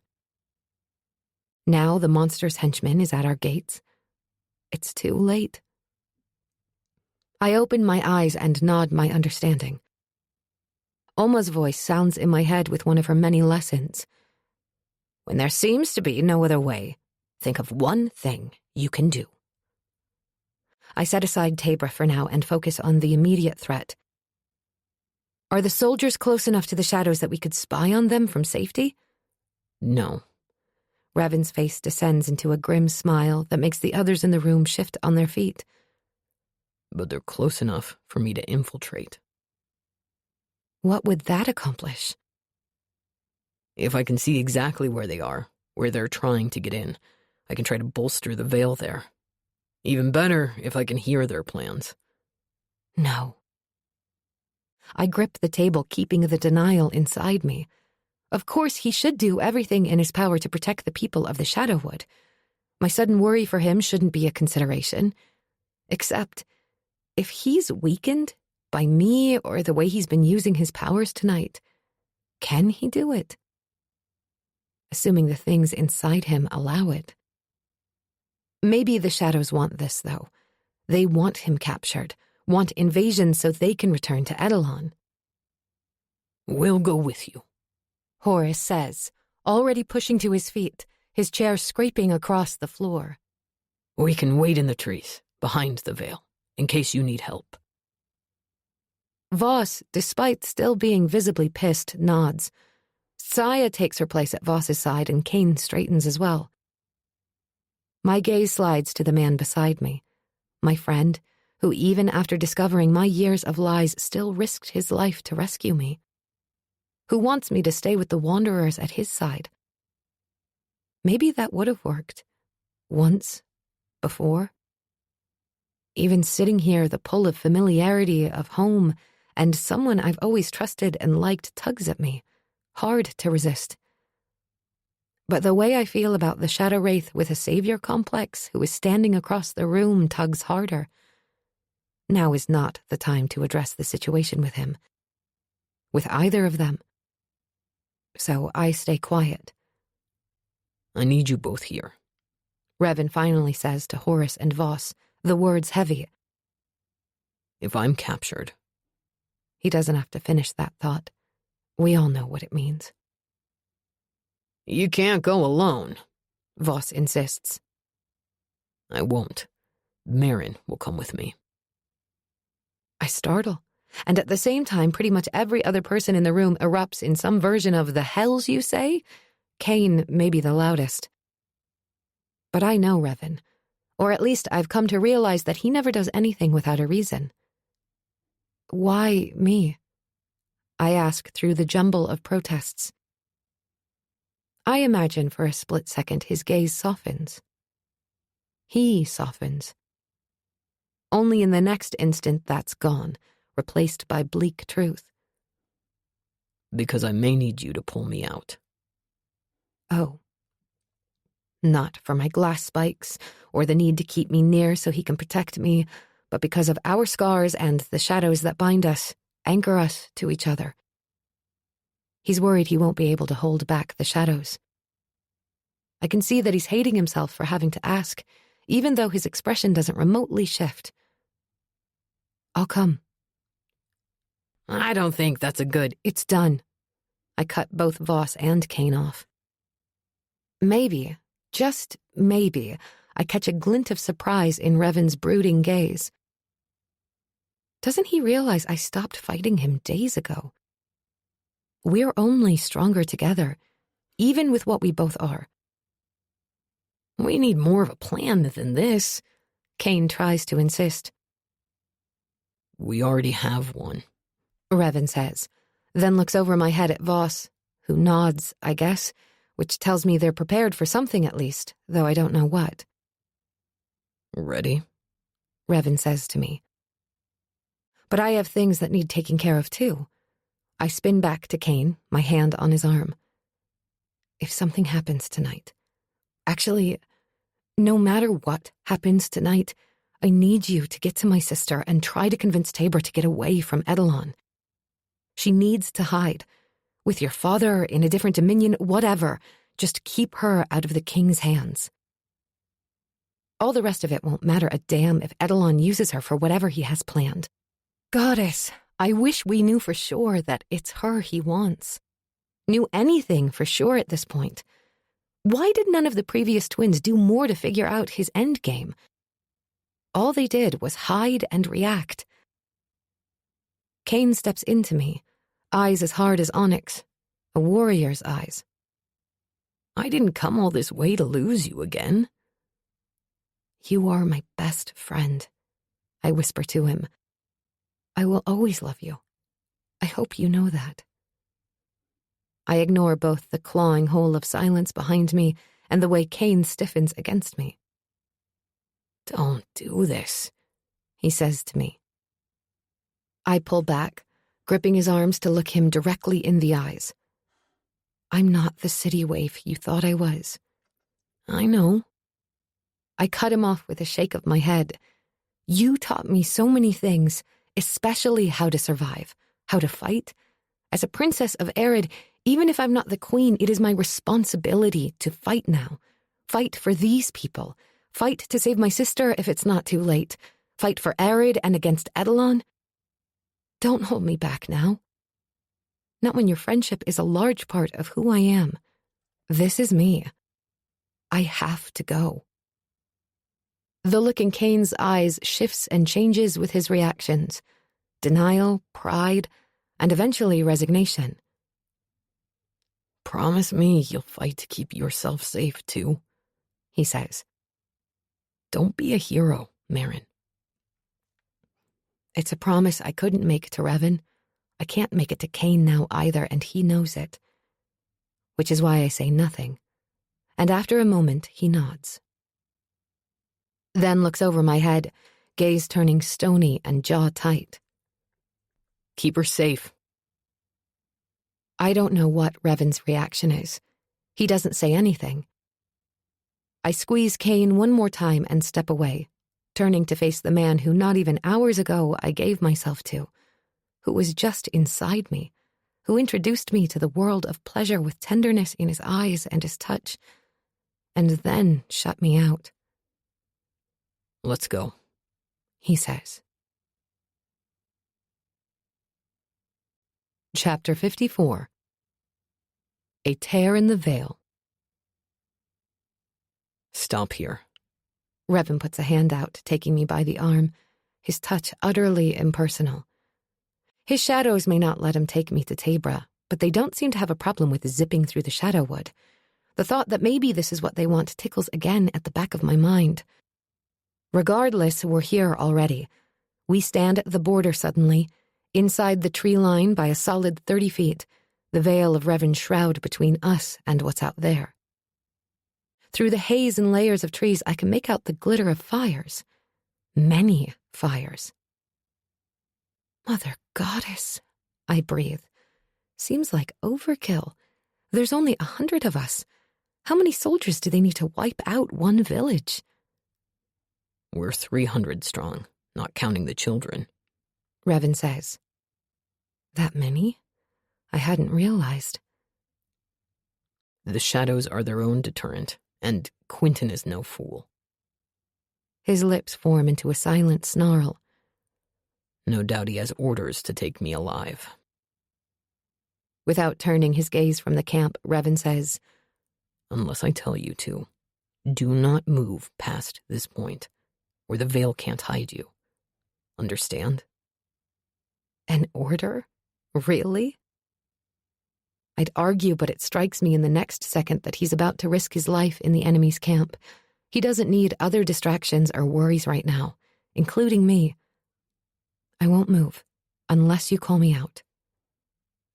He finally faces me then, and brings a hand around the back of my neck in an unexpected, possessive move that shoots molten silken heat straight through me. I don't want to react like that, though, not after the way he shut me off. He tips my chin up with his thumb. "Definitely trouble," he mutters. His voice is a knife's edge, like he doesn't like that he touched me at all. You'd miss me if I left? His fingers curl into my skin before he places a hard and fast kiss on my lips, then steps back and suddenly disappears into the night. Shadows don't curl up around him. His body doesn't disintegrate or melt into the dark like a mountain blanketed in the mist. He's just gone. I'd love to have that trick, I mutter. At least I can still feel him in the darkness inside me, though fainter when he's not solid. My scar feels like it pulls tighter with each passing second, the drag on the skin around it stretching to the point of discomfort. I searched the camp for any sign of him out there, wishing that I could see more than the vague shapes of the tents and the flickering flames of the campfires. How am I helping by hiding back here? I listen, waiting for a shout of warning, waiting for the frenzied sounds of a struggle. But maybe the shadows are muffling the outside world, because silence surrounds me. Almost like the forest is aware that danger lurks nearby and is stilled to avoid notice. Revan's suddenly beside me again, forming out of the darkness. "They're not here." Not here? I snap my gaze from him back to the camp, not comprehending because what he's saying makes no sense. What do you mean? Hands on his hips, he drops his head forward in thought. "The camp is empty. Not a single man in sight, and tents all a wreck. It's like they left in a hurry. I'm shaking my head.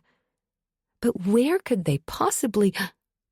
The blast of a horn echoes through the woods.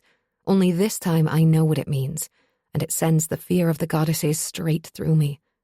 Another breach. Then another horn sounds, and another, until they're echoing in the trees and in my head. Revan doesn't wait. He grabs my hand and we're engulfed in shadow, only to land right in front of our friends as they rush out of the meeting room. Cain isn't the only one who got through. Revan snaps. Get to your posts. Edelon's army is inside the Shadow Wood. Chapter 55. To the Trees. I have to warn Bina what's happening.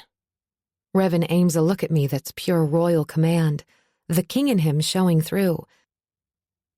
The king in him. If Adelon is killed, Revan will be the king of Tindra. And if anything happens to Tabra before I can get to her, that makes me the queen of Ered. Hells. Adelon might get what he wants after all. Don't move from the spot until I get back. Another order. Before I can point out that staying in one spot in the middle of an invasion might not be the safest move, he's gone. Where do you need us? Cain asks Voss, the first to react. You're a fighter? Voss isn't asking. Warriors recognize their like. Cain nods anyway. Imperium? Voss asks. I can pull water out of the ground? Cain looks at his hands, making a fist around the bandages still wrapped around them. I've never used my power in a fight, but I'll come up with something. Good, Voss says. Position yourself on the north side of the village. I'll be on the east side. I control ice. Revan to the south, he's shadow, just so you don't accidentally try to kill either of us. He turns to Horus. I will stay with the villagers. Horus beats him to it. Voss nods and Horus runs off. Anyone to the west? Cain asks. A last-ditch escape if it goes bad. Voss says over his shoulder as he moves to the base of the nearest tree. He pulls on a rope, raising a large crate into the air. Supplies, maybe? Weapons? There's a secret path to the west and then north. From there, try to get to that ladder to Wilderness. It strikes me in that moment that Revan and his people, who obviously are the ones who must have put those ladders there, have done more in their time here than I or my grandmother or my sister or my ancestors have done in centuries. And if I get out of this alive, I'm damn well making some changes. Voss is done issuing instructions. He finishes whatever he's doing with the crate and takes off into the night, shouting, "Stay in the trees!" The villagers take up the cry. But they can't be safe up there, not with those easy-access stairways. Granted, it'll slow the soldiers down, but by how much? Cain makes to run too, but pulls up when I stay where I am beside Saya. Come on, Marin. I shake my head. I have to stay here. Because he said so. Something like shock coated in a thick layer of what might be betrayal ripples over him and breaks my heart. Because until not that long ago, I would have followed Cain to the ends of the dominions. He wouldn't have even had to ask. I shake my head. I'll stay with the people here in case you can't hold them back. Not much of a defense. While I have knives, I've only trained to deal with one or two attackers, not an army. My powers, those are unpredictable at best, hit and miss. Just look at my failures trying to make a simple glass wall. But I have to try. So I stay. Saya is tugging on my arm by now, pointing to the trees, and given Voss's shouted instructions, I know where she wants me to be. Go, I tell Cain, and no dying on me. This isn't his fight. I dragged him into this. But I know my friend, and honor is important with him. Even through a face still frozen with disappointment in me, his crooked, cocky smile heals a small part of my heart. Don't forget what I taught you about fighting. Then he turns and sprints away. I watch him go. Saya makes a hissing sound, like she opened her mouth and closed it right away, But Revan said to stay here, so I hesitate. I kneel down and, using my power, pull sand up from the ground, its pale color stark against the darker soil and blanket of pine needles. I use it to draw an arrow in the dirt, pointing at the tree Saya has been tugging me toward. I have no idea if Revan will see it. With feet heavy, at odds with the rushing blood and fear thrumming through my veins, I follow her up a set of winding stairs I haven't used before. For once, height isn't the scariest thing about this. In fact, I hardly notice. As soon as we reach the first platform, she stops. "Should we go higher?" I ask. At least 2 more platforms are above us. Without looking at me, she shakes her head and points at the tree bark. I understood the first part, but... is there something the tree is going to do? Does Revan have some sort of tree hylori in his ranks I didn't know about? Saya shakes her head again and holds a palm up flat. I figure that means wait. So I wait a few steps back from where she stands at the rail, sticking closer to the wide, immovable trunk. She's peering into the forest below us and around us, and so am I. More than that, I'm listening. I know this silence. I've heard it before, the muffled rumble of an arriving Zaraphate, or among courtiers when my grandmother was in a rage. It's the silence of those trying to make themselves small and unnoticeable. It's the sound of the vanished trying to wish away or pray away what they know is coming next. Tension twists my insides, building with each silent moment. Where are the soldiers? Invasion should be loud, right? Given the number of tents we saw, we're looking at least 500 or 600, maybe more, 1,000. When they come, it won't be subtle or soft. It will be with a roar. I do the only thing I can think of. Get ready. I ignite my power and start pulling sand up from the ground all around us as fast as I can. What I have in mind, if I can even do it, requires a lot of sand. After a few minutes of tugging it out of the ground but not going fast enough, I switch tactics and draw it from the piles already heaped in the clearing where I spent an entire day practicing. Part of me wonders what anyone witnessing streams of sand creeping along the forest floor is thinking. The glass spikes I made before are my best bet. They worked on those boats, so maybe I can make a moat of them around us now. A deadly hedge. At Saya's frowning glance at my hands, I drop to a crouch, using the bulk of the tree and the rails to hide the radiance shining out of my palms. Not difficult. The glow is dimmer now than even when I was in arid making my flowers. Hardly a pinprick. I put a hand to my amulet. A whistle pierces the eerie quiet of the night, a sound I've heard before. Recently. I grab Saya's arm and drag her into a crouch behind the wood paneling of the rail. The arrows striking around us hit all at once. She stares at me wide-eyed and I stare back. Somewhere along the line, I think maybe I've stopped feeling the fear. It's there. I know it is, or my heart wouldn't be tripping over itself.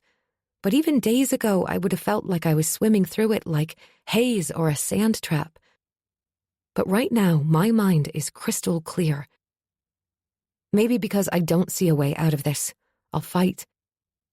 For me, for these people, but I'm going to die here. We all are. I see the same certainty in Saya's frosted eyes. That she doesn't even appear shaken tells me that she's faced death before. Maybe too often. She flattens her palm toward the ground, then lowers it, and I nod. As long as we stay down, we should be safe enough from the arrows. But they know we're in the trees, and they're already near enough to shoot at us. I still don't know from where exactly. How'd they get so close without us hearing? Or for that matter, without running into... Saya points down at the ground, and in a guttering of the lantern light below, I can make out frost creeping slowly across the forest floor. Voss. Black shadow churns in the sky, blocking out the moons. From another direction, a boom blasts through the night so hard it rocks the trees enough to make leaves flutter from the branches. That sound unleashes hell. A howl of soldiers, hundreds strong, sends a lance of dread down my spine, and yet my mind remains clear.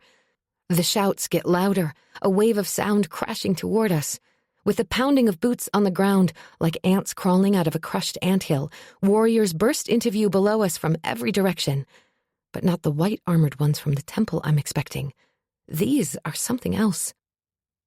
Something even more terrifying. Chapter 56. The Kiss of Hellfire. I'm not sure if I'm looking at men or monsters. Through the cloak of darkness and the trees, I catch glimpses of jagged teeth that look almost like a lion's or a crocodile's, designed to rend flesh from bone. Flashing yellow eyes, fur-covered bodies but with tattooed skin around their faces and limbs, and the stench that rises from the ground makes me gag. They hit the village at a dead sprint and hardly pause before bolting up the trees. The thump of feet pounding up the winding stairs is the only sound in my ears now. Movement below catches my attention. The soldiers I was expecting, white armor gleaming and winking at me through the woods like stars through clouds, march forward to line up in the trees. Archers knock their bows and let arrows fly over the heads of the throng of brutes coming at us from below. I grab Saya's arm. We need to hide. Again with the shaking of her head. She's watching the stairs fiercely, but I don't understand. Horror wants to drive me higher or into one of the rooms, but I can't leave her. Saya! I'm yanking on her arm now. She swats me away, then still crouched, makes her way to the trunk, never once taking her gaze from the stairs. The sound of harsh breathing over the cadence of feet running up the stairs tells me how close they are, and terror steals any sound I might make. Then, a surprised shout comes from just around the bend, and one of the attackers on the ground sort of catapults into the air to slam against a nearby tree, then drop to a broken heap on the ground. Only by chance do I see the shadow slipping away. Revan. He's out there alone. Another man gets plucked off a nearby tree with a yelp, crashing through the branches, but there are too many for him to keep up with, and his control is weaker. Thanks to me or them, it doesn't matter. They're nearly on top of me and Zaya now, the putrid scent of them rising all around us, soiling the air.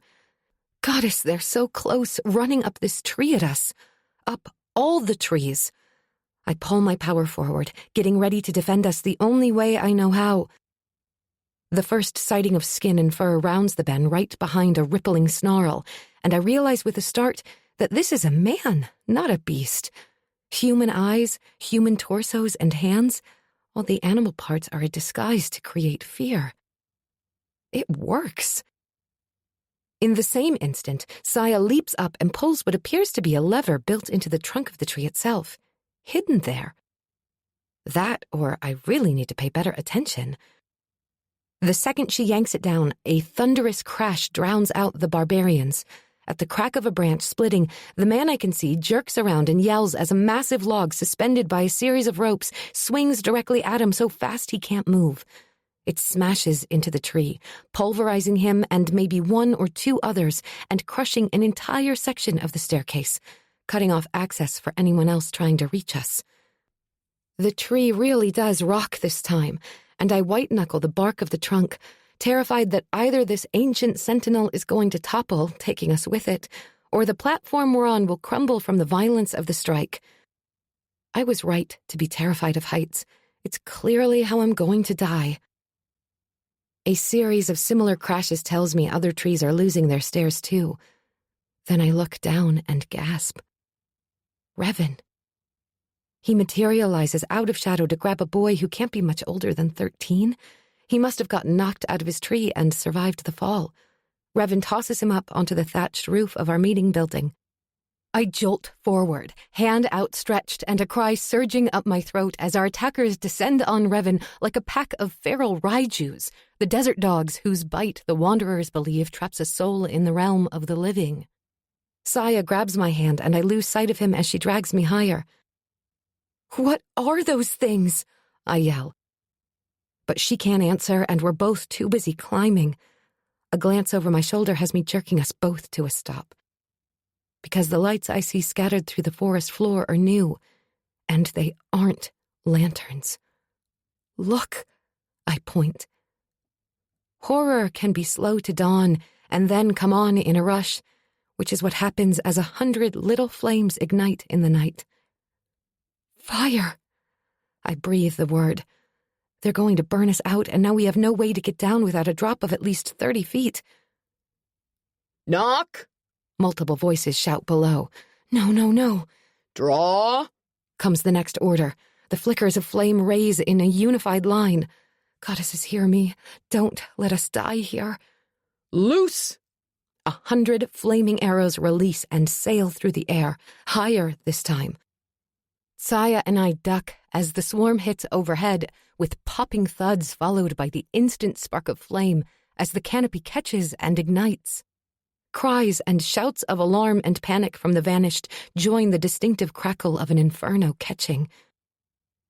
How do we get down? I ask, searching frantically around us for some way I might have missed. To my left, a swell of water appears, rising like the glass walls of Arid, well above the canopy. It douses one of the trees before receding, leaving the forest dripping. Cain.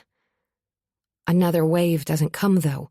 He only managed to put out the fire on one side of the village, the side farthest away from where I am, and the burning bearing down on me from above is growing more intense. Sand. Sand smothers fire. I should have thought of this from my days in the desert. Hands aglow, a smidge brighter than a moment ago, I raise them to the smoke-smothered sky, directing the sand I'd gathered below to shoot up and then drop over us. Except it's not the eruption I was hoping for. All I get are a few grains in my eyes, and the flames directly above me hiss like they are laughing at my feeble attempt. Hells. I've made giant glass spears that took down boats. I've moved heavy metal cages, and yet I can't even make it rain sand? My failure drapes over me like a weighted train, dragging me down. Still struggling with my disappointment in myself, I allow Saya to yank me upward closer to the fire, I'd like to point out. The screaming from the vanished gets worse, growing in panic and hopelessness, suffocating terror filling the air until it rings in my ears and makes it hard to breathe. The smoke doesn't help. The horrible sound swells and rises, a heart-rending noise I'm sure I'll hear in my nightmares for years if I survive this. Damn Edelon. Damn him. Damn his army. Damn everything about this. In that instant, I choose to die fighting. We get to the second balcony, higher up, and Saya skirts the girth of the tree to the other side. From around a smaller limb, she unwinds a thick rope with a loop at the bottom. When she shows me how to step a foot into the loop and hold on, then points, understanding sinks in along with a wave of nausea. This is apparently the way down. You first. She shakes her head and points at me. But no way am I leaving her. Voss would kill me if something happened to her. I haven't known him long, but I know that much. Besides, I'm not sure I could handle it if one more person died because of me.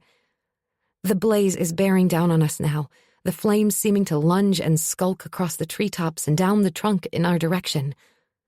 Together, I say. After a small hesitation, during which I'm guessing she's calculating our combined weight, she nods.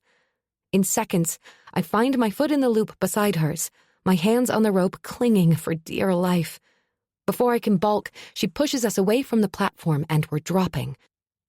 Forget leaping into my throat. My heart shrinks and shrivels as the trunk speeds by too fast. We're dropping through thick smoke below that teems with those terrifying half-beast, half-man fighters the Tindrans have brought down on our peaceful, quiet sanctuary. I take it back. Falling to a quick, sharp death might be better. Through tumult, I see others dropping from the trees to escape the fires. They're going to need help. Revan, Cain, Voss, Horace, Bina, and the children, they're all out there. The only way out of this is to fight. I free up a hand to slip one knife out of my bodice and hand it to Zaya, who I think takes it because she's too surprised not to. Then I pull out the knife strapped to my leg. Aim for one and slit his throat, I say. Rather than wait for the rope system to lower me into the fray where they can see me coming, I pick one out as he sprints in our direction. 10 feet up, I jump. The impact with him knocks the breath from my body, but I manage to get in several sharp stabs. He's limp by the time I hit the ground. Cain would be proud. Revan would probably be impressed, given what he's seen of my skills so far. I struggle to my feet and come up looking for Saya, but all I see are bodies and fighting and blood spray. The unmistakable metallic scent of death lines the stench of body odor and smoke as the fires rage above us, decimating this ancient forest and the homes of the Shadowwood. A portal. Revan's voice sounds in my ear, but as I whip around to find him, he's nowhere to be seen. I can't. You know I can't. But I'm talking to air. A barbarian runs right at me, and I'm ready with my knife, but a long arm of shadow slices right through him, and 2 halves of a man fall dead at my feet. Holy hells. Revan can do that? I have no idea if I'm terrified or turned on. In the middle of this chaos is not the place to be either. Now. I get the message. Our only hope is for me to do the impossible. Chapter 57. The Unimaginable. A portal. But I need space to create a portal big enough to get all of our people through. I get the feeling Revan is ready for that. I trust that I'll keep the soldiers off me. I try to pull my power forward, but the glow is flickering on waves of fear, like the spark won't light. My failure from before is beating at my mind. Mother Goddess, I can't. I spot Cain across the village in a sea of battling fighters and death. Somewhere along the line, he's picked up a sword, wielding it with the courage of 10 men. I see no signs of Voss. Revan! A female cry rises above the rest, followed by a sound that flays my heart wide open. Children's screams. They found them?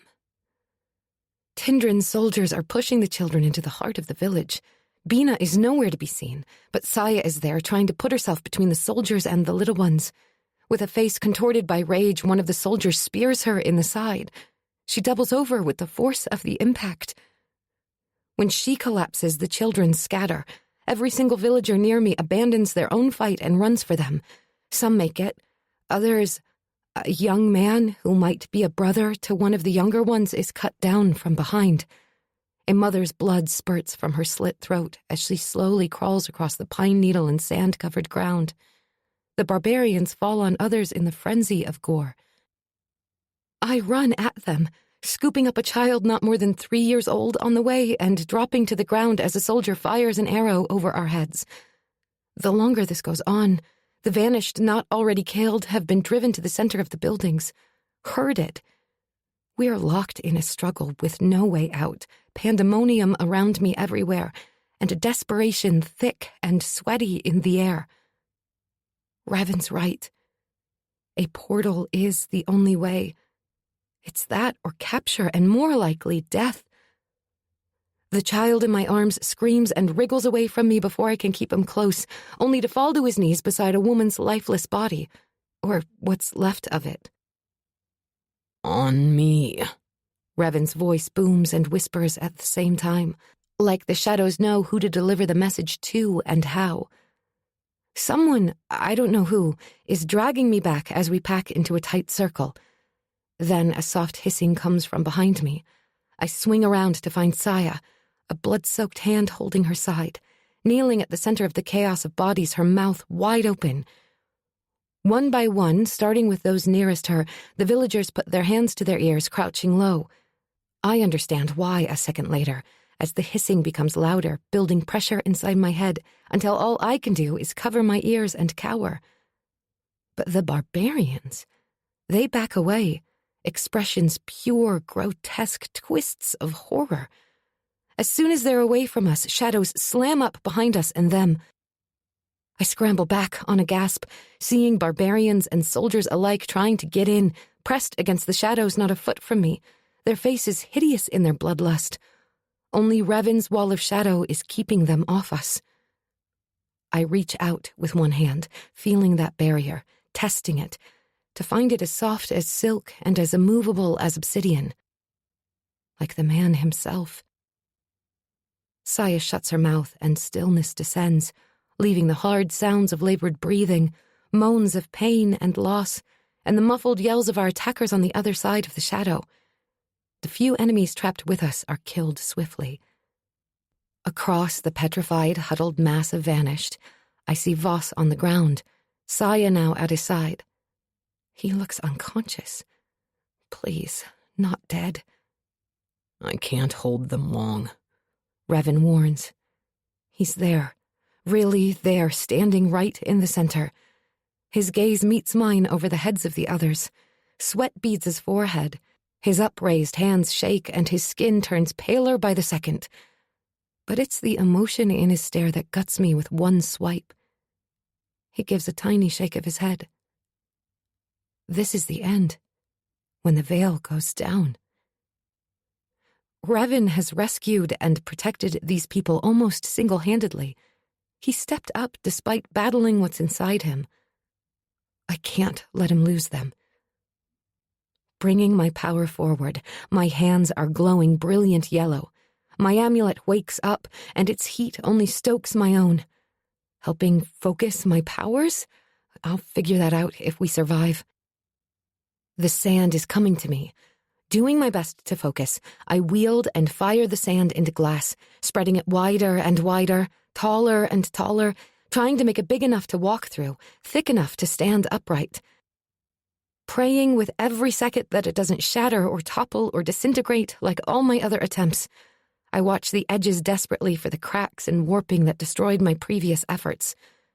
With no warning, a hand snatches me, yanking me away from the glass, except I slam up against a hard force, or maybe it slams down behind me, and just as suddenly I am freed. The tattooed, hairy, severed arm of a barbarian falls to the ground twitching, the blood and dirt-crusted nails clawing at the air, and I yelp. The sound cuts off in my throat as the glass I was creating cracks at the outsides. No, please, no. We're out of time. Kane shoves his face in front of mine, and he's saying something, but I can't hear over the thunder of my heart. I shake my head, staring and stunned. Sound comes back in a whoosh when he's mid-sentence. Need to get you out of here. I shake my head again, but this time in refusal. I'm not leaving these people. Let them have the Shadow Wraith. No! I scramble to my feet. We need a portal.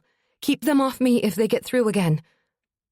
After a ripple of hesitation, he's hating this so hard. He nods. I scuttle away from the veil and go back to work. This time I'm both building and trying to fill the cracks. I take time I don't have to make it smooth, because I don't know if it'll even work if it's not whole. Or what if cracks lead to problems passing through, or it shatters as soon as it's used? Marin. That perfect, pure voice that will always be mine is beside me, all around me, but I can't see Revan anywhere. I can't. His power is slipping. Swallowing down panic, I try to work faster. I'm building and fixing, my hands up in front of me, the glow so bright it's reflecting off the glass now, too painful to look directly at, like staring into the sun. The shadows are shrinking, Kane yells from where he's positioned at my back. A second later, the murmuring of fear all around me turns up a notch, reminding me of a herd of antelope surrounded by predators. Several times I'm forced to scoop forward, bumped and pushed by Kane's hand at my back, or the wall of shadow jostling me into others as the circle of shadow gets smaller and smaller, pushing us closer together. "Don't touch the glass!" I yell, over and over. By some miracle, my portal is still standing and whole. As the last of the sand turns red hot, then cools to shiny and clear, I pitch forward onto my hands and knees, heaving with the effort. It's done. Crawling, I move to the thing I've created. A wall, maybe 7 feet tall, 3 feet wide, and a foot deep. It looks like a waterfall frozen in time, thicker at the top and weeping downward with the bubbles of patched cracks visible at the edges. But it's as smooth as I can make it. Marin. Revan's voice is barely a reed of sound. He's reached his end. Goddess, no! Someone cries out. Mayhem breaks around me as the shadows are failing and our enemies are breaking through one at a time, fighting, screaming. I force my power forward, my hands alight, and place both my palms flat against the glass. Nothing happens. Goddess Arid, hear me. My plea is the most desperate thing I've ever asked of her. Almost like an answer, the amulet against my skin heats painfully, scorching my skin, and the glow of my hands turns even more radiant. I picture the place I know best in all the world, the portal I've traveled through 1,000 times, the one in the temple in Anora. Through the turmoil around me, I hold that image in my head and will the glass to change, to become. At first, the glass turns hazy, almost opaque, but slowly it changes. A mirage in the reflection I hold out through the screams, Cain keeping me from being trampled or killed, and will it to be. Suddenly, the image turns crystal clear. Holding my hands to the wall, I snap my head to look up at Cain. Get them through! He doesn't want to leave me undefended. I can see the hesitation in his face. But then he's shouting and pushing people through the portal I've created. As soon as the first few make it through, others see what's happening and follow along with my relief. It's pouring through me faster and faster, like a flood barreling through the desert after 100 years without rain. I can get them out. A little longer, I whisper and pray that Revan can hear me. More and more of the vanished rush through, jostling each other but helping too. Finally, thank Goddess, Horus is in, dragging Voss's body, followed by another man carrying Saya. But her eyes are open, and she shoots me a shock-dulled look. Horus turns once he's through. Come on. Go, I tell Cain. Not without you. Stubborn man. I have to hold it open. I don't tell him that I'm not sure for that reason if I'll be able to make it through myself.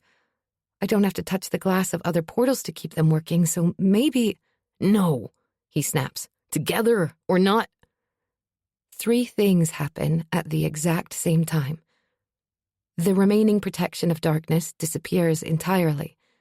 The shouts of the barbarians and soldiers roar in my ears as they surge forward, and a shadow shoves Cain through. I frantically try to hold the portal open, needing it to stay long enough to get me and Revan through, but Cain's horrified face is the last thing I see before I lose it.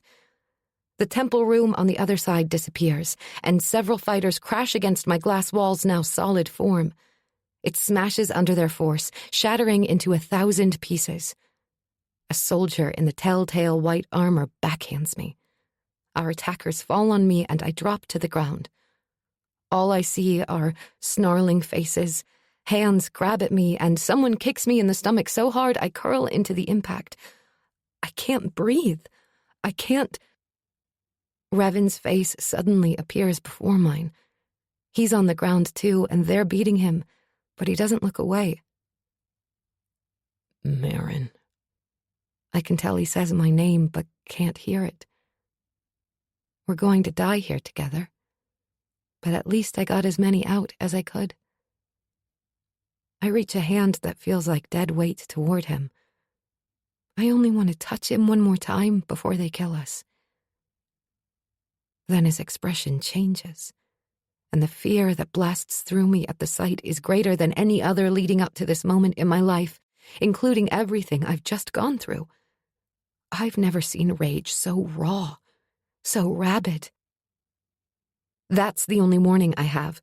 Shadow explodes from him, so impenetrable the blaze of fires in the trees all around us disappears, and I'm cocooned in silence and nothingness for several heartbeats. Long enough that I choke out a garbled cry of fright, one I can't even hear come from my own lips. Then the light returns, the impact jarring as the last part of my choked cry sounds. I force myself to battle through exhaustion to lever up on one hand and look around me in utter shock. They're gone. All of them. Every barbarian, every soldier, even the fire, every enemy we faced. All gone, like they never existed. The billowing smoke clogging the air and the bodies of our dead strewn around me tell me everything that happened was real. But now the village is empty of the living. Only Revan and I are left. Chapter 58. I can still save her. What just happened? I look around the wasteland of the village, trying not to retch at the horror of bodies. Only our people are left. The living escaped through the portal, but those killed in the attack lay around us. Dull, lifeless eyes stare at me with accusation and sadness. I didn't save them all. I didn't save them. The words repeat in my head. If I'd tried harder the other day or before the attack came, maybe I could have gotten them out sooner. I could have saved them all. But I didn't. Don't. Revan's voice is rough as he crawls across the ground to me and smooths his thumb down my cheek, wiping away tears I didn't even know are falling. But I'm crumbling. Revan's face is a study of frustration as I flop over my knees and just let it out. I would have laughed if I wasn't grieving and dealing with a monumental sandstorm of guilt beating at me from all sides, overwhelming me, choking me. This is my fault. All the what-ifs and should-haves are a cacophony of shame inside me. Hells. I vaguely hear Revan nearby. Then I'm up in his arms and he's striding through the burned-out husk of a village filled with carnage, one that not that long ago was perfect. And I just cry harder, screwing my eyes shut so I don't have to see more. These people were safe before I came. You shouldn't have brought me here. I choke into his neck, heaving breaths in between each word. If I hadn't, we'd all be dead. His voice is sharp. No one would have gotten out. But that doesn't jar me out of my wallowing, and my tears are turning to sobs. It's entirely possible every emotion I've been swallowing back, years of them, but especially the last week, are coming out in a torrent now, out of my control, out of my grasp. I can't fix this, I say. Any of it. He stops walking and stares back, gaze steady, solid. An anchor for me as I try to force my body to function. I know. But that only makes me cry harder. Apparently I have a bottomless pit of tears inside me because they just keep coming. Gotta save me, Revan mutters. Then, with an abrupt heave, I find myself flying through the air to splash right into the middle of the brook that runs through the clearing with the sacred tree. I come up screeching because the water is frigid. Not as bad as the channel between Little Tindra and the mainland, but still the bone-aching, instant headache kind of freezing. Probably because the water originates from Tindra outside this forest. This is melted ice. What the hells do you think you're doing? I shriek as I scramble out, slipping on the rocks at the edges. I hit the grass and tumble onto my back, breathing hard. Revan's face appears above me. He's standing, arms crossed, feet set wide apart, unmoved. I'm helping you get your shit together. By throwing me in a creek? I snap, then scowl at him, shivers racking my body. He arches an eyebrow. It worked, didn't it?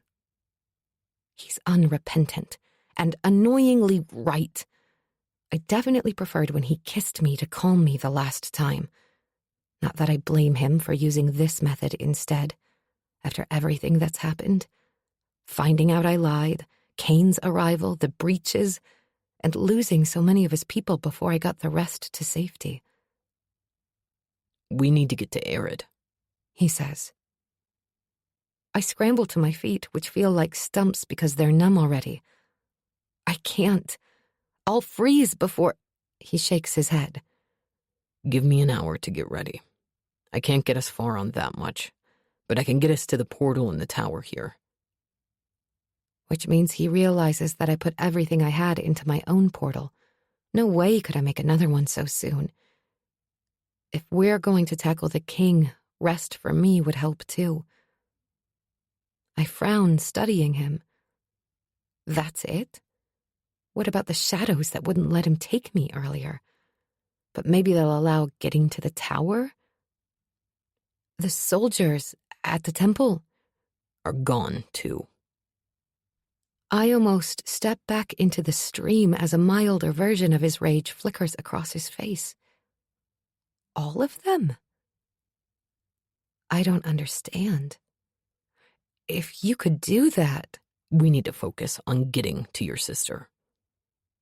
Right. Tabra. And our friends who are still alive. That's what's important. My questions about the hows and whys can wait.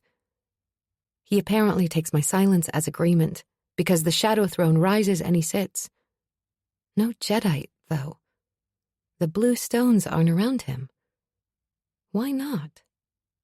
I want to ask, but his eyes are already closed. Instead, I run back to the village, keeping my gaze on my feet, trying to avoid re-seeing the horror. We should at least give these people a decent burial or pyre, depending on where they're from, but there's not enough time.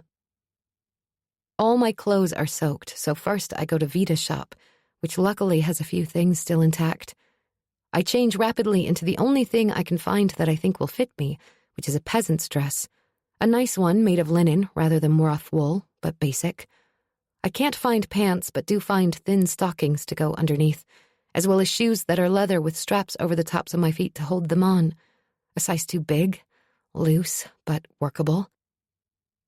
I manage to find a cloak clearly made for a man that will drag on the ground and probably trip me, but it's the best I can do. There are two, and I bring one for Revan. Depending on how close he can get us to the temple, we'll probably need them.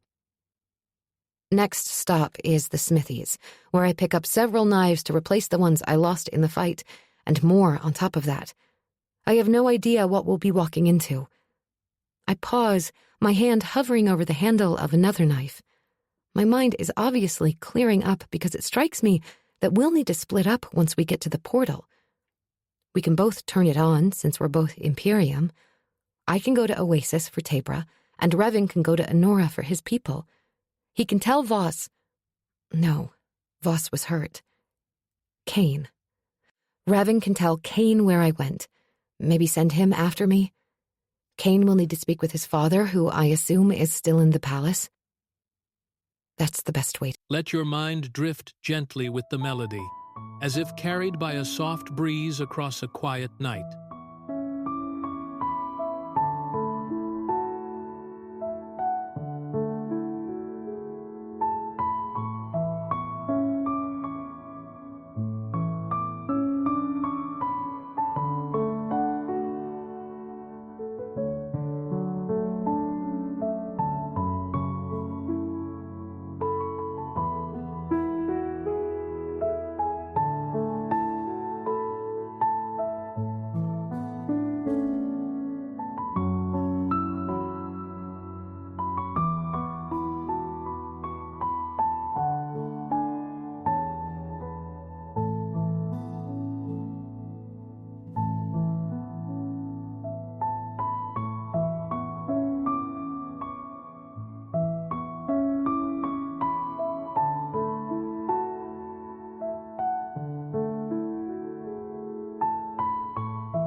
to do this. By the time I change and get back to the clearing, Revan is already standing, no throne in sight, waiting for me. His gaze travels over my change of clothes with no visible reaction. Yet another reminder that I may have irrevocably ruined what was growing between us. We'd better go, he says. I hand him the cloak I brought. He slips it on and holds out his hand. When I take it, he tugs me up against him, arm around my waist. The shadows come up around us. When they're clear, we're inside the chamber with the portal. Was that different than before? I watch him closely for any sign the shadows are wresting control from him, but he's not breathing hard this time, not wanting to cling, because everything between us is a lot. I take a deliberate step away from him. His fingers flex into my skin like he doesn't want to release me, but he does. I study the portal room in the Temple of Tindra. I've only gotten peeks of it through other portals when Oma showed me the other side. Even Tabra, Oma, and grandmother haven't actually been here. It's incredible. Every inch is covered in glittering jewels. The walls, the floors, everything crusted in blue and white and black jewels set in patterns that depict Tindra itself. From the maps I memorized, I recognize Mount Inferno, the cliffs of sacrifice, and even the ruins of the ancient watchtowers from when all our dominions were, according to legend, still joined together. Amazing. I whisper the word, my breath misting in the air. No fireplace, no warmth. Realizing that, I peer closer. The jewels aren't the only crystallized things in the room. The entire place is covered in a fine sheen of ice. Indeed.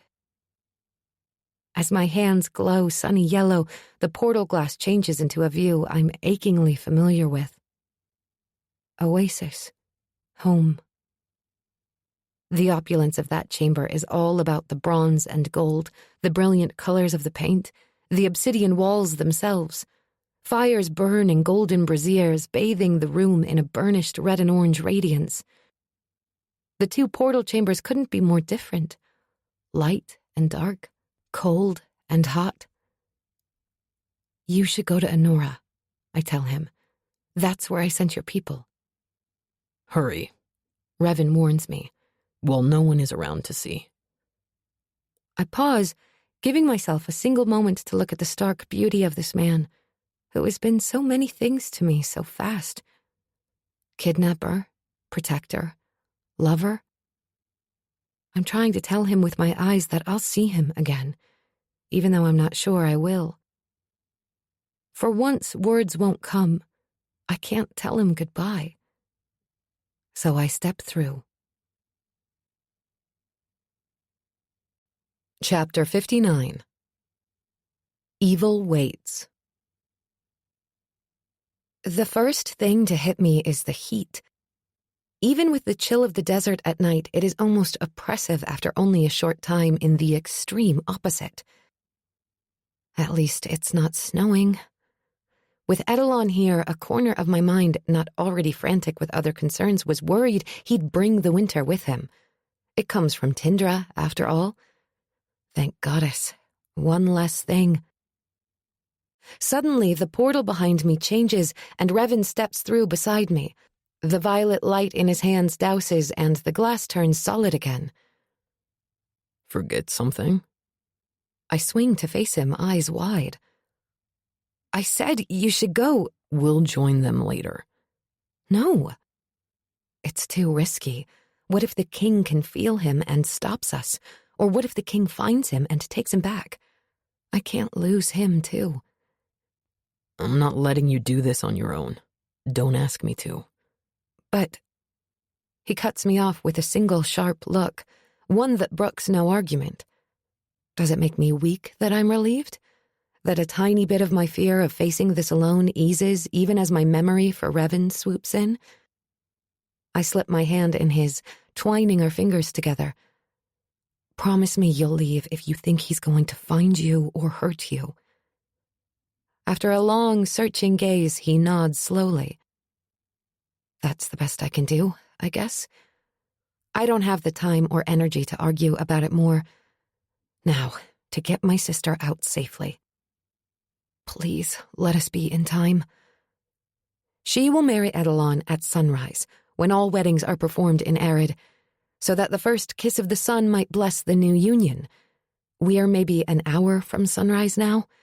I don't have long to get to her. Get out of the palace and hide us someplace safe. Maybe escape to Honora and beyond into the desert with Cain and the Wanderers, and the remaining vanished of the Shadowwood. We can do this.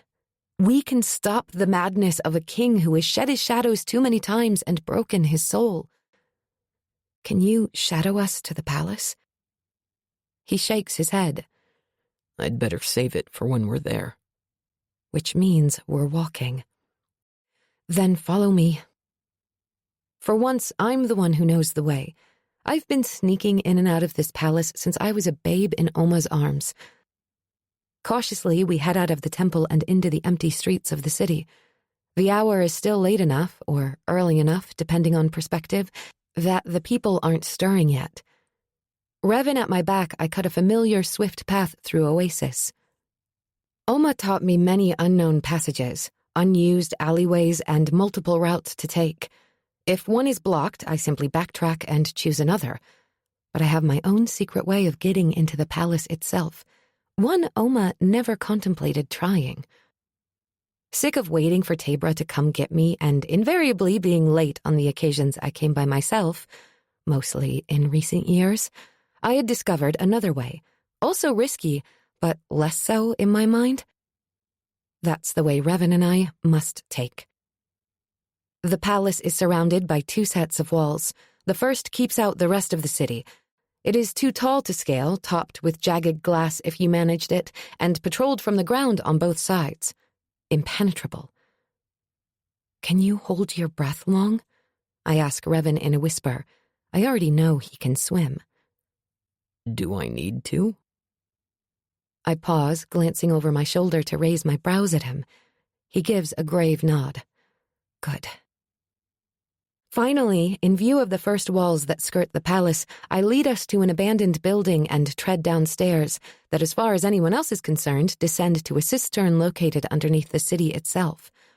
Water for anyone with a jug who knows it exists. Most don't, strangely. Instead of stopping at the edge of the water, I slide into the cave's tepid depths. "What are you doing?" Revan balks. "Trust me," I whisper. The way his eyes narrow, I get the sudden, uneasy sense that he doesn't. Not anymore. But then he drops into the water with me. "Lead the way, princess." Did I imagine that moment? Is my mind so warped with worry and fear that it's playing tricks on me now? It's going to get dark. He lifts a brow. Right. Shadow Wraith. Hold on to my dress so you keep up. If you lose me, you die. Understand? It took me multiple visits and using a rope to find my way back until I figured out the right path and memorized it. He nods. No hesitation this time. Damn, my doubts. When we get to the other side, don't make a sound, I warn. Guards patrol nearby. Another nod. With a big breath, I duck under the water and swim hard, immediately struggling to see in the underground tunnels of water where no light can penetrate. Though this darkness isn't nearly as oppressive as when Revan disappeared an entire army. Gentle tugs to my dress tells me he's with me. Feeling my way, lungs burning, I take my first right, followed by my second left. Just as my body starts to struggle with the need to breathe, I sense a change in the water, the temperature warming, which means we're near a shallow point. Exactly where I want to be. We burst through the surface into a room that happens to be on the other side of the palace's outer wall. It's pitch black in here. During the day, the palace servants come to fill massive vessels with water and bring them into the kitchens to be heated for bathing and cooking. Conscious of the guards who pass by regularly outside this place, I keep my desperate gasps as quiet as I can. Beside me, Revan does the same. I wait until we can both breathe normally, then I grope, unseeing for his hand, and he follows. I feel my way up the stairs leading out of the water to another set of stairs that takes us to the ground level, and a door that is never locked. The rusty hinges creak a protest as I barely scooch it open. Only the tiniest crack. Rather than hurry my actions, I stay there and watch. Patience, the creed of the people of Arid. My people. Really, what virtue would a desert people need more than patience? Having done this enough times before, I know I need to time our next move with the patrol pattern of the palace guards, which tends to change. Time we may not have, but better we wait than get caught. Within 15 minutes, I have their timing set in my head, and am ready to go the next time the sentry appears. Sure enough, a minute later, a figure passes through the small sliver of waning moonlight in the chamber where we stand. I wait another few beats, then tug Revan's hand. We squeeze out the door, much harder for the breadth of his shoulders, which means more of the rusty creaking. Closing it behind us, we run across cool, soft grass, from tree to tree, until we get to the smaller inner wall. This one is only 6 feet high and more decorative than functional. In a leap, using the corners, I clamber up and over, my wet shoes squelching. I drop to the other side into an easy crouch. Revan drops beside me a second later and tips his head, eyebrows raised and so many questions in his eyes, along with a grudging respect that makes me want to grin. I almost expect a comment about climbing trees and how he should have known he'd gotten the wrong girl at the beginning. But he says nothing. At my signal, we wait in this spot, staying low and listening to make sure we haven't been seen. But there's no cry of alarm.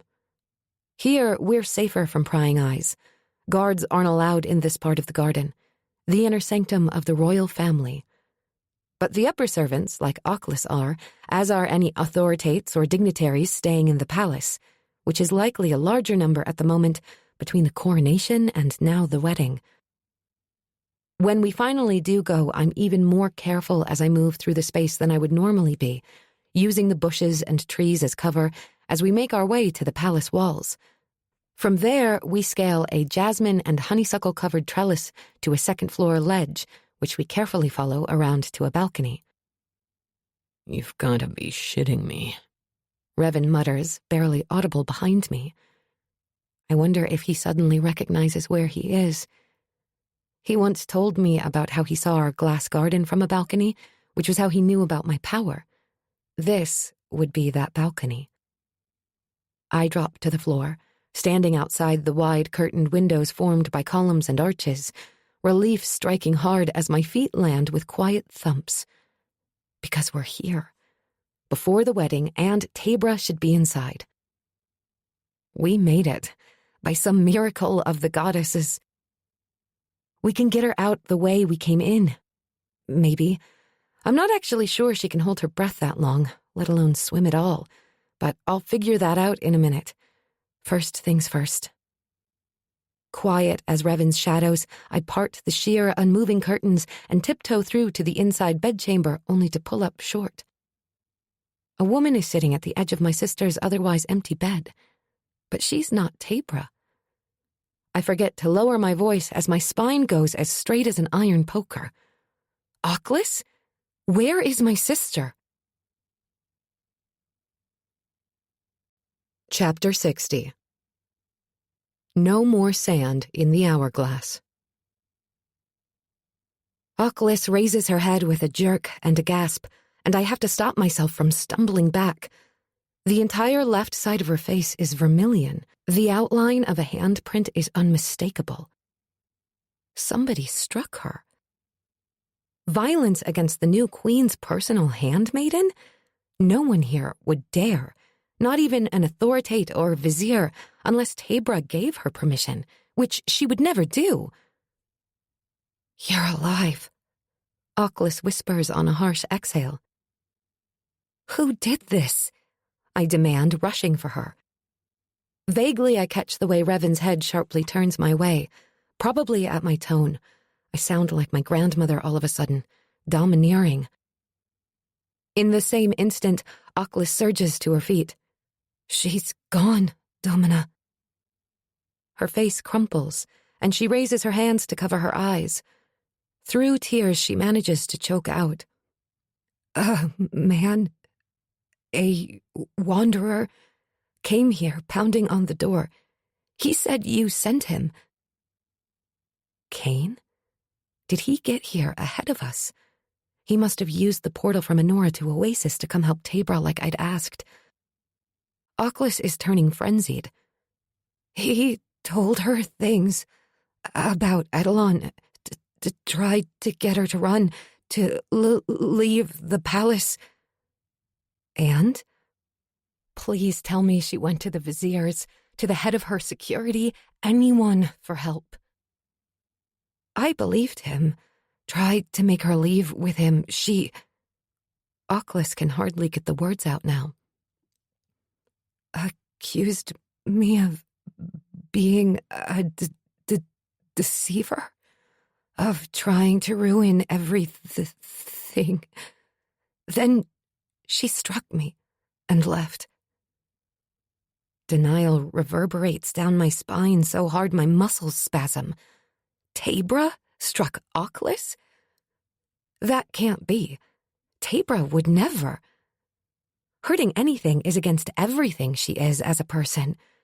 The guilt would destroy her. Hells, my sister tries not to step on ants in the garden so much she looks like a fastidious cat with sensitive paws anytime she walks through the grassy areas. What did Cain do? The wanderer? I nod. He ran after her. Oculus is shaking her head so much she looks like a broken doll. Since you disappeared, she has changed, Domina. Changed. The word drops like a dead body. What do you mean? Not herself. Harder. Heartless, even. She looks at me like... Oculus stares into the distance, then says in a broken whisper, She's never looked at me that way. Where is she? Oculus's gaze remains unfocused. I take her by the shoulder and give her a tiny shake. Where did Tabra go? She swallows, and the horror in her eyes gives me an answer before the words are out of her mouth. She went to Edelon to begin the ceremony sooner. Mother Goddess! I choke out and cut my gaze to Revan. He's watching all this in silence. What do we do? Before he can answer, Oculus sucks in a sharp breath. There's more. I swing back to her. What? She wears that necklace he gave her. She refuses to take it off. Necklace? Revan demands from behind me. Right. I'd forgotten to tell him about that. A gift from Edelon. I toss over my shoulder at him without looking away from Oculus. Part of his marriage proposal. Is it blue glass? A chill pricks over my skin as I look closely at him. How do you know that? That's no gift, princess. Revan says. Drawls, actually, sounding oddly like Voss all of a sudden. I can't tell if he's angry or simply doesn't care. One makes sense, the other doesn't. What? That's his. I don't know what it means to him, but in the memories I do have, it's always there, around his neck. His assessing gaze shifts to Oculus. She's changed, you said. Oculus nods, eyes wide. I wait for what's coming. Revan's shoulders twitch. I'm guessing that amulet is spelled or poisoned. Damn it. I knew there was something off about Edelon sending that gift. To do what? Best guess? He's about control. Control. He needs to control my sister. It makes sense in a twisted way. He's lost his immortality, and he can't wait anymore. So now he's making other moves to keep control or try to force whatever outcome he's been aiming for all this time. I pace the room. Our original plan to sneak in and sneak back out with her isn't going to work anymore. I take Oculus by her hands. Go rouse the viziers. Tell them their queen commands their presence in her bedchamber immediately. Without question or hesitation, she nods and hurries out of the room. I pause only a beat watching her go, a small worry that I can't make this work nagging at me. But it's already in motion, so I run to the panel in the wall that leads to my hidden room and am inside with a push of a hand. What the hells? Revan's voice follows me inside. A secret chamber, I call back, even as I'm tearing through my things, to hide whichever one of us isn't princess at any given time. Fuck me. His mutter reaches me, and if I wasn't in a hurry, I would have chuckled. Don't watch, I warn him, suddenly shy despite what we've shared, what we've seen and touched. He doesn't bring that up, though. As soon as he disappears from the doorway, I discard my still-soaked peasant's dress and quickly put on undergarments. Knowing what I'm about to wear over them, I take the amulet from around my neck and tuck it into my breastband. Then, closing that panel in the wall behind me out of sheer habit, I run for Tabra's dressing room and start going through my sister's royal clothes. I have to look the part of a queen fast, which means I need the easiest dress possible to get into without help.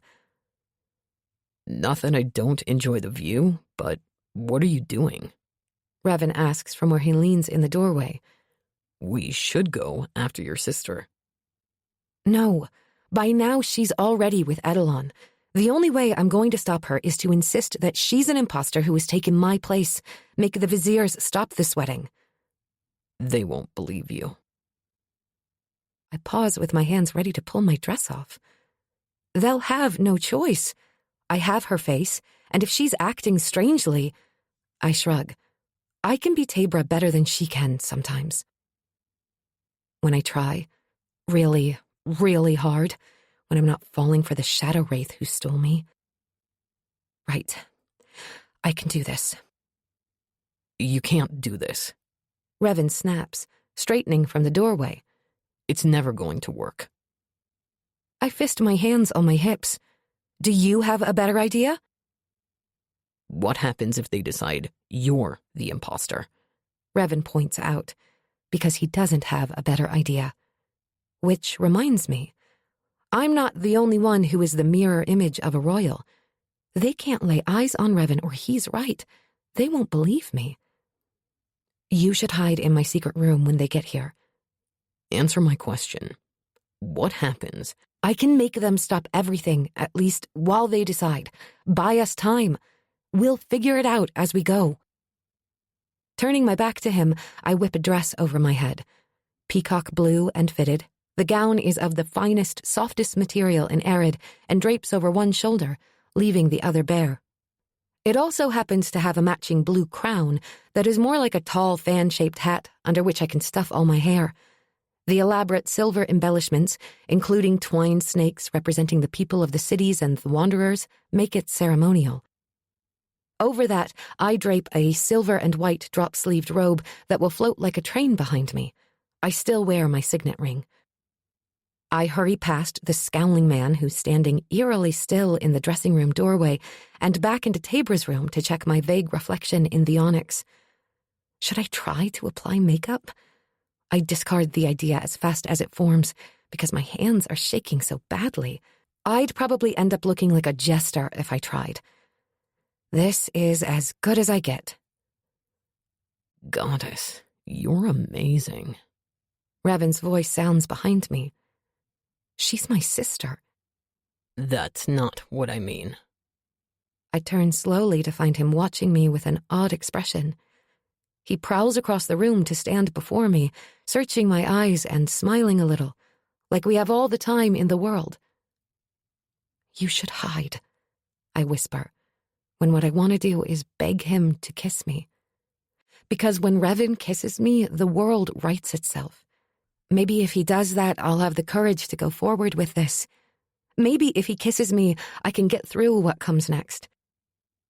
He must see the plea in my eyes because his own crinkle at the edges with a slow, breath-stealing smile. Then he lowers his head and presses his lips to mine. Except, he tastes not like him. I'm sorry, He whispers against my lips. What? Then I focus on his eyes, those amazing eyes. Eyes that flicker in the strangest way, like a crocodile in water with a second set of eyelids. I frown, peering closer. His entire face shifts, and the ugliness of a shadow distorts his features into something hideous. My blood freezes solid in my veins, consuming the heat of our kiss so fast I may as well be standing naked in the coldest part of Tindra. This isn't Revan. Oh, goddess, this man before me is Shadow. How long have they been in control? I jerk against his hold, but his arms tighten painfully around me, almost crushing me.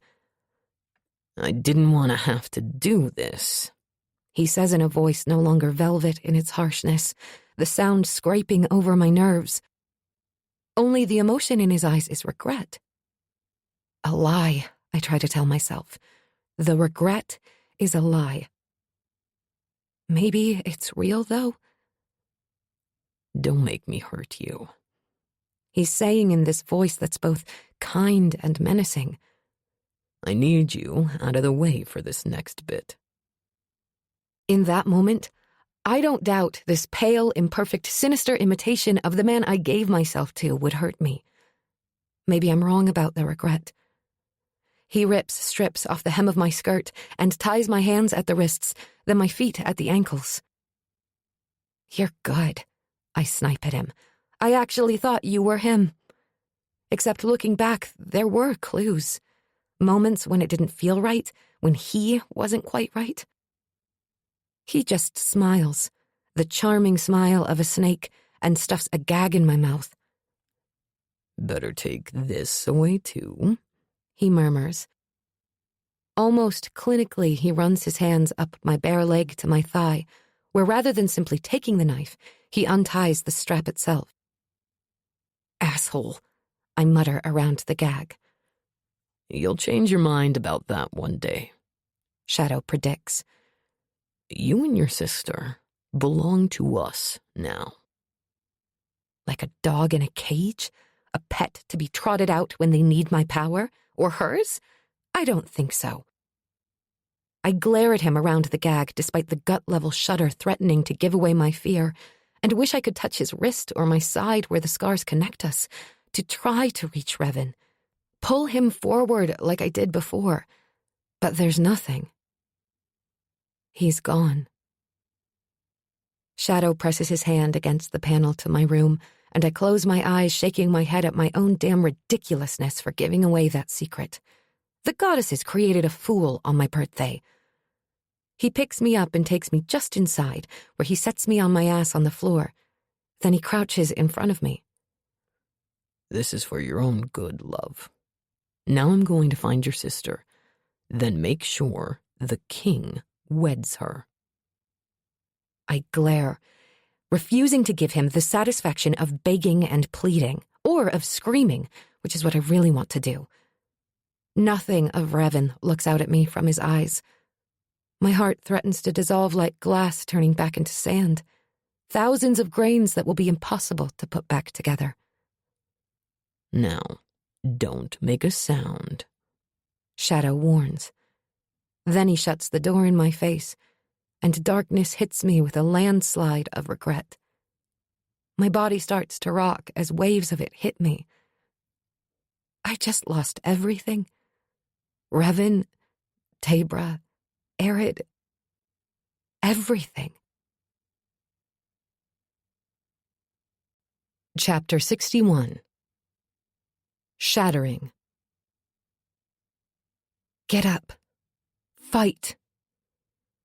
The voice inside me tries to push through the grief and tears. But like in the Shadowwood, it's grown too heavy. It's too hard. What can I do to stop this? I've tried and tried and tried and failed at every turn. I'm drained. I'm as useless as Oma and Pella and Grandmother always thought. Worse even because I couldn't even do my one job right. My only purpose in life was to protect my sister. Goddess Tabra, I'm so sorry. The amulet against my skin tingles and warms in a sharp burst, almost like it's disagreeing with me.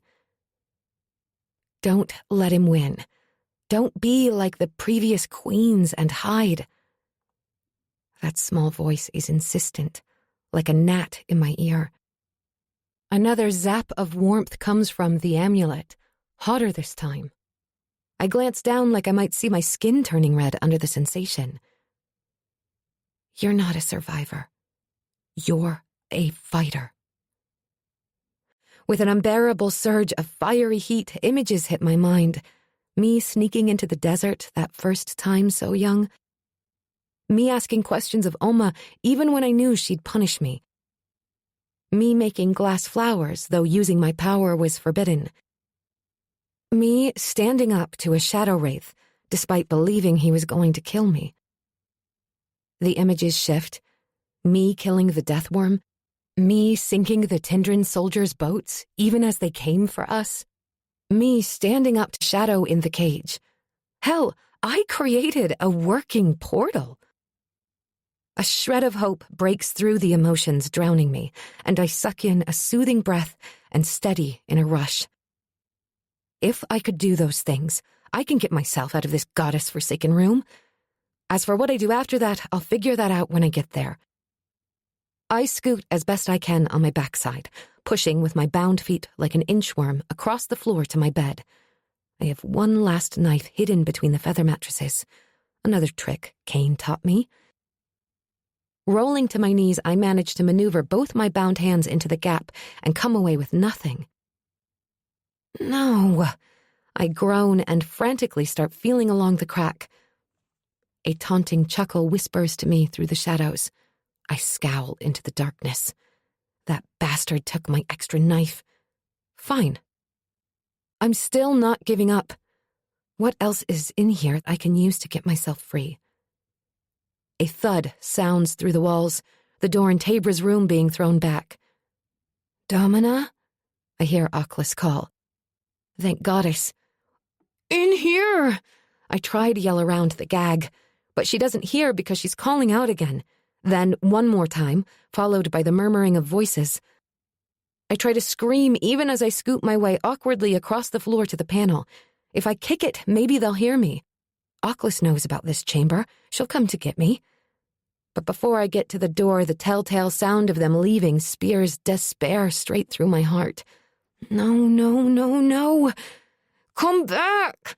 My muffled shout around the gag is loud in my ears, but I know it won't penetrate the thick walls. What now? The panel door clicks, then swings inward. The flickering glow of firelight from one of the braziers in Tabra's room falls across where I'm sprawled and bound on the floor. A man stands there, in silhouette, and for a split second my heart roars. Revan must have regained control. He came back for me. Marin? Thank the sand spirits. Cain. My eyes go wide as he hurries into the room and crouches down. That bastard, he snarls. He reaches around the back of my head, my fingers fiddling with the gag. Then the thing loosens in my mouth and I spit it out.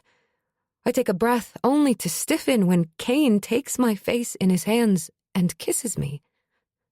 His hands against my skin are rough from years of handling horses and living in the desert, and the scent of him is as familiar as a comforting song. I've loved Cain all my life, and while I never once thought we could be more, a little part of me wished that he'd look at me, just once, and see a woman, that he'd want to kiss me like this. Even so, his touch tumbles me into a sea of confusion, because I know what wanting feels like in a kiss now, and this is different. Cain's kiss is all warmth, all light, all caring, everything he is in my life. Revan's is home, and fire, and divine darkness. Cain pulls back abruptly. "What are you doing here?" I ask the first question that gets through the lashings of shock. He starts to work on the bindings at my ankles. "I came through the portal where you left us in Enora." A muscle ticks at the side of his jaw. "I promised you I'd get to your sister, and I had to warn my father." "How'd you know I was in here?" "The handmaid who was with your sister before." His jaw is practically hewn from granite now. "She didn't want to reveal this secret room to the others, so she took them to Edelon's chamber to try to find the queen. Stopped me as I was leaving to tell me to come back and check." Thank the heavens for Oclis. When this is over, I'm having Tabra make that woman a vizier and marry her. Screw the succession. I'll produce an heir for her. Maybe. We have to stop Tabra. His hands pause on the bindings at my wrists, and he stays that way, unbearably still for too long. Cain? He raises his head to look at me in the eyes, his own expression unreadable. "Come with me. To the desert. To the Zeraphate." What? "This isn't where you belong. Not before, and not now." His words make no sense, like a buzzing of locusts. "You took to the desert like a water moccasin takes to an oasis at birth. You were made to be there, not here." Why are you talking about this now? I lift my hands. Finish untying me. "Haven't I always taken care of you? Protected you? The Dominion is about to fall, but the Zeraphates will rise. Let me protect you." Any breath still in my lungs after so many emotional blows deserts me in a painful whoosh. I search the face of the man before me. My best friend, my teacher, my hero, my escape. The boy who took in a little girl desperate for a place to belong and gave her that at his side, even if not everyone in his world cared for the idea or did the same. He became a strong man, a leader for his people. He's offering me that life I always wanted, as myself, without the weight of dominions on my shoulders. All I have to do is let go of what I likely cannot stop anyway, reach out and take what he's offering. But I can't. I will never abandon my sister that way. I won't leave her to deal with this evil all on her own. How could I leave Oclis, the people of Arid, the vanished? Revan? He's still there in those shadows, trapped. I know it. I hold up my wrists. Untie me. The rope around my wrist falls away, and Cain helps me to my feet. "My father is waiting for me on the other side of the portal in Enora." His father is already gone? He didn't stay in the palace to offer his help to his queen? The mighty Canis of the Wanderers is a fucking coward. I can't go with you. The words drop between us, not like rocks in a pond, more like chasms splitting the ground open in an earthquake and separating us across an unbridgeable distance. "Why not?" Cain searches my face, my eyes, not quite believing. I reach for him, but he jerks away, fury replacing the love. "Wait, you're going to stay for him?" He spits the words. He's never spoken to me that way in my entire life. "He kidnapped you, stole you." I gasp because I know I left that part of the telling out. You knew? "Voss told me." His expression darkens. "You owe that monster nothing." You're right. I owe him nothing. But I'm staying. I have to try. For him, for my sister, for Arid. I dip my head, gaze on his, trying to make him understand. For you. His lips curl, baring his teeth. "You're not doing this for me." One day you'll know better. Despite what you believe, Even the Wanderers won't be safe if Edelon takes power here. Color snags my attention over his shoulder, the barest hint of pale blue in the far horizon of the still black sky. The first indication that a new day is dawning. The wedding. I have to go. I'm sorry. I push past him and sprint into the bedroom only to pause at the door to the hall and turn to look over my shoulder at Kane, who is glowering after me. The people of the Shadowwood. His expression twists as he realizes what I'm asking of him. I'll hide them. I blow out a relieved breath. There's that, at least. Thank you. He just shakes his head. I'll wait for you. His words are more warning than promise. In Enora. I'll wait one day. I nod, then shoot away down the hall. In my headlong dash, I pass 3 servants, all of them wide-eyed at the sight of their queen in a torn dress, moving at more than a sedate glide. But I ignore them as I race through the halls of the royal chambers to the wing of the palace, where guests would be given rooms. Edelon was no doubt put in the most opulent suite, reserved for the guest of honor. But those rooms are empty when I get there. There's only one other place I can think they might be. The throne room. The same place I was headed to for the pre-coronation reception the night Revan took me.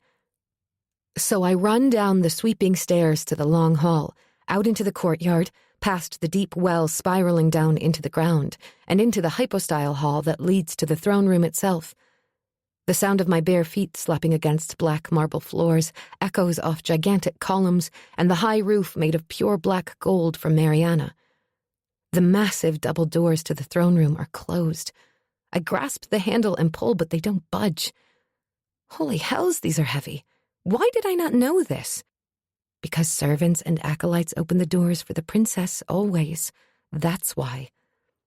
I manage to crack the thing open and get a glimpse of my sister. She's standing before the dais, holding someone's hand. I can't see him, though, only his arm. Tabra is dressed in the almost sheer white gown she sleeps in, her long black hair flowing down her back in waves. Her head is turned so I can see her profile, and she's staring up at who I have to assume is Edelon, like the sun and moons all rise and set in this man. What has that ageless bastard done to her? The difference isn't just the almost blank rapt adoration in her expression. It's her. Tabra's smaller, paler, her cheeks sunken in. In the short time I've been gone, she started wasting away. Mother Goddess. A new worry for my sister wraps around my heart and squeezes hard. A flash of blue catches my eye. Around her neck, I can see Edelon's gift. Was Revan or Shadow or whoever he was at the time right? Is it poisoned? Is this why she looks like she does? Desperation pushing at me, I put my weight into the door, trying to shove it wider, but it won't budge. I suck in a breath, ready to yell Tabra's name. She has to see me, that's all. But my yell cuts off abruptly with a grunt as a large hand clamps over my mouth. I'm yanked up against a familiar hard male chest by an arm at my waist. I thought I told you to stay out of it. A voice that's all sharpened edges growls in my ear. Then the shadows of the king drag me away. Chapter 62. Sand and Shadow. My first instinct is to scream as Shadow drags me, feet and arms flailing, through several chambers of the palace temple that houses the throne room. Damn them all to the deepest hells. Shadow finally stops, and it takes me a moment to orient. We're in the lesser tomb of the palace temple, where lower authorities and royal servants' ashes are enshrined. Walls and walls of urns are tucked into symmetrical rows of alcoves. My parents aren't here. Grandmother either. Rulers and their families have their own private tombs. He turns me loose, spinning me away from him with a thrust. As I turn to face him, darkness wraps around me, binding my arms to my side the same way Revan did when he kidnapped me. I stare at him, this heartbreakingly beautiful monster. Only suddenly, instead of fear, anger burns everything inside me, melts and heats and purifies me until I'm like glass. The amulet, still tucked inside my breastband, flashes white-hot against my skin in a star flare of intensity, like it's absorbing my anger and reflecting it back to me, reminding me, he is in my house now. I don't have to dredge the sand from the soil. It's all around me, everywhere. My lifeblood. My hands are bound behind my back. Perfect. I splay my palms open and call the sands to me. Nothing appears to happen at first. I don't stop, though, because the tingling of my powers is slowly building, so I know it's working. Now, Shadow sneers, staring at me from under thick, lowered brows. since I can't trust you to stay put, you and I are going to wait here for that ceremony to be finished. Most of my focus is on the power building inside me, the vibration of it. A buzz has taken up residence in my spine. Like being in my dominion, in my element, is feeding me. Maybe the same way being in darkness feeds Revan's power? Please, goddess, let the sands be coming to my call. I need a distraction or he might notice the glow, so I glare through him, past the current face to the one inside. Desperation edges the flow of shadow between me and Revan, but that connection is quiet and still, a pale imitation of what I feel when he's fully in charge. I'm not sure if what I'm sensing is him or my own wishful thinking. Revan? I ask. Shadow's sneer curls deeper. How he can make that beautiful face twist into something ugly is amazing to me, but he does. The traitor is buried deep, little girl. He can't hear you. He never will. There's no answering swirl within me. I believe him. He's better than anything you could ever hope to be. No wonder he rose to the top when Edelon shed his shadows. The nebulous binding cuts into my skin like knives. Before I can cry out, the urns in their alcoves rattle as the tomb itself starts to shake. I smirk. Got you. Shadow whirls toward the window just as a wall of sand blasts through it, slamming into him. The momentum picks him up off his feet and hurls him across the room. His shadows drop away from me. In the same instant, I brace, throwing my hands up in front of my face, because the wave of sand is coming for me, too. Except nothing happens. I open my eyes to find that I'm encased in some sort of, I guess it's a bubble? Like the sand knows not to touch me. Rivers of it continue to pile in through the window, but slower now. Before I have a chance to do more than straighten, an impenetrable column of shadow bursts out from beneath the onslaught, filling the room like a giant fist raised to smash down on me. On pure instinct, I jerk my hands up again, and the amulet sparks, bright orange glittering embers pouring from me. The sand around my bubble flash heats to glass. The shadow form slams down on top of my own personal glass fortress, but it holds. With wide eyes, I watch as Shadow rises from the sands and stalks forward. Darkness, a cloak flowing from him, consuming him, feet barely touching the rolling dunes I filled the chamber with, now mixed with the ashes of the dead and porcelain shards of broken urns. He's all beast, a rabid, wounded animal out for my blood. Then his gaze lands on the glow of the amulet under my clothes, as if he can see exactly what I have hidden there. If anything, his gaze sharpens to something covetous. That explains a lot. His gaze shifts up to mine. You have no idea what it is, do you? Before I can answer, darkness curls around my protective glass bubble, almost like a lover's caress, flowing around my refuge until I'm buried and sight is stolen from me. Then something massive slams into the top. It strikes again and again until I can feel the pounding in my bones and my teeth, until eventually I hear the sound I've been dreading with each strike. The faintest, brittle hiss of cracking glass. I can't see to try to patch it. On the next blow, he'll crush me, no doubt, in my mind. I have seconds to figure out what to do, and in those seconds it hits me that I have only one choice. The realization is like a spear of sunlight obliterating the night. I'm out of other options. On a deep breath, I disintegrate the glass. The dark disperses with it, whether from surprise or because I pushed it back, I don't know. Don't care. I take that half-a-second shadow pauses, lift my hands, and blast him with flash-heated glass. The force of it slams him back up against the wall of small alcoves, and it molds around him, cooling on contact, fusing him there. The glass flashes in strobes of bright orange as I layer more and more, winding it around his wrists and ankles like vines, then covering the rest of him, faster than he can get the shadows out. The heat of my power, melting and reforming the sand so fast, scorches my palms as the amulet singes my chest. I don't stop. I keep layering glass over glass, tighter and tighter around his body, his arms, legs, torso, containing him, using all the piles of sand in the room. You bitch. I ignore him and keep going. He flexes against my glass prison, and then suddenly his body relaxes, his voice overflowing with self-satisfaction. You have to let us out sometime. Who says so? While his smug smile doesn't slip, a tick in his jaw tells me he sees my resolve.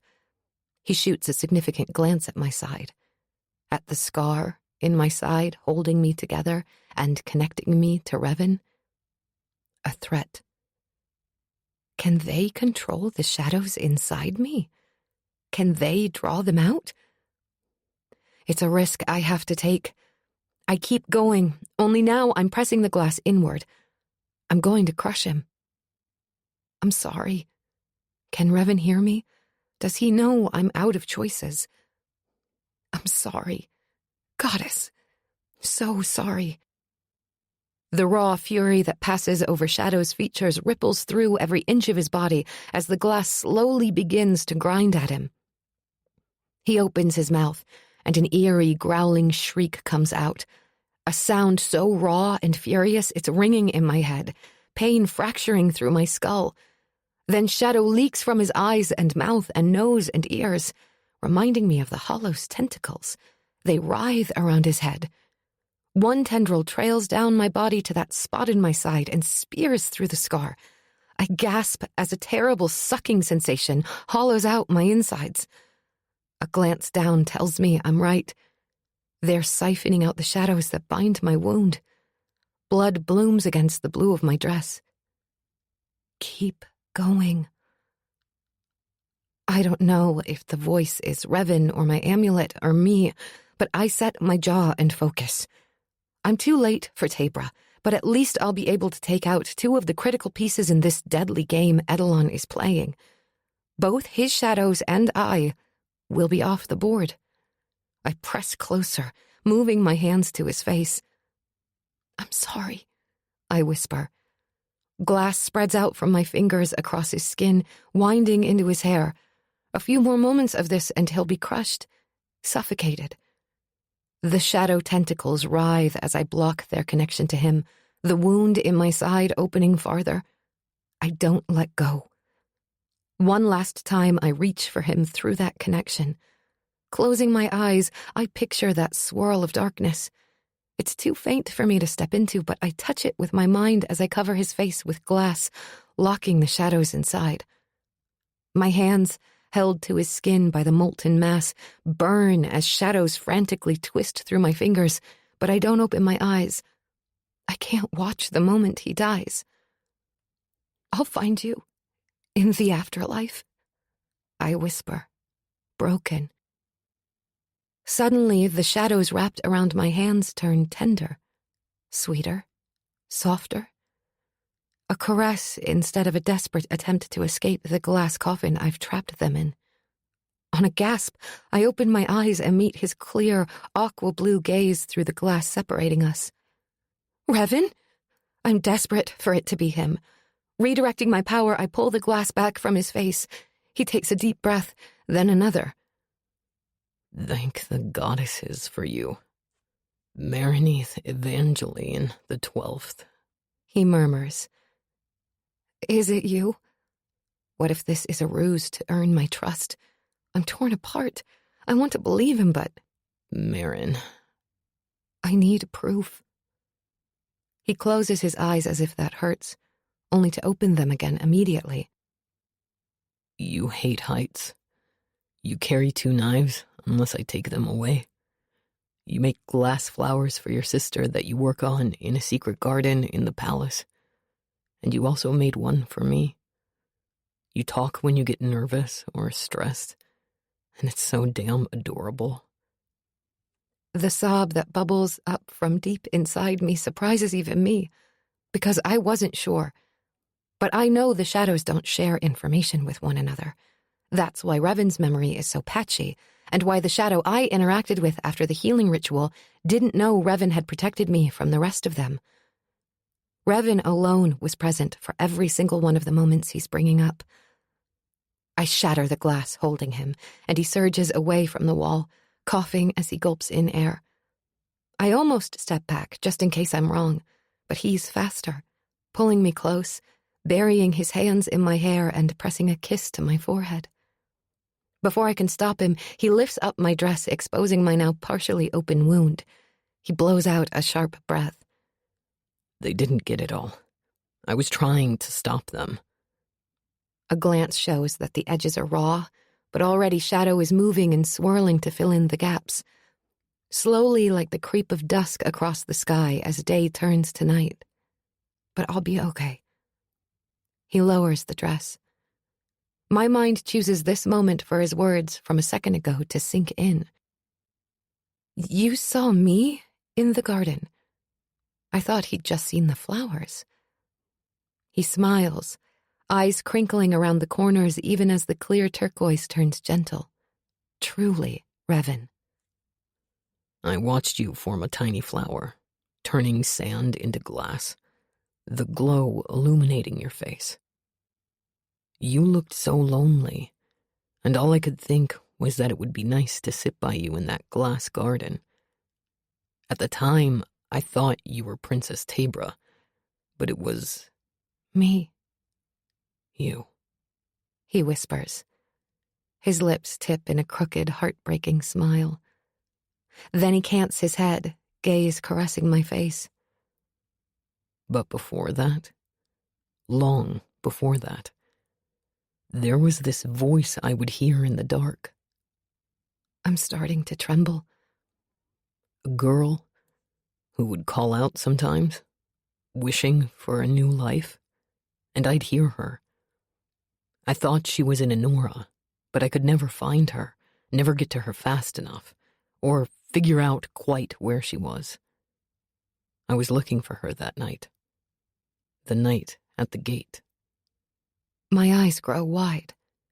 I called to you that night. Yes. He shoved a hand through his hair. You sounded different when I saw you trying to leave the city, though, so I didn't realize I'd finally found her. Then I stole the princess, and she opened her mouth. And I couldn't believe my ears. Me again? I whisper. You again, which made no damn sense, because the voice I'd heard was in Enora. That voice has haunted me for years. He grimaces. Years. How could I fall for a glass-making princess? So I fought it, ignored it, decided I had to be wrong, all while I was falling more under your spell with every bewitching, frustrating word that came out of your mouth. He bends a gently accusing look on me. Then I found out who you really were. That I wasn't wrong.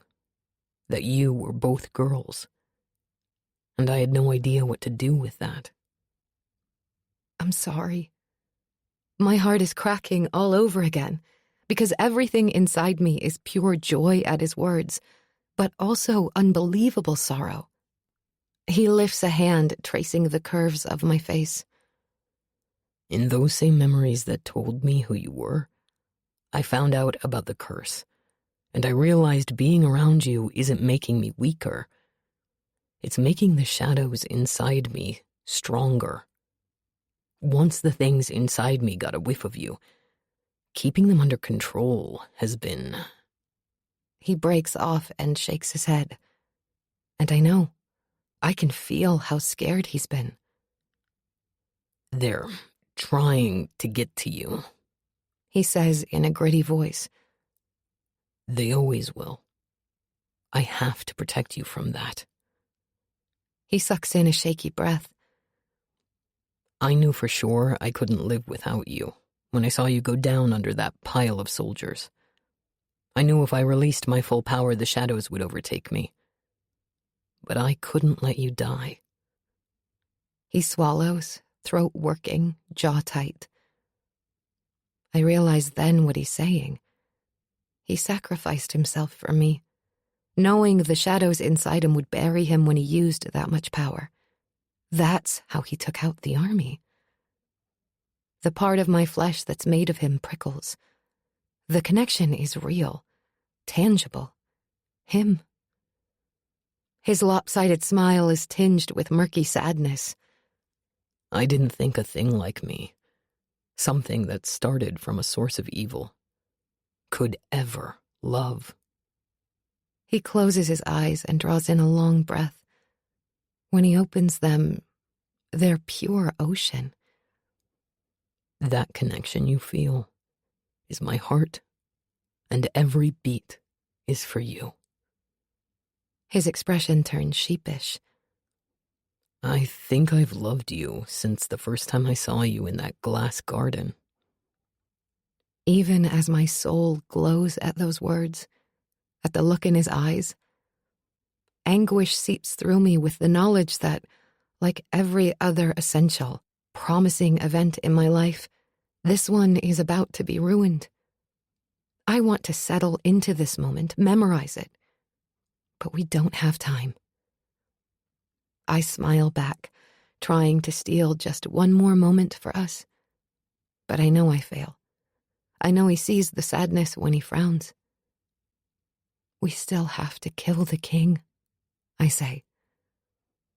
Everything that is love for me leaches from his eyes, and Revan's expression hardens, answering bitterness seeping in, a reflection of my own. I know. Sunlight blooms inside the room, rays of it reflecting off the crystal particles of the dunes and glass all around us. The first kiss of sunrise. A clamor of ecstatic bells peals, announcing the union of my precious, beautiful sister to the man who has deceived her.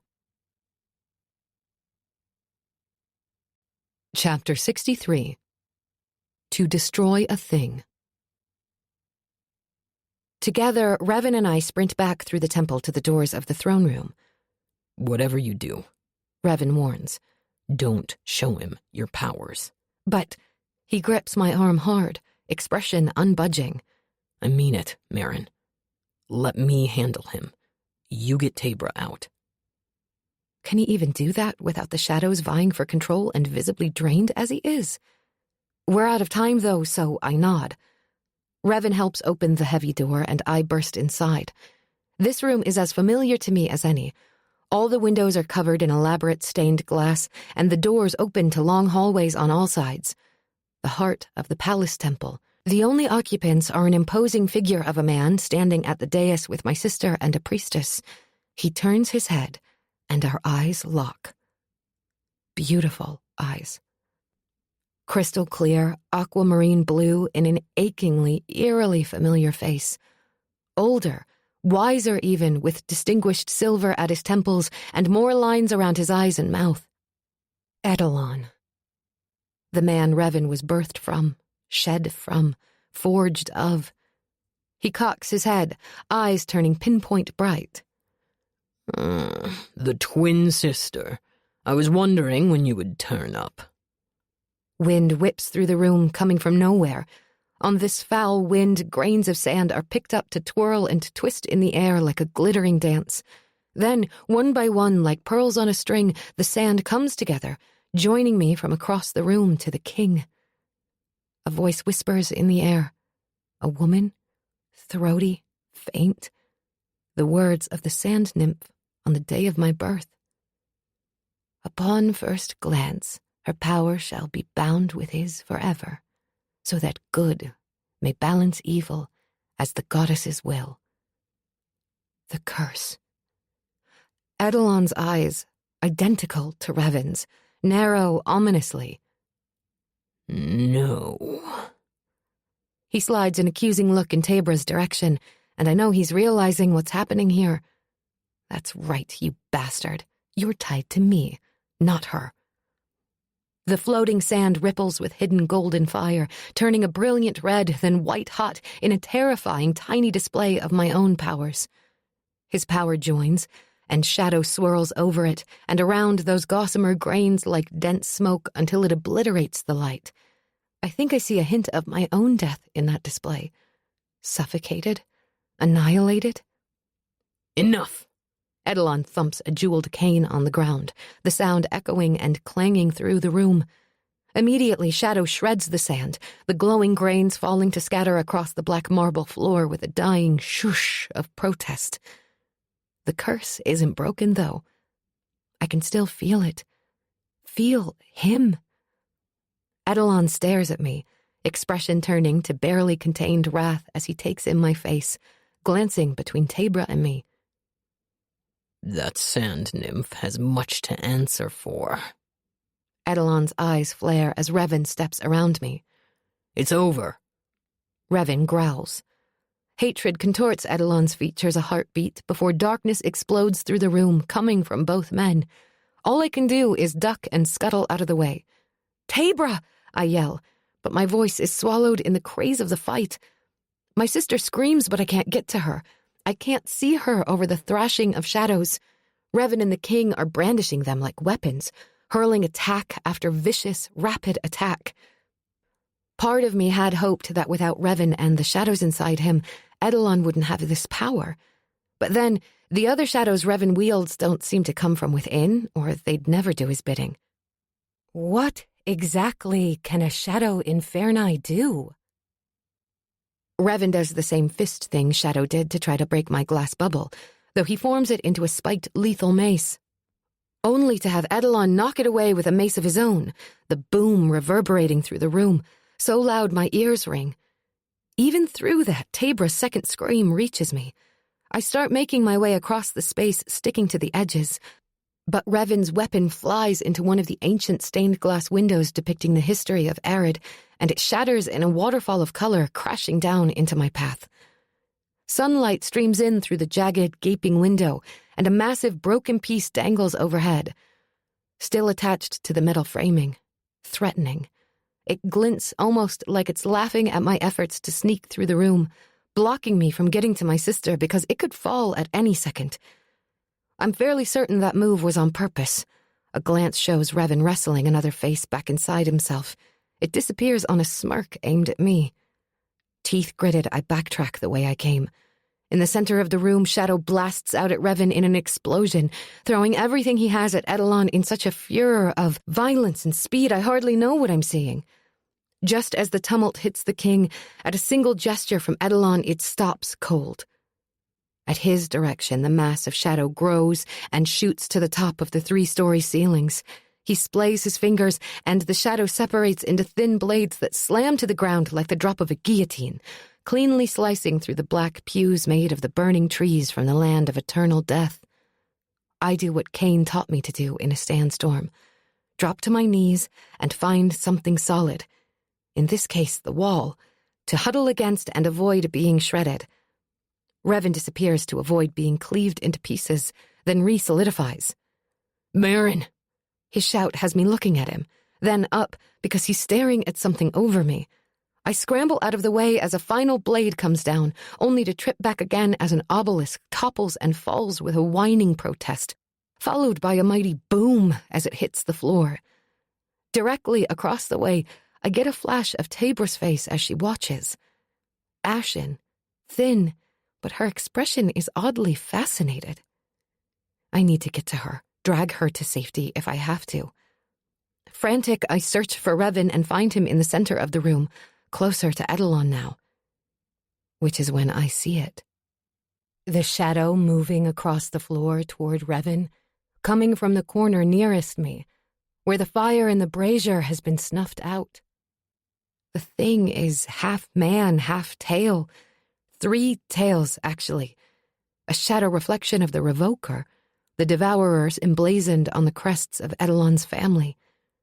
The shade monster slithers and glides, hardly a whisper on the floor, blending in with the black marble toward where Revan is still fighting Edelon's weapons. No! My warning is swallowed by a gale of winds.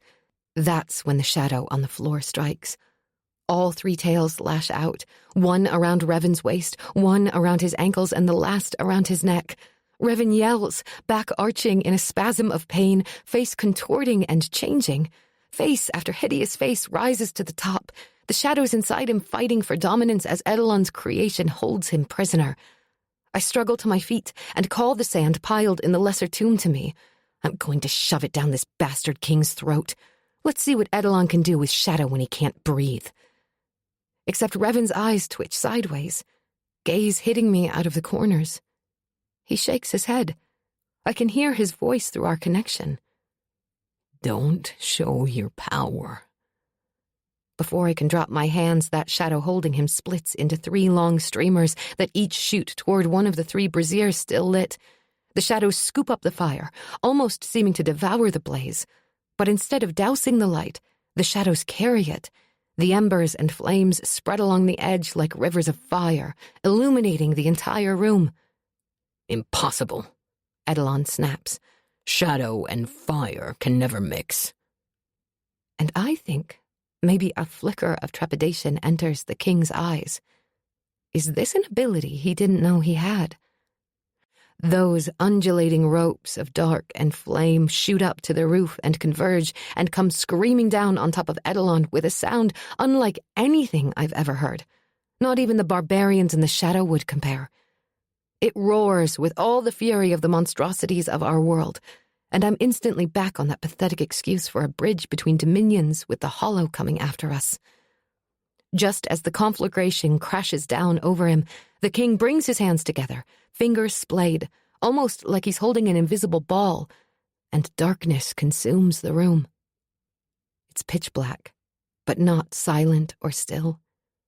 That roar is muffled now, but still raging, coming from the direction where both men had been standing, and a new wind howls, tearing my headdress from my head.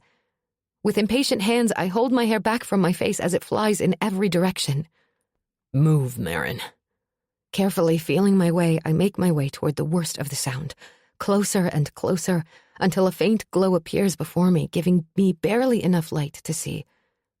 In the center of the throne room, not 2 feet from me, is what appears to be a sphere, for lack of a better word. Flame hovers over the top of it in a coronet of fire. Pushing against the wind that's trying to force me away, torturous step by torturous step, I climb over seats that have been overturned and around the tip of the toppled obelisk, until I'm finally there. I tentatively put a hand to the sphere. It reminds me of sand dunes. No grain to it, it's slick and soft, but it has the same density and I can push through it, into it, in the same way. I take a deep breath and shove my way inside, using my arms to sort of tunnel through, until suddenly I burst into the hollowed-out center, where it's lit by the fire circling overhead and dead calm. The eerie kind that happens right before a bad storm in the desert. I gasp air into my lungs, or maybe I'm gasping at the sight of Revan on his knees before Edelon, held immobile by ropes of shadow, winding and twining around him like vines made of thorns. Tabra stands beside the king, her face, my face, twisted into something so filled with hate that I don't recognize either of us in the features. Horror is a fist to the gut when she raises a glowing hand, hers a deep violet versus the warm gold of mine, over the man on his knees, over my shadow wraith. All the fires of the hells. When did her powers manifest? I don't even think about it. I shove my hands out in front of me, and a whipcord of sand shoots into the sphere from outside where it's piled up. It wraps around her waist and drags her away on a screech. Edelon snaps his head in my direction, the shadows falling from around Revan in his surprise. His gaze narrows on me, and I know I've given my power away. My. That's more than the last 3 generations of Sant Hylore could do. Perhaps you'll be of use to me after all. Unwatched on the ground, out of a smoky pocket of shadow where he hides things, Revan pulls a dagger from thin air and smoke. One of my daggers. It winks at me, catching a flicker of flame. Edelon, still considering me with a speculative gleam in his eye, doesn't see it coming when Revan drives the knife into the king's heart. Chapter 64. Kill every piece. Even from across the carved-out space, the crunch and suck of death is sickening as he plunges the dagger deep and true. Edelon swivels his gaze from me to Revan, slowly like his head is being cranked over, then lowers it to the hilt of the dagger embedded in his chest. He meets Revan's stare, lifts a single mocking eyebrow. Then the blade disintegrates into nothing. The only indication that he'd ever been touched is a small rip in the shiny navy material of his shirt. Impossible. My own shadows can't kill me, The king sneers. They're made of me. You are made of me. Revan's expression ripples through an array of emotions, shock, denial, and fury, before settling on cold resignation, stony, reminding me of the ominous man who stole me away not so long ago. Before Edelon can do anything else, a rope of shadow lassos around the obelisk behind me, and Revan yanks himself across the room, sliding on his knees to where I am. Without thinking, I drop to my knees as he reaches me.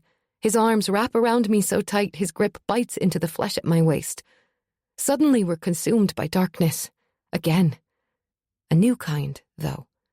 One filled with peace. No more wind.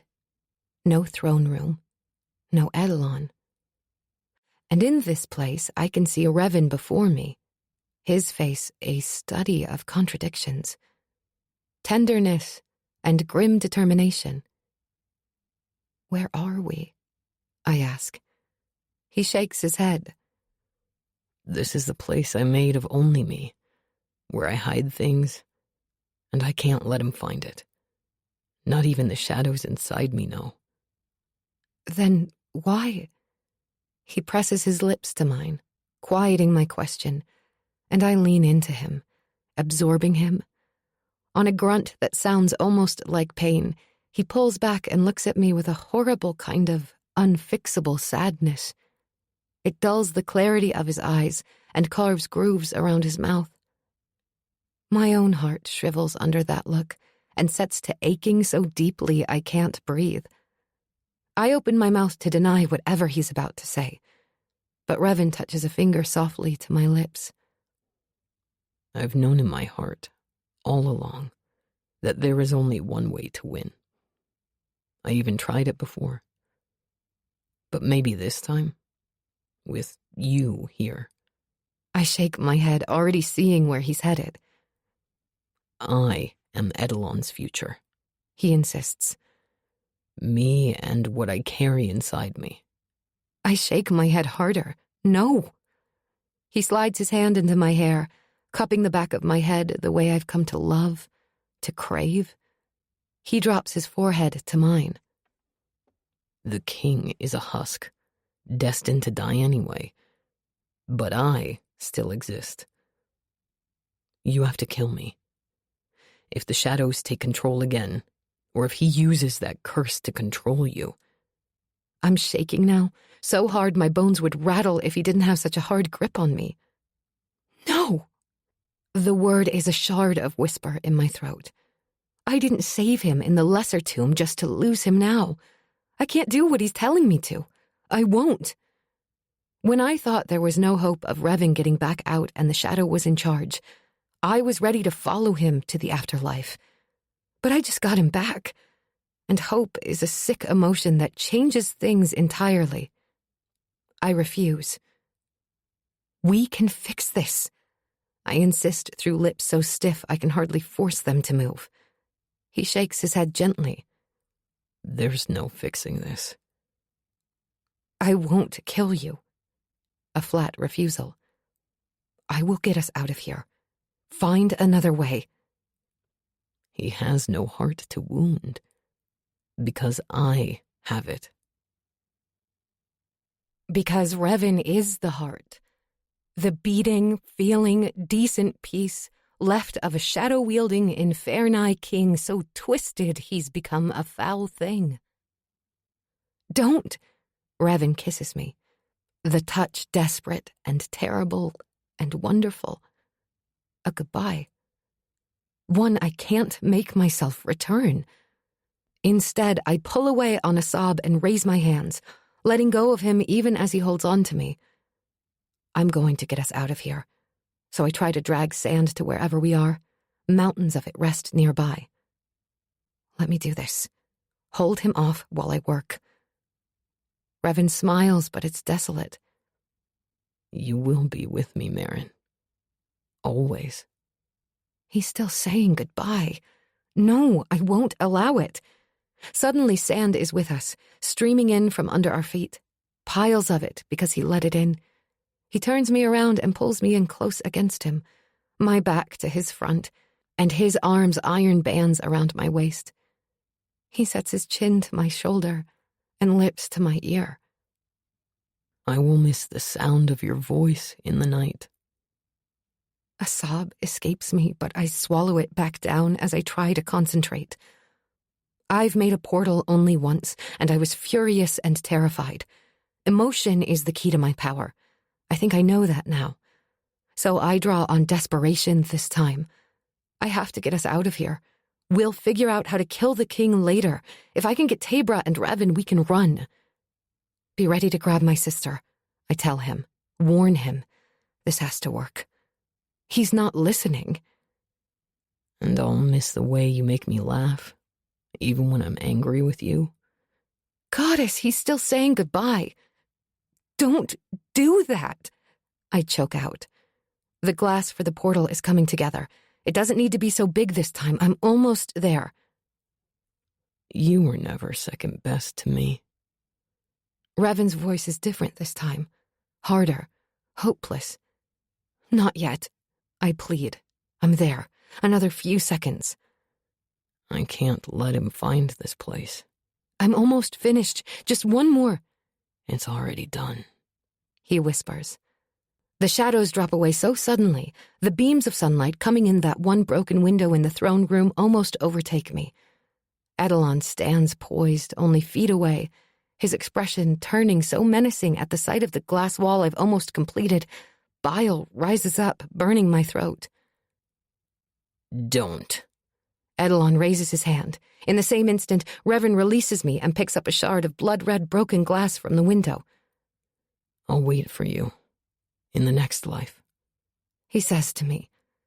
I drop my hands, the glass finished, just as Revan plunges the makeshift dagger into his own heart, his eyes never leaving mine. Everything around me, in me, crashes to a halt, until he collapses to the floor with an ominous thud. With the terrible sound of a dying animal, all the shadows in the room plunge into the wound in Revan's chest.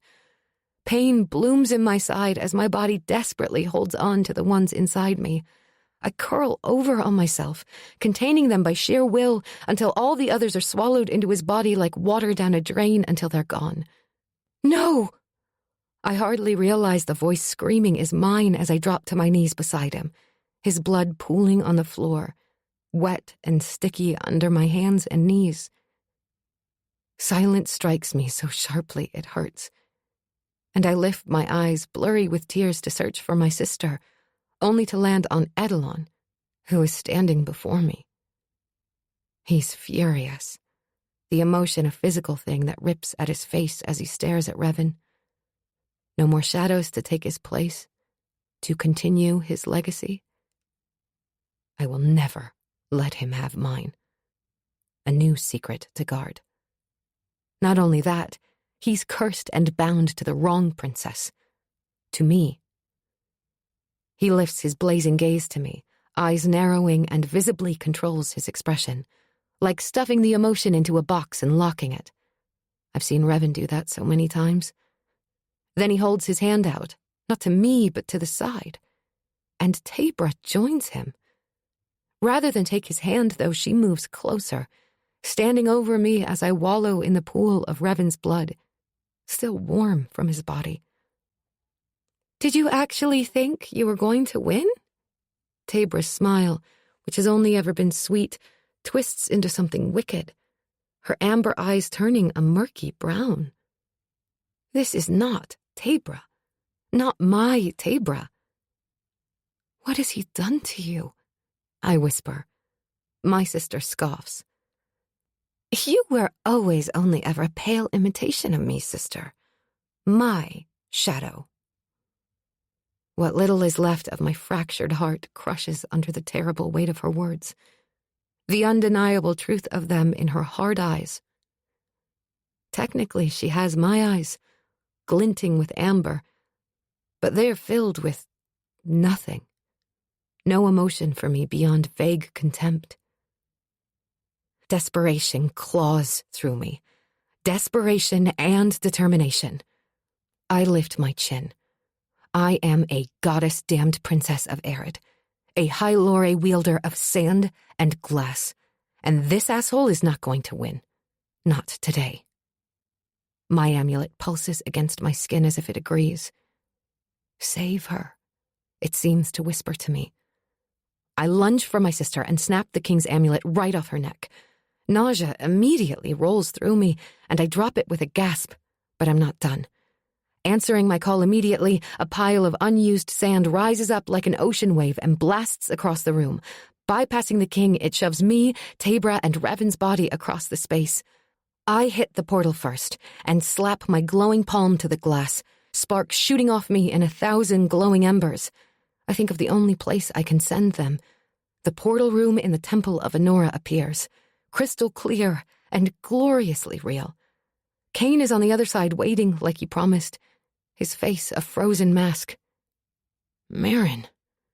My sand scoops Revan and Tabra, though. "No," I vaguely register Edelon's shout. I can't go through myself, just like I couldn't go through in the Shadowwood. I know this. My power is what keeps it open. So I starburst both my hands and obliterate the glass before the king can follow or send shadows after them. I close my eyes, breathing hard. It's done. Between Revan's sacrifice and my action, Edelon has lost, and he's lost huge. Let's see what you do now, bastard. "Oh, little one." His voice is so close I jerk back with a hiss, my eyes snapping open to find him standing over me like Tabra had only a moment ago, his amulet dangling from his grasp. His lips curl in a smile so filled with wrath I flinch. "You are going to regret that." Darkness swallows us whole and takes me away. Epilogue. And she lived. Revan. Sunlight filters through the slit made by the door flaps of my tent, which blow open and closed lazily in the desert breeze. No light can penetrate the animal hide sides the tent is made of, draped over poles that balance against one another overhead. I stare at the play of light and dark on the ceiling made as the sunbeams coming through those flaps hits the glass flower resting on my chest. The one Merrin gave me. Exhaustion pins my body to the mat the Wanderers use as a bed. I have no damn clue how I'm still alive, but I am. Barely. I lie here in the middle of the goddess-forsaken desert, knowing she's with him, that her life is in my vile maker's hands, while all I can do is wait to heal. Heal and fight the evil inside me. Try to ignore the whispers in my head that beg to be released. The shadows have been trying, incessantly and painfully, to get out, to take advantage of my weakened state and drag me back under. It's taking everything I have to battle them back. I don't even have enough left to make the shadows in my tent twitch. At a flicker of movement, I raise my head to find Kane, peeling back one of the flaps and stepping inside. Deliberately, I slip my glass flower into a pocket. I can't say Marin's friend is thrilled by my presence in the Zarafate, but he and his people have given me and mine a place to hide. I should be grateful. Most of the time, I just want to unleash darkness on him. He looks me over with a dispassionate sort of clinical assessment. You look... He shakes his head. Actually, you look like shit, but better than yesterday. I drop back against my mat to stare at the top of the tent. I guess that's something. This man has made it clear I'm here on sufferance, because Marin's last request of Kane was to give my people sanctuary. Apparently, that includes me. They're all here, all my vanished of the Shadowwood, those who survived the attack, at least. I groan as I lever up to sitting, then struggle to my feet. Whoa, whoa, whoa, Kane says, though he doesn't step forward to help. Where do you think you're going? Time for healing is over. I'm going to get her back. His lips compress into such a flat line, his mouth looks sealed shut. Not in that state, you aren't. No, but I can get answers and start making plans. His brows lower over his eyes. Answers from who? You've already talked to your leaders. Voss recovered from his own injuries faster than I have.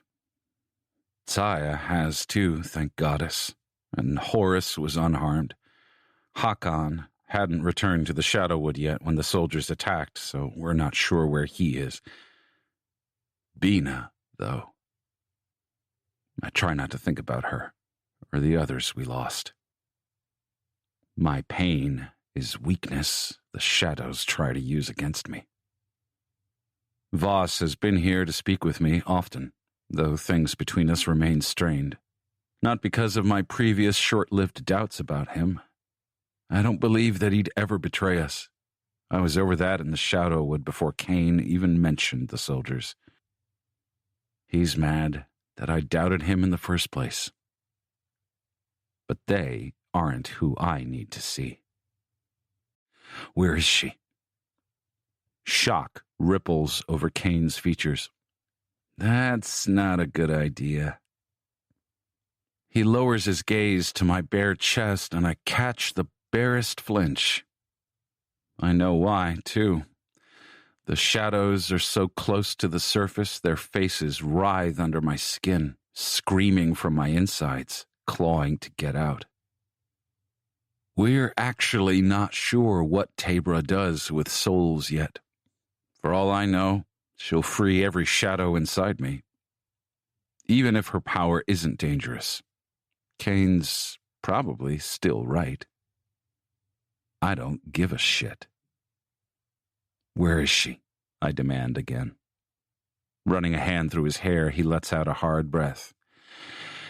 At the bottom of a dried well. I raise my eyebrows, and he shrugs. She keeps trying to escape. After the last time, we stuck her down there where she can't get out. Take me to her. After a pause, Kane shrugs again. Your funeral pyre. I'm pretty sure he wouldn't mind that outcome. He wants Marin. I could see that when he arrived in the Shadowwood, but his actions now, with me and my people, scream it.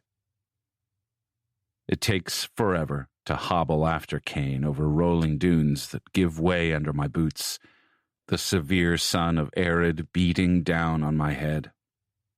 I'm glad I put on a shirt first. The way his people, mine too, back away from me, The chaos hiding under my skin would only make their wariness worse. Eventually, we come to a well situated a good distance from the encampment, its sandstone bricks arranged in a telltale circle of wall, with wooden beams suspended over the hole, though no rope dangles down. I stick my head over the opening and find Tabra sitting at the shade-filled bottom, staring up at me. She has Marin's beautiful face, but she's not my Marin. This woman doesn't make me want to wrap her up and carry her away somewhere safe and private, to put myself between her and every evil in the world. Instead, I feel nothing beyond horror at the way she looks. The bones of her cheeks are more visible than when I saw her in the throne room, her arms like twigs, face drawn. "Why aren't you feeding her?" I snap at Kane. "We are," he shoots back. "And she's eating, but she's still wasting away." I step back from the well, arms crossed, and lean against the rocks, partly to keep from falling over because my legs are shaking, threatening to give way. I'll question Tabra in a moment. Do we have any intelligence on what he's done with Marin? If Marin's in the prisons in Arid, we can get her out. If Edelon has her hidden somewhere, that's harder, especially if he's taken her to Tindra. I can't go there. The shadows inside me only get stronger there. Something in Kane's face tells me bad things are about to be shared. Marin took Tabra's place at his side. Pain slices through my chest where the glass blade cut. I'm so weakened, I have no power left for anything other than keeping Edelon's shadows trapped inside me, locked down hard. There's nothing left over for healing, so the wound is closing on its own. Slower, more painful. At his side? That can't be right. By force? Kane shakes his head. My spies tell me she acts like she's there by choice. She seems happy with him. Rejection is a thunderbolt through me. That's impossible. Kane's expression hardens, blame directed squarely at me. She's his queen now. Like hell's. Even if I have to rip her from Edelon's shadowy fingers, I'll never let him keep her. Marin.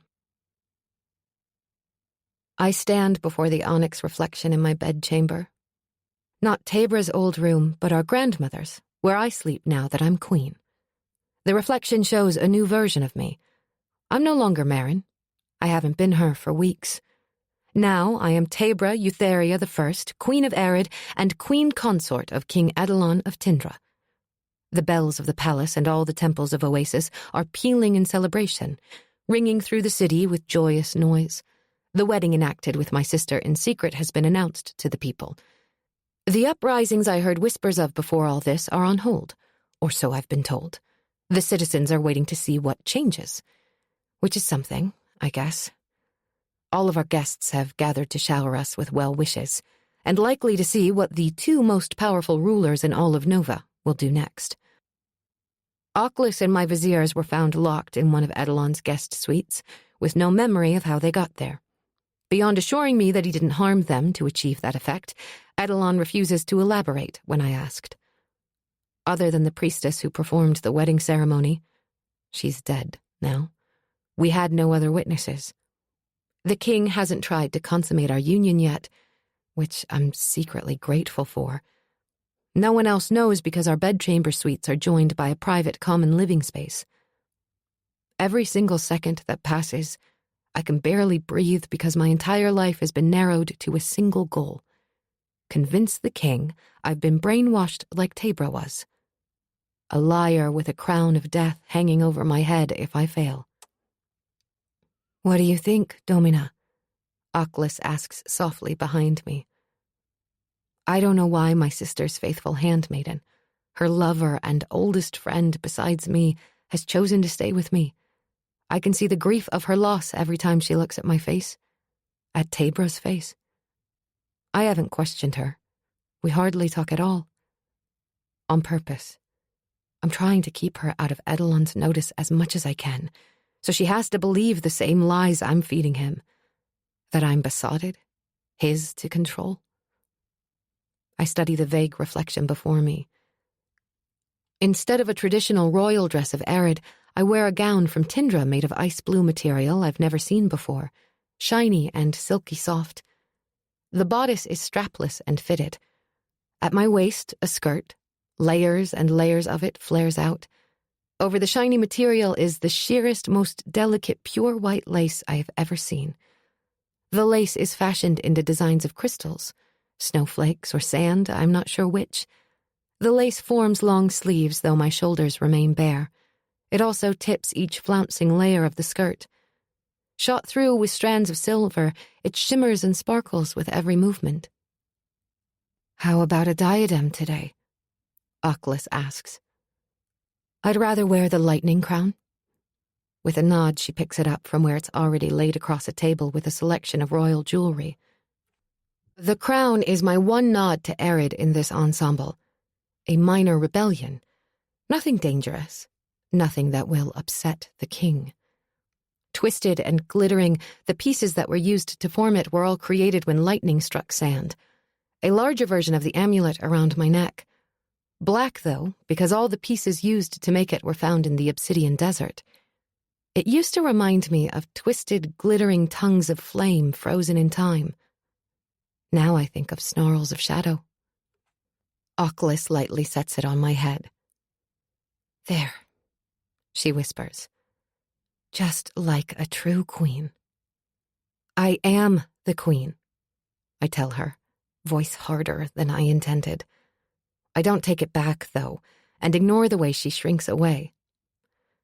"And my king is waiting for me."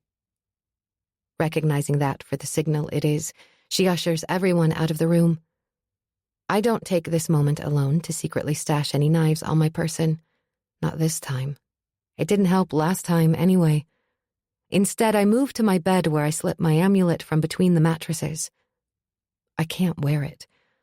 For a longer beat than I intend, I stare into its mysterious, glinting depths. It's gone quiet since the day Edelon placed his own amulet around my neck. I stare and stare. But it's time to go. With a breath, I slip it back between the mattresses. A brusque knock sounds at my door. Without waiting for my permission, it swings open and Edelon steps inside. My heart breaks like it does every time I see him. Revan, but not Revan. Brutally handsome, in a suit of dark blue that picks up the shades of my dress.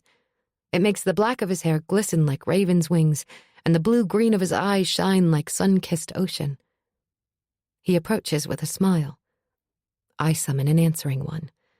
He tips my chin with a gentle touch, turning my face to his, and looks pointedly at my crown. "What is this?" My smile widens as I raise a hand to touch my fingertips to it. "Do you like it? A little something for my people." "You made it?" I shake my head. As far as he's concerned, my powers seem to be waning. Is that disappointment in his eyes? Good. "Maybe soon you'll be able to repeat what you did to create the portal, and we can find your sister." He's searching for Tebra. Whatever his plan, he needs her. "Let us pray," I murmur. He appears satisfied with my response. He holds out a hand. "Are you ready, my queen?" I capture his hand with mine and place a kiss to his palm, trying not to gag. "Lead the way, my king." After I tuck my arm through his, we step outside my chamber and make our way to the long hall downstairs.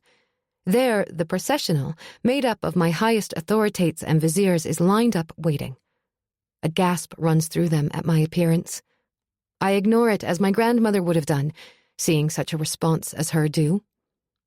Haughtily, I lift my chin, and Adelon and I take our place at the back together. Oclus hands me a scepter and a gilded palm branch, as ornately decorated as my clothing, polished and gleaming in the lamplight. I release Adelon's arm to take them and hold them crossed before my breast in the way of our ancestors. With a nod, Oclus signals the head of the processional, and with trumpets blaring, obnoxious and grating, but necessary, we start our slow march through those gathered and waiting to pay tribute to their new queen and her king consort. Outside, I can hear the crowds, though it doesn't all sound like cheering. Adelon and I will present ourselves on the wide balcony overlooking the city later. The palace hasn't been opened to the common people as Tabor wanted. Not even for the coronation, Oclus told me. My sister changed her mind while I was gone. The trumpeting and cheering grow in volume as the processional enters the courtyard. Even with only the upper echelons inside the palace, there are people everywhere, streaming through the gardens in all their finery, and I can see even more lining the long hypostyle hall beyond.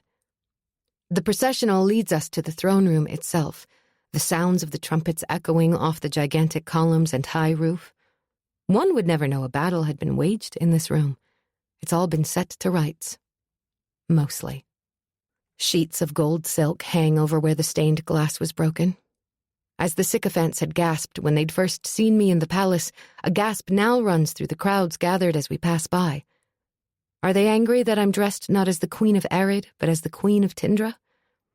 Every person bows low and doesn't dare raise their head until Adelon seats me on the ornate onyx throne situated on the raised dais, taking his place at my side on a throne covered in gemstones that remind me of the portal room in Tindra.